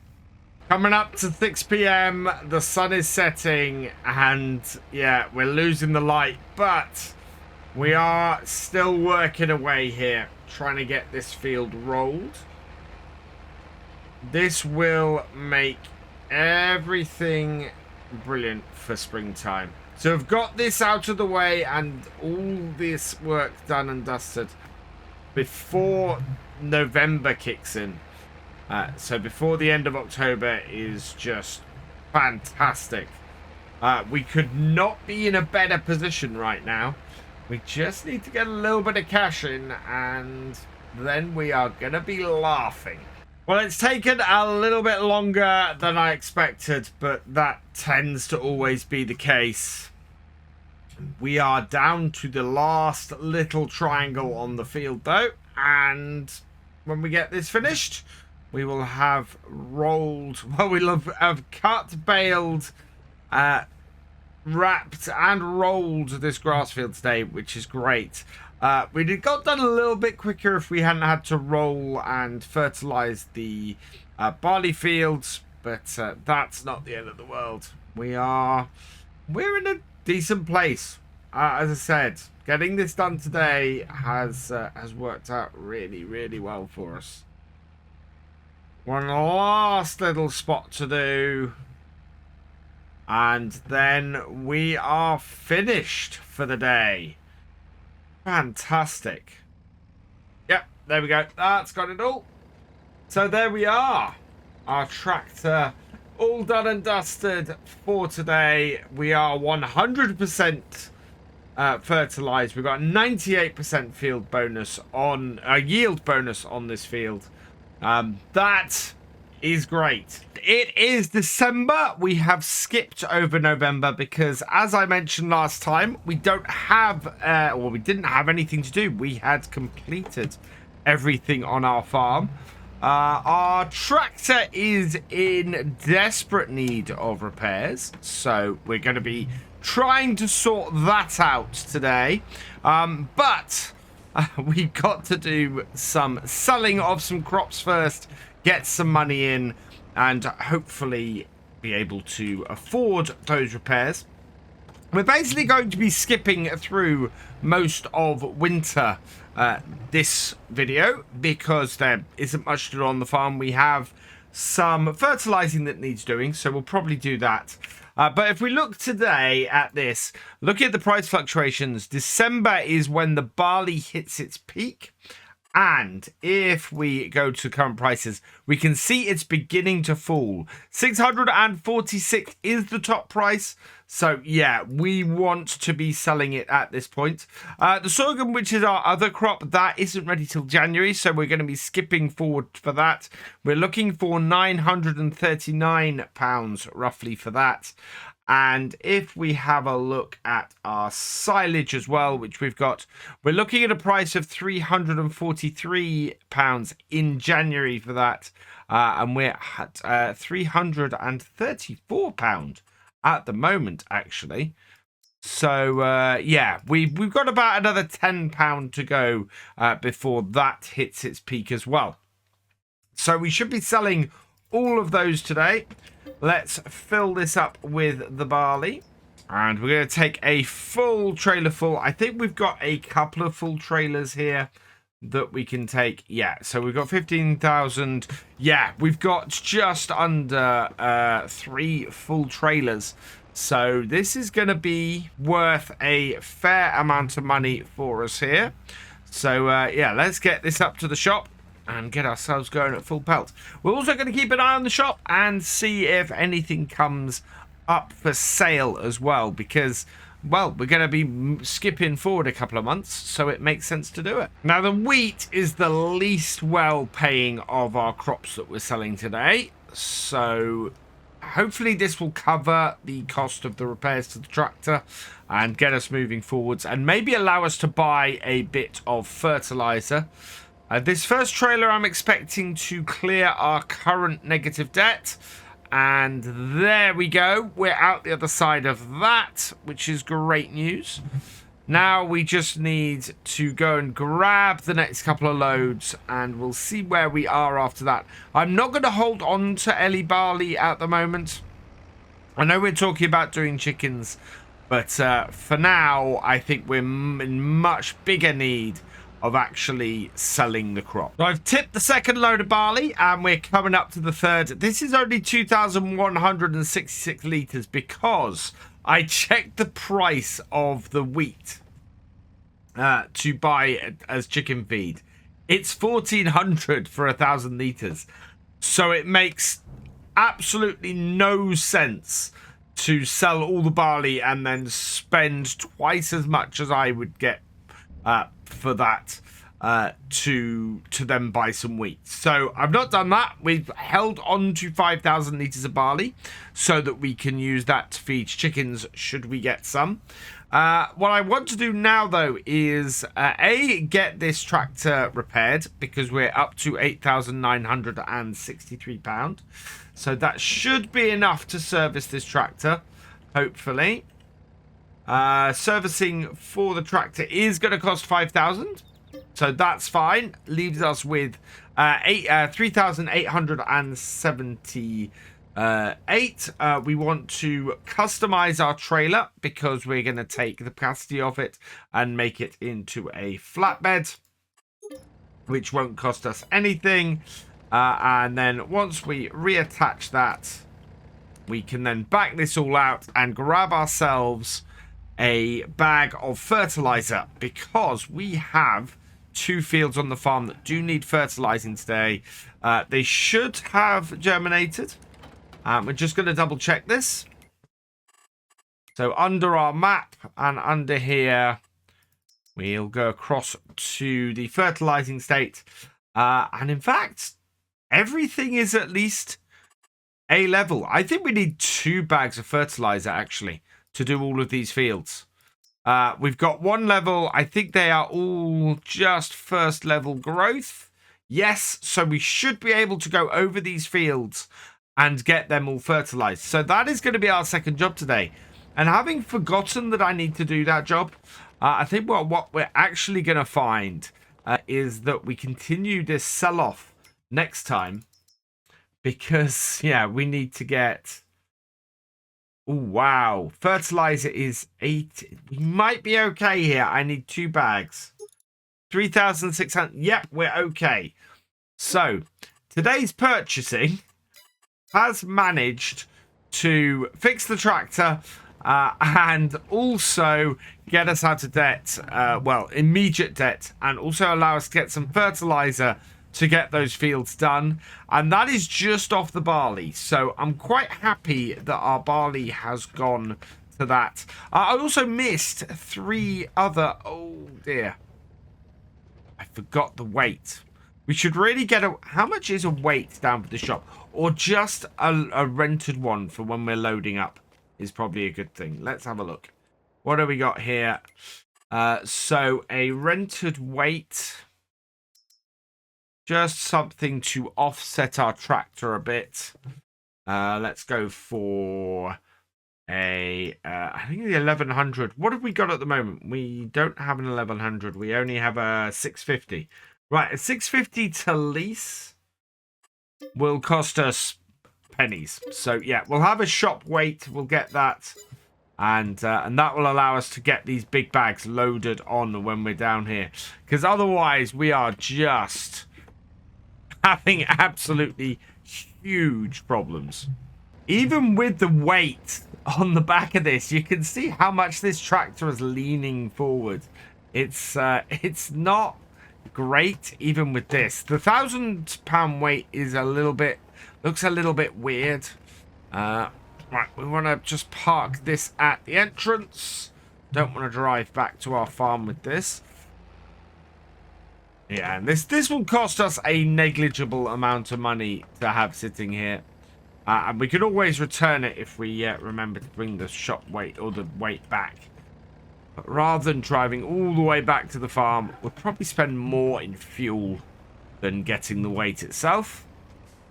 Hook this up.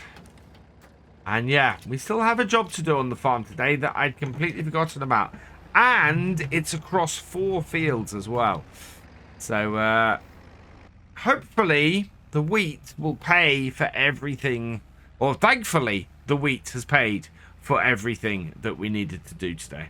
Back to the farm with our fertilizer. We'll just pull this up here. There's our weight that we should have brought with us.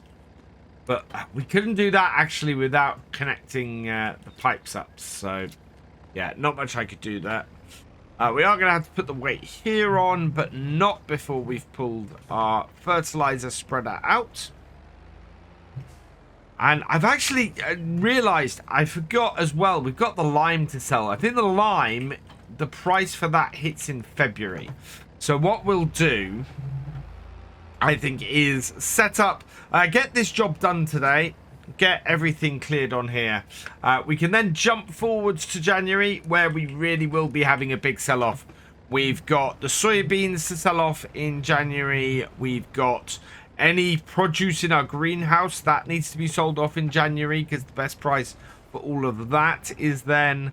And then at the end of January, I will start the sell-off, or actually I will set the sell-off for everything in our lime and our stone crusher. All the lime in there, that will then be sold off come February, which should make a big amount of money for us. And then we'll go into the new year and into the spring with just a really, really good setup. And actually, we might start looking at some animals at that point, because there won't be much to do on our farm until harvest comes along. There we go. That is that all loaded in. So I'm going to drop off the weight over here. Like that. Down and off. The other thing we've got to sell as well is straw bales. I haven't looked at the price of straw. Let's pop into here. Price of straw is best in December. So ideally, we need to get this job done and then sell off our straw bales, because I reckon they're probably at their highest price at the moment. 83, yep, they are at their top price. So we need to load up those straw bales today and get those sold in order to make the most out of that as well. That shouldn't be a problem though, because looking at it, we have plenty of time, and we've got our flatbed set up ready. Perfect. One of the nice things about this fertilizer spreader is it does have a good width on it. Allows us to very easily and very efficiently get around our fields. I wouldn't particularly want a bigger one than this. I think that would probably be counterproductive to our farm. It wouldn't fit as well as this one does. And this one has done us very, very nicely on here. So as a result, it allows us to get a good spread. The width isn't quite right for this field. And actually that tells me a lot about what I want to do with this field. And sort of, we've got space to expand out, or would have space to expand out that way towards those rocks if we bought the next section of land. And yeah, just enlarging this field a little bit to bring that area in. There we go. That is that field all done. Getting these 4 fields fertilized now is going to make a big difference to us in the long run. We are going to be basically set up on all 4 of our fields for next year. Before we even get into next year, it's going to be a case of we're getting into springtime, and we're going to have to try and find stuff to do on our farm to keep us going, or we're just going to skip ahead to harvest. If we could afford to get animals, that would be great. That would give us something to do for the year. We want to really be earning money, because otherwise it's going to be a case of sitting there for months on end, going through to the actual harvest time, and just getting there and being massively in debt. So yeah, I want to see if we can do stuff to tick over and keep everything running each month, and if we can, that would be good. Right, let's have a look at the coverage on this field. We could do it a little bit down this top end here, and there's, yeah, we need to go and do some coverage up there. So what we'll do is come up here and get this covered, and yeah, then we're just going to have 2 more fields to go. And as I said, because of the jobs that we've done today and that we've still got today, looks like we're not going to be moving out off this first day as I thought we were. Now, people have suggested that I do these 2 fields as one for work to save the amount of turning around I'm doing. And because of what we're doing today, we're going to do exactly that. We're going to turn that off and turn it on. There we go. As we go across the road, because I don't really want to spread on the road. But what we can do is come along here. That's not got the animation. Hang on. There we go. Yeah, it was still spreading. It was still putting stuff out, but just wasn't appearing on our on here at all. So yeah, it's a little bit more fluid with this. We've got a little bit more play that we can do. So I'm going to just go the whole way across these and get both these fields done. I am so pleased with how well we've got the farm working this year. Despite the fact that we've had a bit of a cash flow issue while we've been waiting to sell stuff, we have managed to keep everything running and functioning and bringing money in on a fairly regular basis. And when it comes to next year, hopefully we're going to be able to get a little bit more done as a result. As I said, we are set up. We shouldn't have to touch our fields now again until harvest next year. It's just going to be a case of cutting the grass and doing any animal work we need to do, depending on whether we get any animals. So our fertilizing of these 4 fields so far has taken less than a single bag of fertilizer. In fact, I'm pretty much thinking, yeah, we've got 67 liters left for a single bag of fert. That is quite astonishing, to be honest, I think. Oh, no, actually, there we go. So I think that's covered it. Let's have a look. Yeah, we've got a small triangle there. We need to do a bit on this headland here. But a single bag of fertilizer of the ones that we bought holds 1,000 liters. I think we had some fertilizer in here initially, because I had more than 2,000 liters at one point. Interestingly. But we've got, yeah, basically 1.5 bags left, and it hasn't taken half a bag of fertilizer to do this. So, yeah, we must have had some fertilizer left. I probably overspent on that. It's not the end of the world. We are gonna need fertilizer at some point in the future. I do have just a section in the middle up here that needs doing. I'll go through here, and that should then cover that off, and that is our 4 fields all fertilized and done, which means that, yeah, we're in really good place. That has got us all set up. We've done everything we need to do on the farm ready for next year as far as our arable crops go. So I'm going to head back to the farm. We're going to park this up, and then we're going to put the... Well, we're not going to put the flatbed on yet. We're going to put the weight on and start loading the flatbed up with some straw bales and get them sold. I'm not sure how many of these straw bales I'm going to get on here. If we're lucky, we'll get 2 high. And so that will be 8. And then another 6. So that's 14 bales on here. If we play this right. And can get a good stack on here. Might be a little bit fiddly, but we're going to give it a go. So that's... Right. I want to get these two at the same setup so that I can get them... Yeah, there. Like that. Perfect.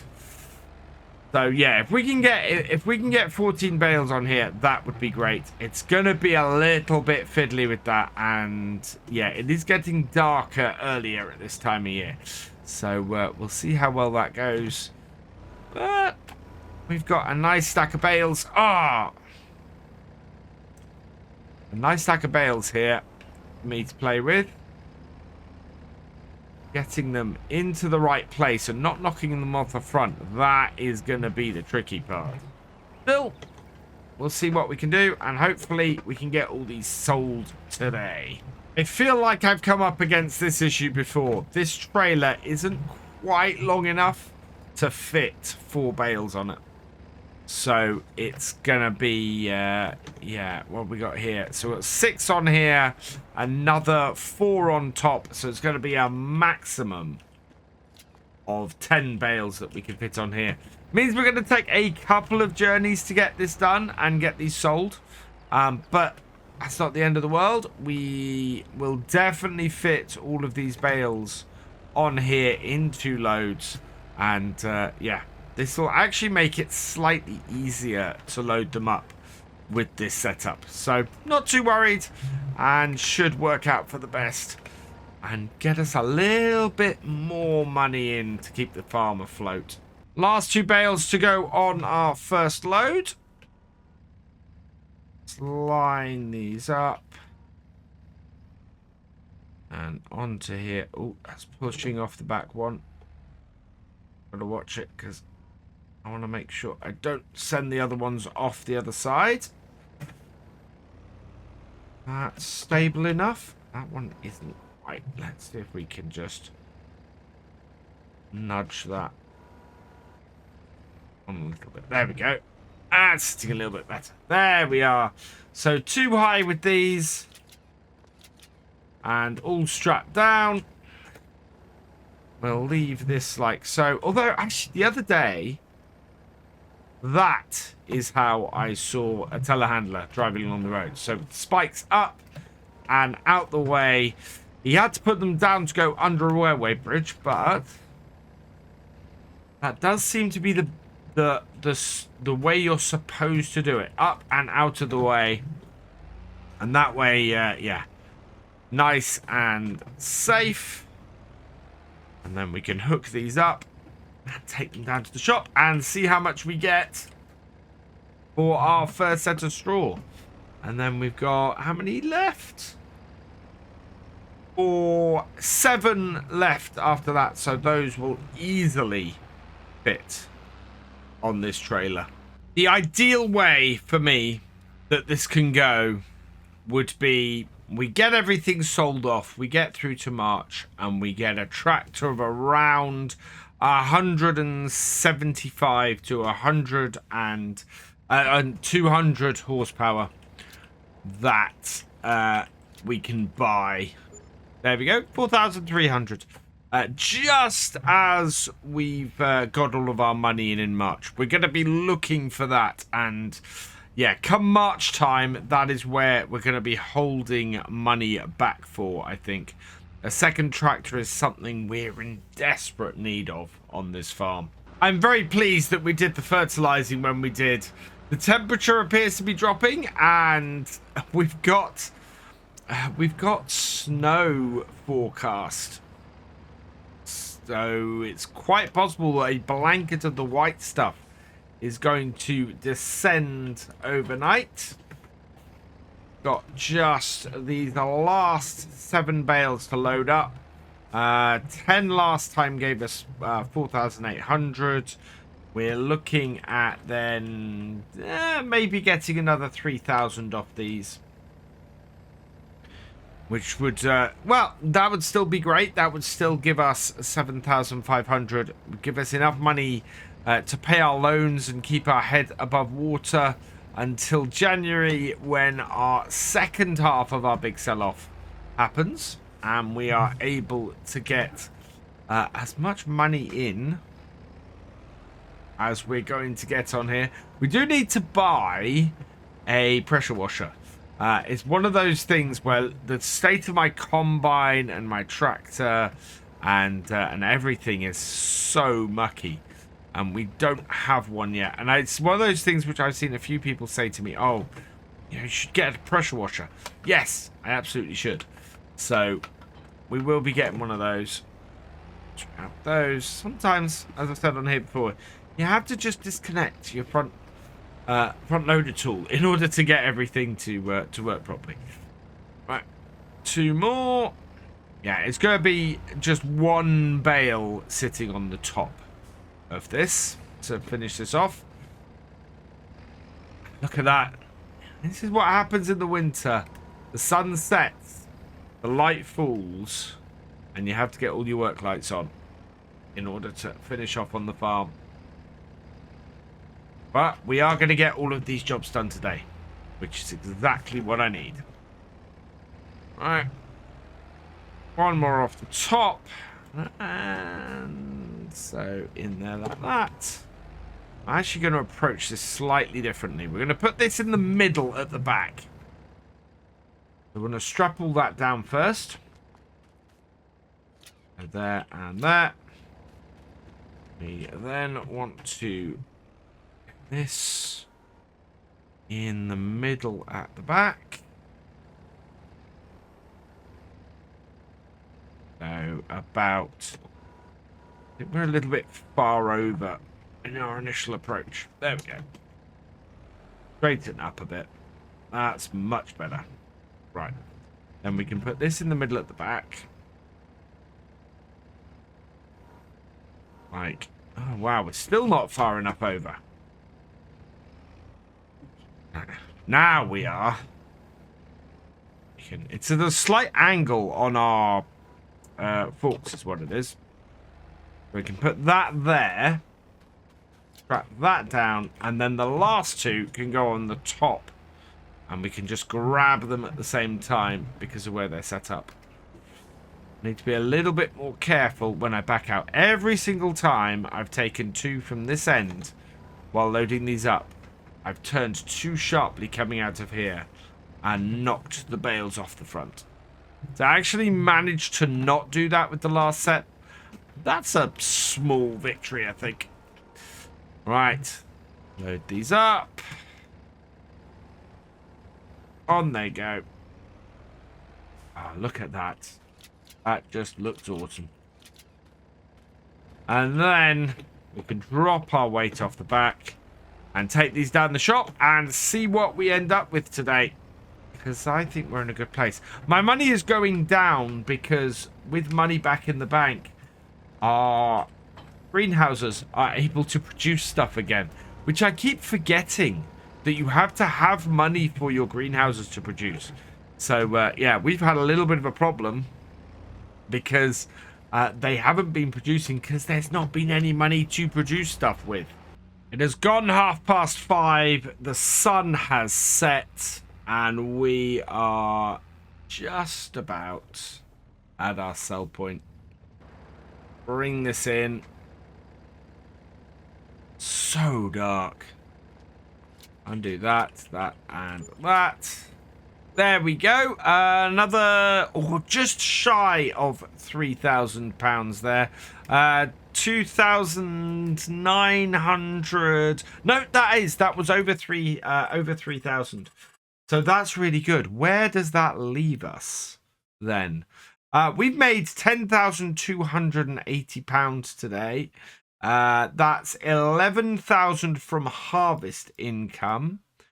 And 7,300 and 54 from our sold bales. Production costs, you can see that's our greenhouses. They're producing quite nicely.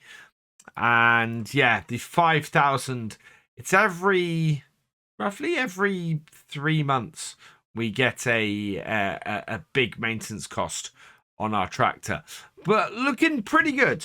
I'm quite happy with that.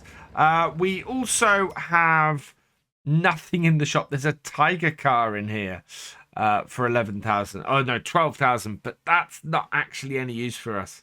It's a great little utility truck, but yeah, no use for us on here. So we'll keep an eye on that as we move forward. But we're going to be heading to January next time because we've got the soybeans to sell. We've got a load of products to sell from our greenhouses, and the lime needs to. I think the lime is February, so I think it's going to be. Oh yes, it's our silage bales is the third thing, and those are going to give us a lot of money. First day of January. And we have some fairly good prices at the moment for some of our stuff. The sorghum, now it's saying the price is dropping, but showing the current prices, it's actually on the way up. So 9.35 is what our current price is. 9.46 is the maximum. We're going to keep a close eye on this. And the moment it switches, we're going to sell because we've got a little bit of an oddity going on here at the moment. We're looking to sell a couple of other things. So the silage, that is reaching best price. 351 is the best price for it. 352 is what we currently have, and it's dropping. So that's the first thing we're going to do today. And then we've got lettuce. That is going up 927, and we're looking for 1936. Might be better to sell that in February. Tomatoes will drop next month though, and they are currently £1 off the best price. And then strawberries 488 and 486 is the best price listed. So yeah, we're going to be selling those. The only thing left to sell today, or left to sell, is the lime, which is at 1,645. That will hit nearly 3,000 in February. So we're going to leave that where it is today and get that sold probably between now and the next video. We might skip forward a few days and do that at the end of this video, simply because I don't think there's going to be a lot to do on the farm come February. So we need to hook up the weight on the back of this.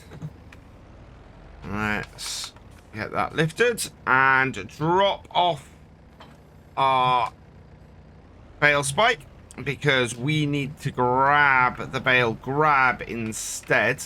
Bale spike would make loading these up a bit quicker, but to be honest, I wouldn't want to have pierced bales for sale.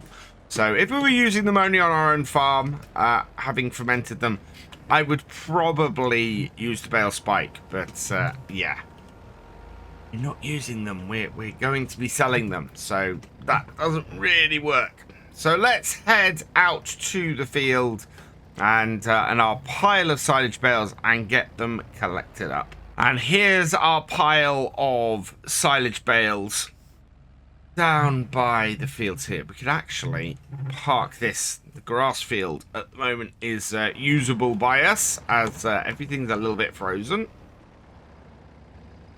So we can make things a little bit more easy for us to get around. Grab this like so. And all of these should now have fermented. So yes, yes, yes. And these are all the most recent ones. So everything's fermented, which is great news. Which means that we can now make a ton of money off these. But we are going to have to get these loaded up fairly quickly in order to do that. Actually, I could have parked the trailer a little bit better. Oh, wow. This is where we're going to have some fun. Everything's slippery because of this snow. And it's just going to make it that little bit more of a task to get this done. Hopefully, though, we'll get this all loaded up fairly quickly. Might take a couple of loads to do this, which would be brilliant. So we'll see where we get to. I've definitely got better handling silage bales with this piece of equipment since we started using it here on No Man's Land. It's got much more detailed. I don't know if it's because FS22's handling of bales is better, just in general, but I'm certainly able to use this bale grab with a lot less trouble than I had in FS19, and able to position bales exactly where I want to on a trailer with them now.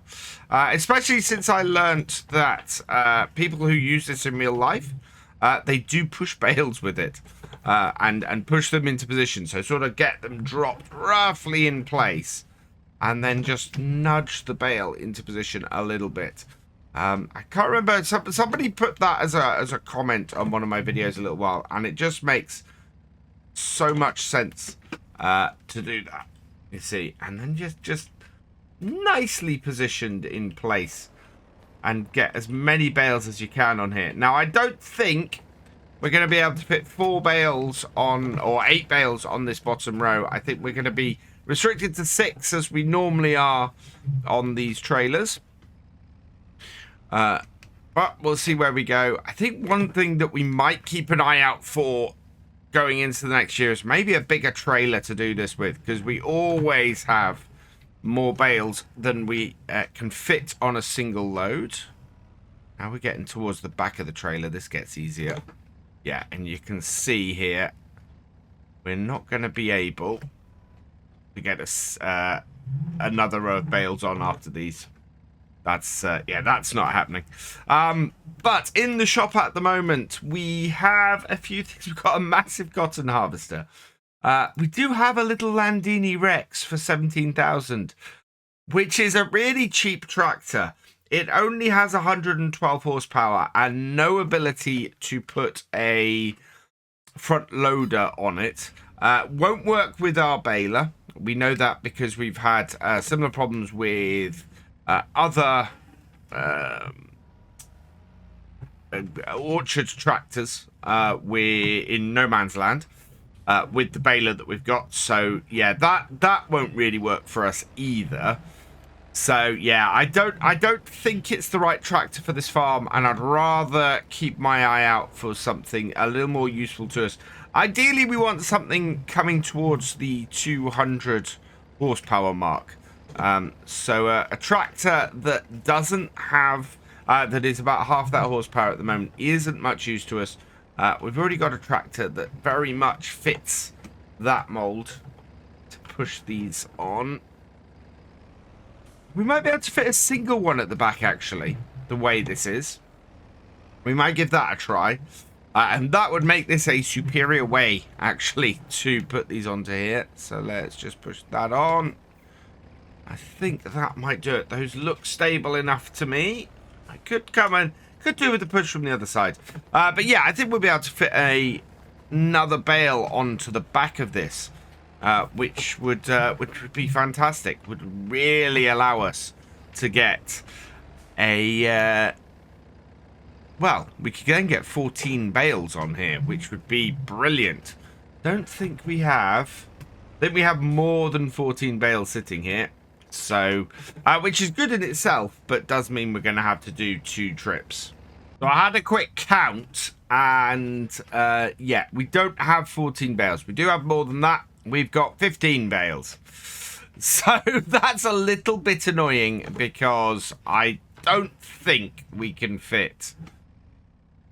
I really don't think that we can fit 8 bales on this second row. I don't think it will quite work for us. There's just not enough space. So what we're going to do is probably load the last bale on with our next load of stuff to take down to the shop. We're looking at that probably being some of the stuff from our greenhouse. Now, the lettuce does rise a significant enough price in the next month for us to consider putting that or delaying that for a little while, and maybe just turning the greenhouse on to do lettuce only for that period, get a little bit more money out of that. for everything else is going to be ready. Well, is ready sort of this month and today. So we're keeping a close eye on that price. I'm hoping we catch this before the price drops too much. There we go. That's on. So, yeah, we've got 4 more to load up. 5 sitting here. So we'll get that done. And then we'll go and see how much these are worth. Okay, so I think this is the last bale we can fit on this trailer. Leaving just 1 bale up here. So bring it in. And put it down and on. Back off. And then just push it into position. Like so. I think that's probably good enough. Yeah. So we can strap that down. Really, so lucky. I managed to not unwrap any of those bales while doing that, which is, yeah. We've not been that successful before with this kind of thing, especially stacking the little bales. During my live streams on Twitch doing Calmsome Farm, we did load up a load of the mini bale stacks the other day and managed to break them apart while they were still strapped on the trailer. Everything just exploded. It was ridiculously funny.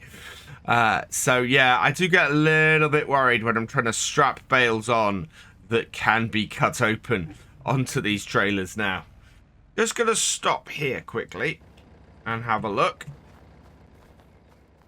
How are we doing up here? So we do have a fair amount. Oh wow, we've got a whole load of stuff in here. Let's have a look what's actually in our greenhouse. So we are storing 995 litres of tomatoes, 497 litres of lettuce, and so yeah, we've nearly got we've got 2 full pallets of tomatoes sitting in here. We've got nearly 1 full pallet of lettuce and nearly 3 full pallets of strawberries. So yeah, there's a little bit that we can still squeeze out of here again, which is great. As I said though, I think we might, as soon as we get another couple of pallets worth off there, I think we might end up turning off the strawberry and the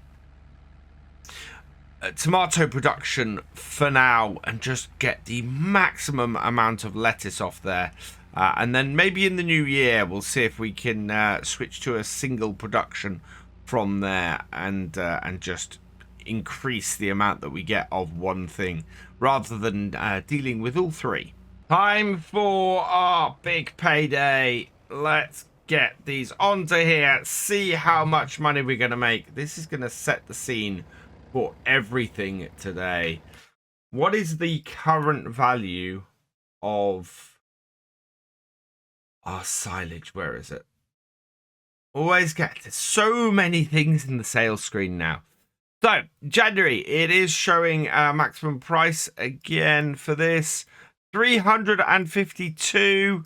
We are perfect. We are getting this at the absolute best price for these. This should be worth a fortune. Right, bring this onto here, and I'm just going to undo all the straps at once. There we go. 17,684 for all our silage. That's brilliant. I'm so very, very happy about that. So what does that mean that we want to be selling next? The sorghum is at 936. The price we're looking for is 946. So yeah, we'll leave that going up. I think what we're going to want next is the strawberries, which seem to be, have peaked, and the tomatoes, which have also peaked. So yeah, we want to get those. The lettuce is almost up there as well, actually. That's brilliant. So tomatoes and strawberries first, along with our final silage bale should bring in us another load of money. And we got more snow on the way too. The snow we did have has melted, and I've just popped the silage bale onto the trailer. So what we're going to do is we're going to drop this trailer off near our greenhouse, because we've no need to go all the way back to the barn with the trailer. We do need to go all the way back to the barn with the tractor, because we need to switch out for the pallet forks to start loading up the strawberries and tomatoes. And yeah, hopefully make a decent amount of money from those as well. We got about double the number of those because of what we have sitting in our greenhouse as well. So I'm going to try and position this so that I can load those up easily enough. I don't think I want to be this way round, actually. I think I want to be the other way around. Some people have suggested that I replace this greenhouse with the one that we're using on the Old Stream Farm. I think that's a really good suggestion. And I want to do that. I want to at least probably place another greenhouse here at the very least, so that we are we're doubling our production on this. It's going to be really interesting. What I'd love to do, what would make us more money than anything, I think, would be to buy some more land. If we could come back after this, after having sold our lime and everything else in February, and buy another field, that would be brilliant.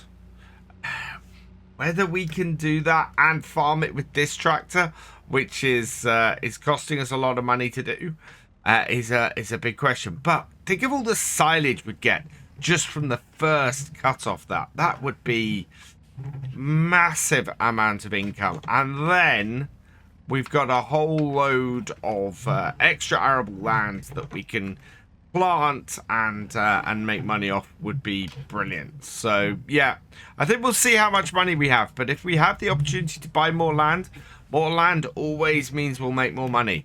So well worth doing, I think. Doubling our productivity would be fantastic. So first things first here, I want to see if we've finished off those pallets in here. So let's have a look. Yes, we got 550 on the lettuce. Yes, we have. So we will deactivate production on tomatoes and deactivate production on the strawberries. So we'll be left with 14 litres and 7 litres once those spawn. And then we'll let the lettuce just produce, so that when we come to buying stuff in February, or selling that in February, we'll have hopefully have an extra pallet or two of lettuce to sell, which at the time should bring us in about an extra £2,000 if it works. So that's the idea behind that. We're gonna double the amount of strawberries and tomatoes coming out of here, because they will spawn as I'm unloading these. There we go. There's another pallet of strawberries.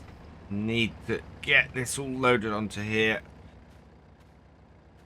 Do that strap. There's quite a lot of pallets to load up on here, but this is the best price, so it's gonna absolutely be worth doing. All of this is taking us a while today, though. I am kind of wondering, are we going to be able to jump forward to February, or is that going to be the next video? That might be the next video, because I still think we're going to have a load to do. So, yeah. Selling everything off is taking a while on here, but that's no bad thing. That's actually really encouraging. If it's taking a while to get all of this stuff sold, hopefully it's gonna be a really good income for us. Expecting more strawberries to drop. Yeah, there we go. And we've still got 2 more pallets of strawberries to drop and 2 more pallets of tomatoes to drop. So yeah, plenty still to get onto our trailer here. And we're gonna stack everything too high, and hopefully we'll then fit everything on. We'll see.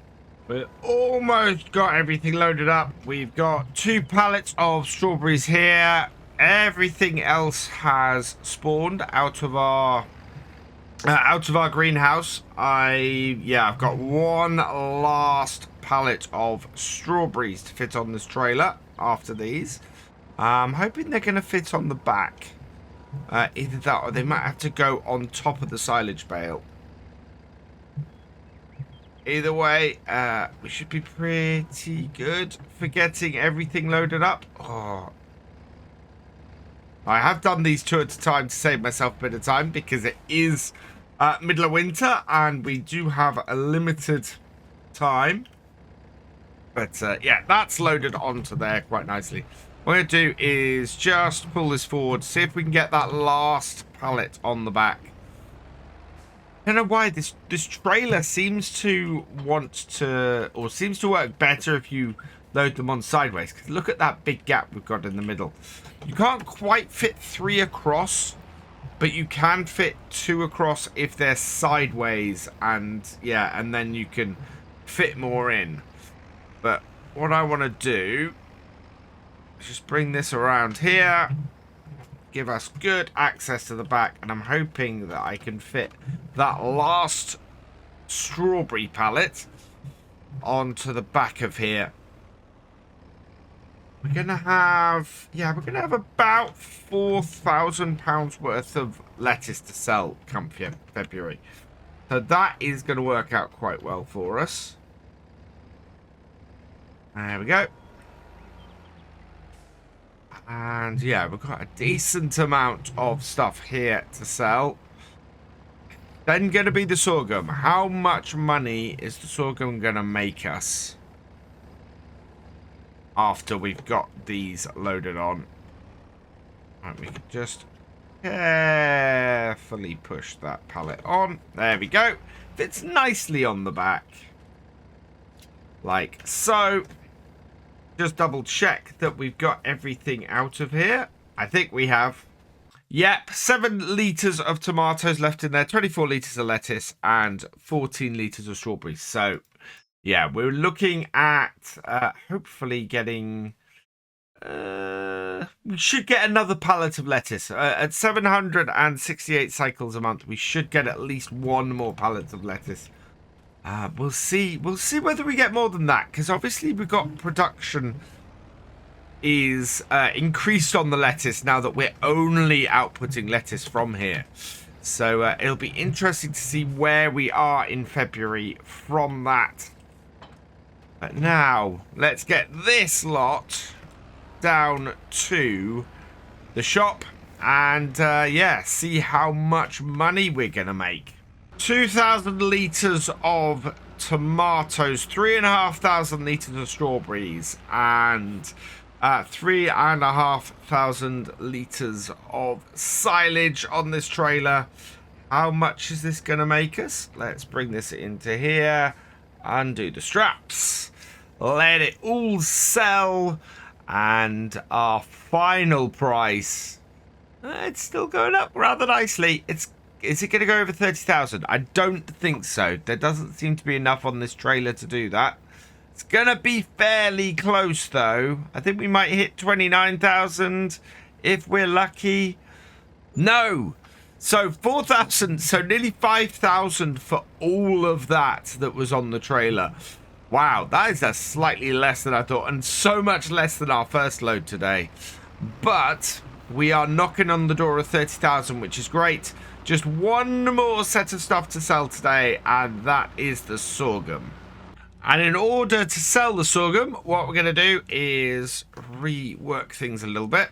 First, we will drop off our forks, so we don't need those.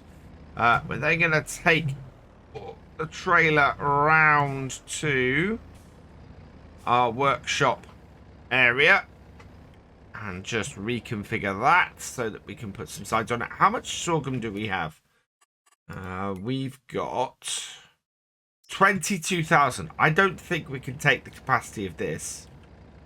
all the way up to that. Look at all this stuff that's available in there. There we go. So customize that. The maximum capacity of this is 12,000. I think we'll go max capacity simply because 8,000 will require 3 trips. 12,000 will require... Oh, no. Actually, I don't want to spend any money on it. So I would go to 12,000 capacity, but it'll cost us £4,000 to do that. No, we'll do 3 trips. That will be fine. So customize that. Yes. Okay. Don't want to spend money I do not have to spend. Whoa. Right, there we go. Right, and then I want to drop off the weight. And yeah, it's 4 in the afternoon. The snow is falling again. We are going to be dropping off the last of this sorghum in the dark because, well, that's where we are. It's getting dark in winter and it's getting snowy. Let's connect this up. There we go. Over to here and let's fill up with sorghum. And where are you? There you are. Start that. 3 trips and we'll see how much we're going to make. This, though, this should be a decent payday, I think. Sorghum is worth a fair amount of money and we have got 22,000 litres of it. Ooh, is this going to be enough for us to be able to afford more land? Considering we've got other stuff to sell, this could be pretty big. Unfortunately, I don't think it is. I think we're going to find that we hit about 50,000, which is in itself is fantastic, but not enough to buy a second field or a second area of land on here. We are going to make about 7,500 off this, I think. There we go. Almost spot on. 7,495. So off 3 trips, nearly 3 full trailers, we're looking at around about 20,000-ish, I think, of what we've got. That's really good. That will take us up to just shy of 50,000. It's going to be down to the lime and everything to see exactly where we end up with this. So I'll get the next load done and then we'll come back when we've got the last bit of sorghum to sell. We're going to need 6,235 pounds to complete this and hit 50,000. We're not going to do it. Spoiler alert, we're not going to do it. We've only got 6,075 litres in here. So anyway, I look at this, it's not going to be enough. Which is a pity. We are so close. I mean, we are going to be within a stone's throw of it. Yeah. We are well, just over, sorry, £500 short. We know we're going to hit it. We know we've got stuff to sell in February that will bring us over the £50,000 mark. Will it give us enough money to buy another area?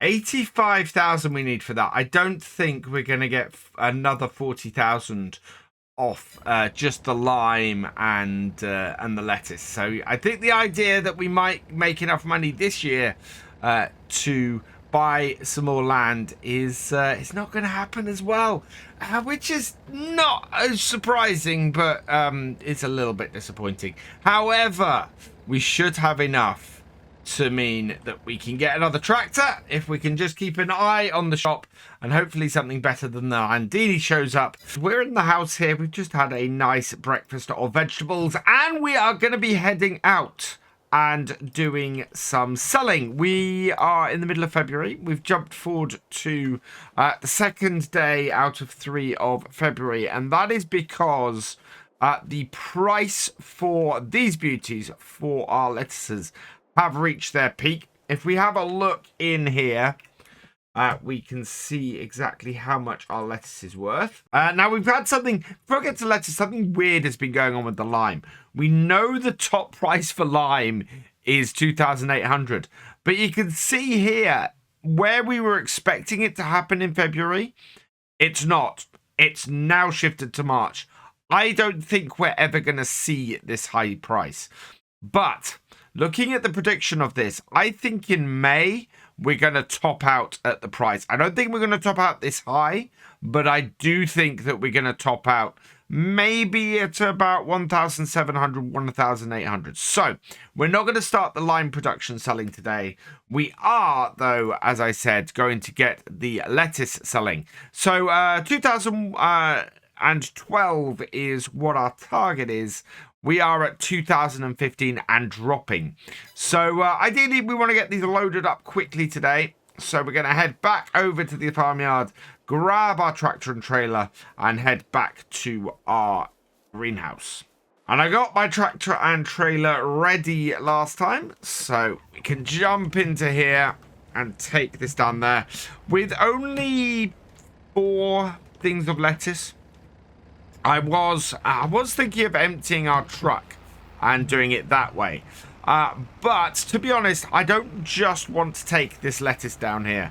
I'd quite like to get a couple of implements. We've got a couple of bits of kit that are leased and that I want to replace. So we're going to get them collected from here. We're not going to take them down there ourselves. What we are going to do, though, is pick up at least 1, maybe 2 new pieces of kit from the shop. They're not massively big bits at the moment, but they are ones that we're going to need in general. Although one of them I don't know, because we haven't...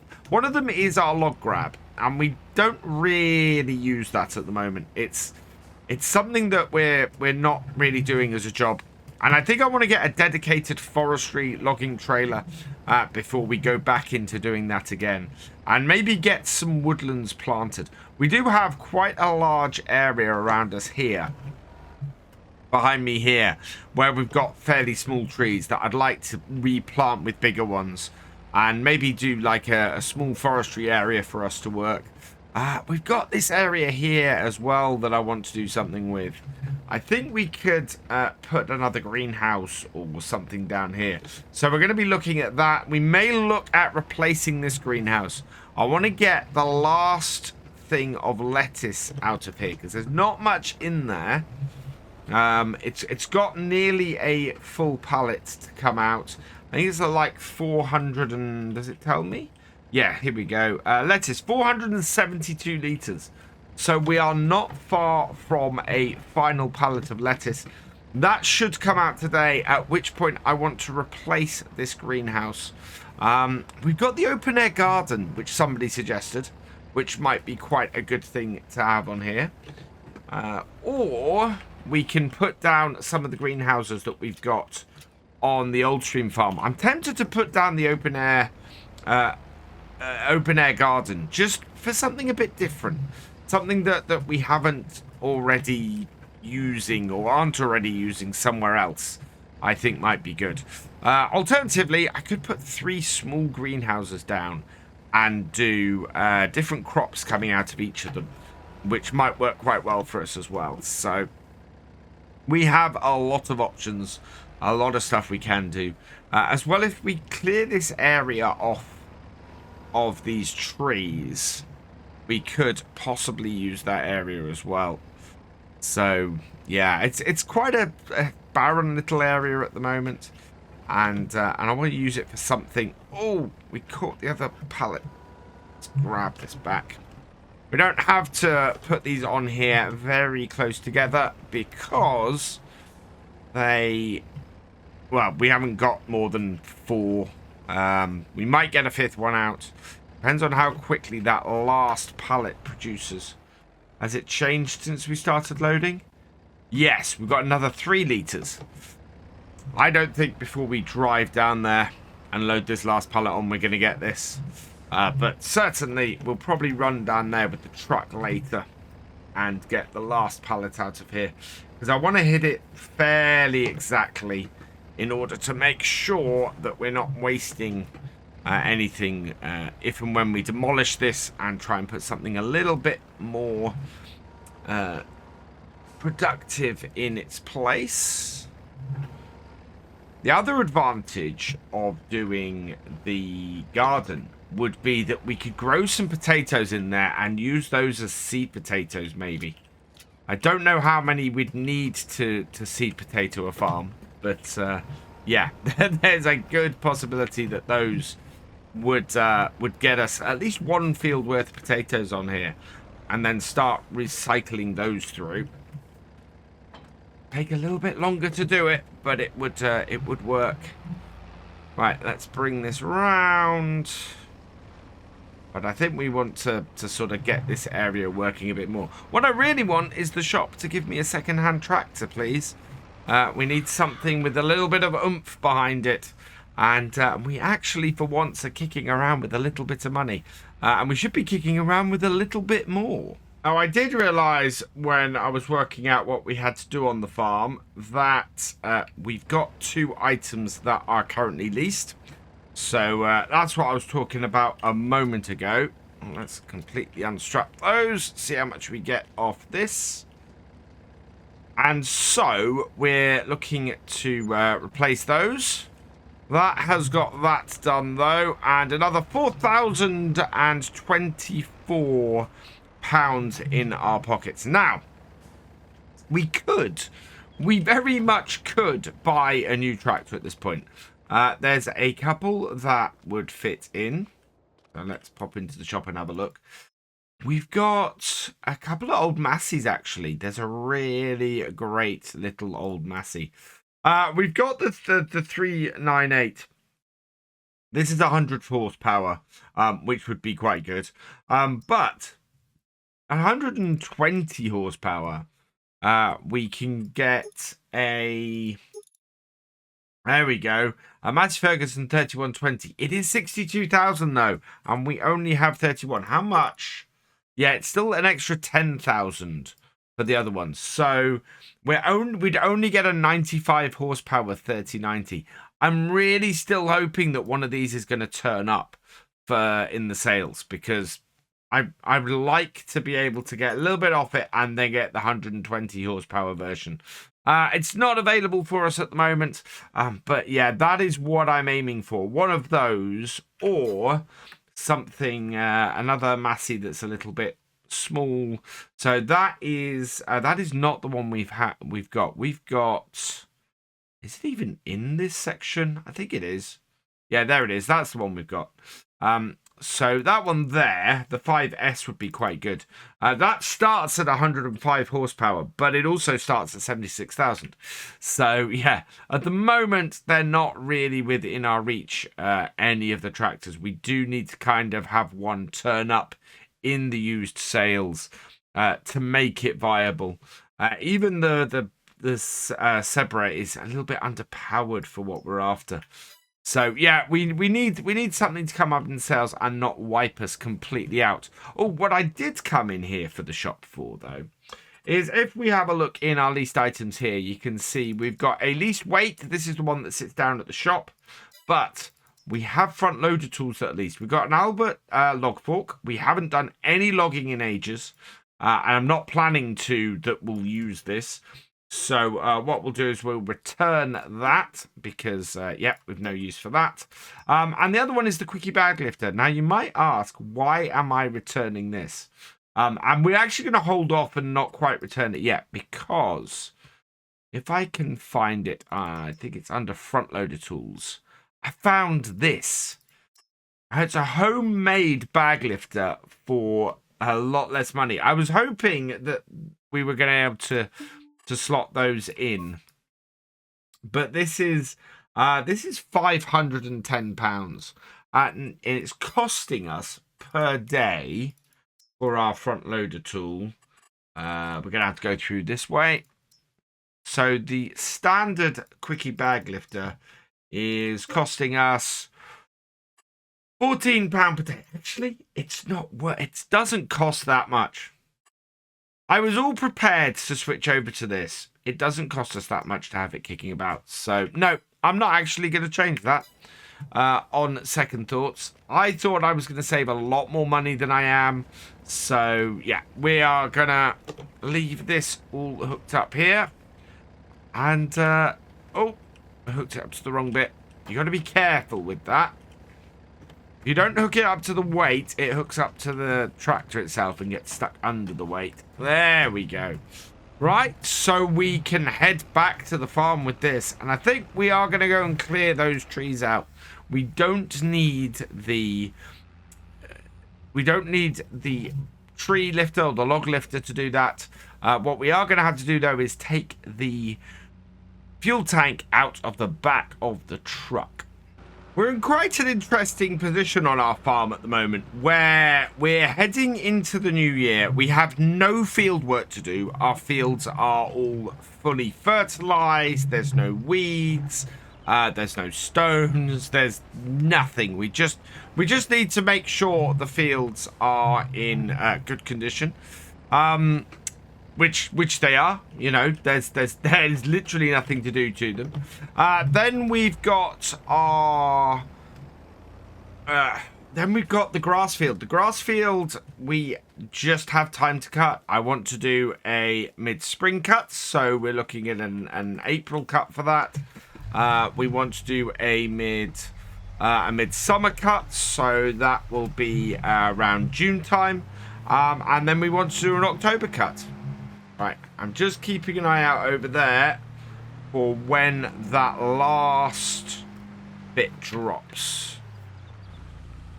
Because that is going to be very important. Let's drop the tailgate. Open this up here. And then we can do that. Because this is going to be much easier to get shorter bits of wood into that we can pick up than trying to do it on our trailer. But at the same time, got to get this out of here. Otherwise, we're not going to be able to get any wood into this. Oh, there we go. We're under it. Like so. There we are. Yeah, this is currently too heavy for us to fill, or for us to carry. It's easy enough to get into the truck when it gets empty, but yeah, at the moment we can't carry it, so. Oh, it's probably stuck on here now as well. Back it up. Bring it round. And put it down. There we go. Got them off. So let's just park this up in here because we don't need the tractor at the moment. For the first time in a while. We don't need our tractor. Instead, we're going to jump into our truck here. Close up the back. If I can. There we go. And head down to this area I was talking about down here. This is an area where I'd quite like to put in an animal pen of some description. Get that working for us for this year. But we do have some trees in the way. So all of these small trees, none of these are going to grow any higher. So what we're going to do is we're going to cull them out, clear this area, and then we can use it for something else. And thankfully, we're not going to hit any of our... I don't think we're ever going to hit the greenhouse from here. I don't know. That came closer than I would have liked. So yeah, like that. And yeah, look at the length of these trees. These are actually a bit bigger than I expected. They are not heavier than I expected though. So what we can do, bring this to here. And then we'll cut it. I don't think these are going to be worth a massive amount of money either. But they'll be worth a little bit. And we can make some cash from that. Yeah, look. Basically, each tree is going to be about 2 cuts for firewood. So, yeah, not massively did. But we need to just clear this area out, get these done, and then we will be able to use this area and use this land more effectively. I've cleared a few trees out, but our final set of lettuce has come out. So we'll pop into here. We're going to turn off the production of that now, and everything in there's turned off. Somebody did say to me that this keeps costing us money, so I'm going to deactivate the lime production as well. But yeah, we'll turn all that off. Then we can replace this in a bit. When we've cleared all this, we can work out how we're going to restructure this area and rebuild it. So that is going to be the key to this. Is that getting all this stuff cut today and working out exactly how this is going to work for us going forward. We can actually start by getting some chickens, because we've kept a whole load of barley on here to feed those. So I might see if we can get a nice big chicken coop today and get that set up. Maybe if we can do something like that for about 10,000, that would be grand. That's not going to work. Right, let's get these 3 trees cut up and put in our trailer as well. And then we can clear out the rest. There's more trees in this area than I thought. I mean, we've got a pretty full trailer at this point, but we can take several more. I think some of these won't actually do that much. How many have we got in here? 1, 2, 3, 4, 5...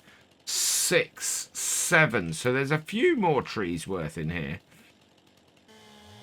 that we can take out and just get cleared.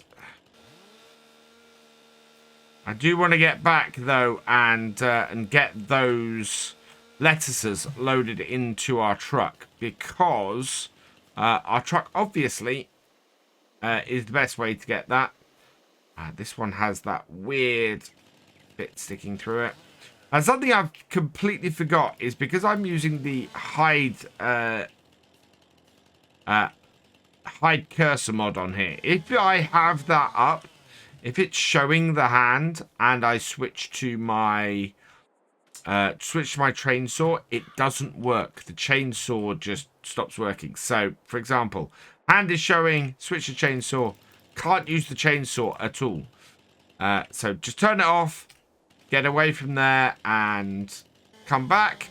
And there we go. Starts working with the chainsaw again. So yeah, a little bit of a mod conflict with that. But otherwise, all good. It's just remembering that I mustn't have the hand active when I switch to the chainsaw. Right, that will fit on the far side. Yep, we can still fit a little bit more over here, I think. There's yeah, there's definitely space. Though that I don't want sitting on the top like that. There we go. And move that around a little bit, and yeah. So there's definitely still space on that end there. And we're not getting a massive amount of wood off these. I mean, I think we got 3 cuts off that last tree. It's sort of a little bit. It's sort of numbers of trees rather than actual volume. There we go. And these are not going to go for a massive amount of money. We're going to make... Be surprised if we make 1,000 of cutting all these trees down. It's more that we're trying to clear the area. It's not a money-making venture, this. I mean, you can see from that, that is just 2 logs off that. Is all we're getting. Albeit a little bit longer, but might have a couple sticking out the back. But we are at the top of the trailer now, so that's not the end of the world. Or the top of the bed of the truck. I think we can fit 1 more tree in here, maybe. Stack. Well, they'll certainly stack a bit higher than that, definitely, anyway. So let's get this one. I think this one and maybe the one behind it. Yeah, I think this one might just clear the area out enough. So let's cut this one. Like so. And this is a little bit thicker, so that's better. And then we'll come back here. We'll get rid of all of these tree stumps that we've created doing this as well. Right, so I'm going to go to about there. And to about there. And yeah, just get 2 off this. Wow, that might actually be a bit short. I don't know, actually. That might be okay. No, that's actually a bit long. That's fine. So 1 more. And there we go. And that can go out the back on this side. We're not going on any main roads, so it doesn't matter too much that we've got a couple of logs sticking out the back. Everything is going to be strapped down anyway, like so. That edge one is not wonderfully strapped down. No, I don't want to jump in. Let's undo that. Okay, it's not going to move anyway. So, yeah, that's all good. Let's head over and get this sold. That's up. Oh, yeah, we need to come and get that because I bet the price of that lettuce is dropping. Let's have a look here quickly. Yeah, price of the lettuce is dropping. So we'll get about 1,000 for that.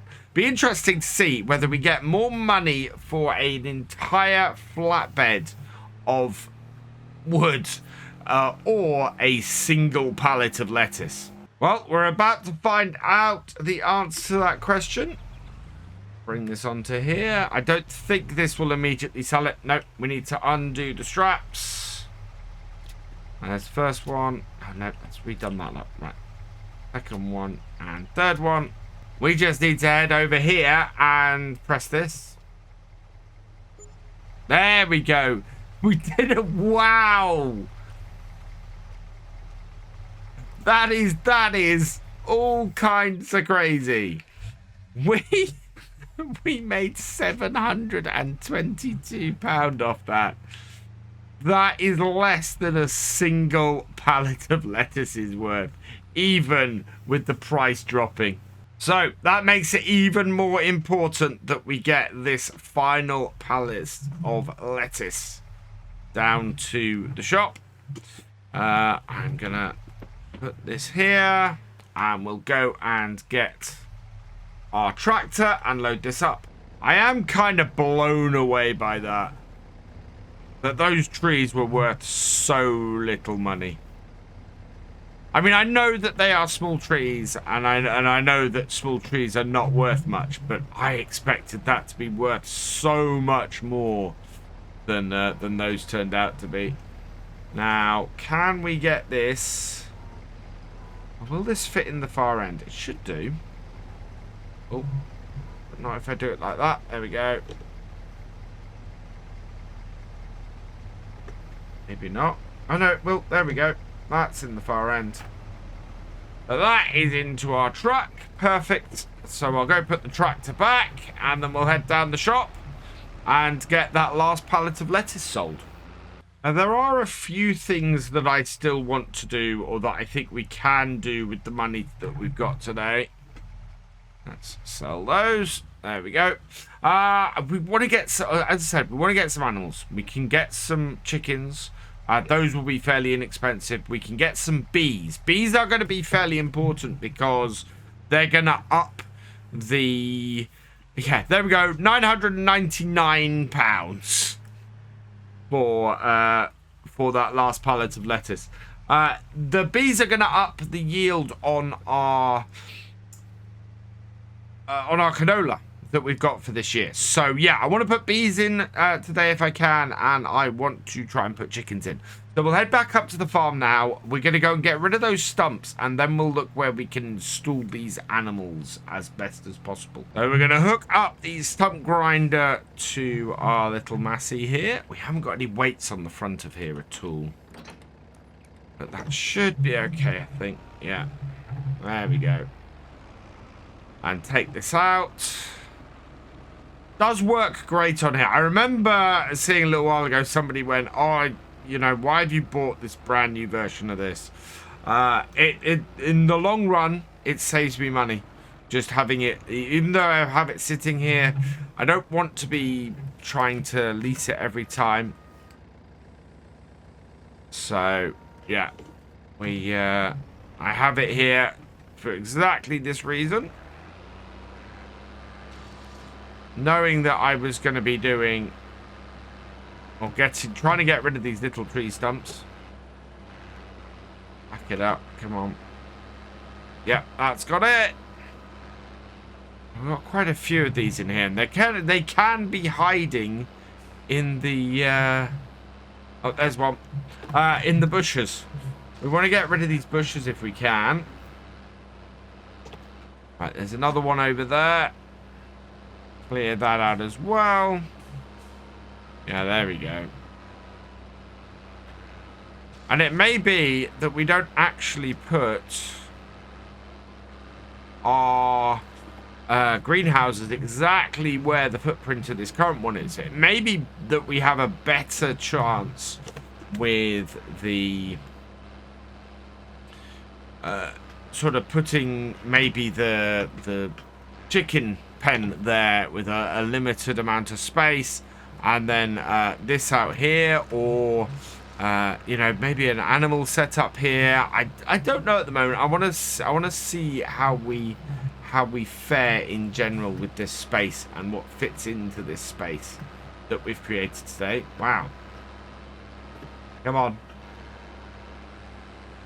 You can... There we go. Not all of these are easy to see where they are. There we go. There's another one. I think that should cover it. I think that is all of them. Yeah. There it is. There we go. Right. Do we have any more sitting around here? I think that might be it. All cleared out. Yeah. There we go. So, let's move this out of the way. And have a... Oh, no. There's one right in front of me. Hopefully, this is the last one. There we go. That's got it. Right. So, what are our options? What can we put down here? And what can we do? So, what options do we have under the animals here? For chickens, we've really only got two options. We've got 6,000 for the chicken pen that holds 30 chickens, and then 79,000 for the one that holds 360. We can't afford that, and I really don't want to spend all my money today on the animals. The others we've got... So yeah, we've got several hive options here. The 12,500, that's 10 versus 4. I don't know what the production is like. We've got a couple of racking and things that we're going to put around here, hopefully within in the right distance for stuff for our beehive. So I think we'll take this beehive. I want to put some bees over here, right in the middle of our farm, so that they are easy to, so they can easily do our crops. In fact, look at that. That is pretty much perfect in there. So we'll put a beehive under this tree in the middle of our, sort of right by our tree. So that can go in there. Yeah, perfect. And then I want a second set of bee. Well, actually, no, that's pretty perfect for there. Doesn't cover this field. We'll have to sort that out later. I might put a small beehive actually just to cover. So yeah, 4,400. We'll spin this round here, and then at the edge of this field, we can go and put a beehive in here. Maybe over this way somewhere. I think in the woods here. I quite like the idea of putting a beehive in the woods a little bit. So yeah, we'll put this in the woods here. That's perfect. So that will do there. And then covering both of those, hopefully for 500, we'll be able to put... yeah, we'll be able to put these around here somewhere to cover that. So I'm going to look at that in a minute. What I want to do first is look at production and... Nope, I think it might be factories. Where are greenhouse? Oh no, orchards. No greenhouses. There we go. So I have brought in 2 interesting sets of greenhouses. First, we've got the ones that we're using on Oldstream Farm. They're fairly small. We could fit them in here fairly easily, especially if I was to angle them like that. That would probably be a really good way. You could get at the front and get at the back that way. Alternatively, we've got this, which is the open air garden. This is a lot cheaper and would probably fit in here a bit better, actually. We need to give us, again, still need to give ourselves enough space to get in here to get our produce out. So that probably means taking out that tree over there. But yeah, it's got roughly the same footprint as that and is a fraction of the cost. Or I put them in over here. We could put them in over here very easily. Yeah. We could put 3 of them in, I think. We'll be drowning in produce, but that is not necessarily a bad thing. So I'm going to put 1 there. We'll put 2 of these in to give ourselves enough space to get at everything and to work everything. Overlaps with another object. There we go.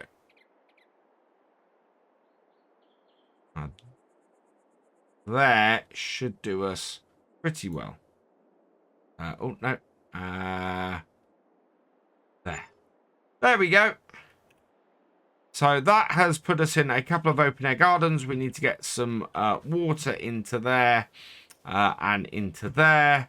We do have our existing greenhouse. I think we might just keep that running.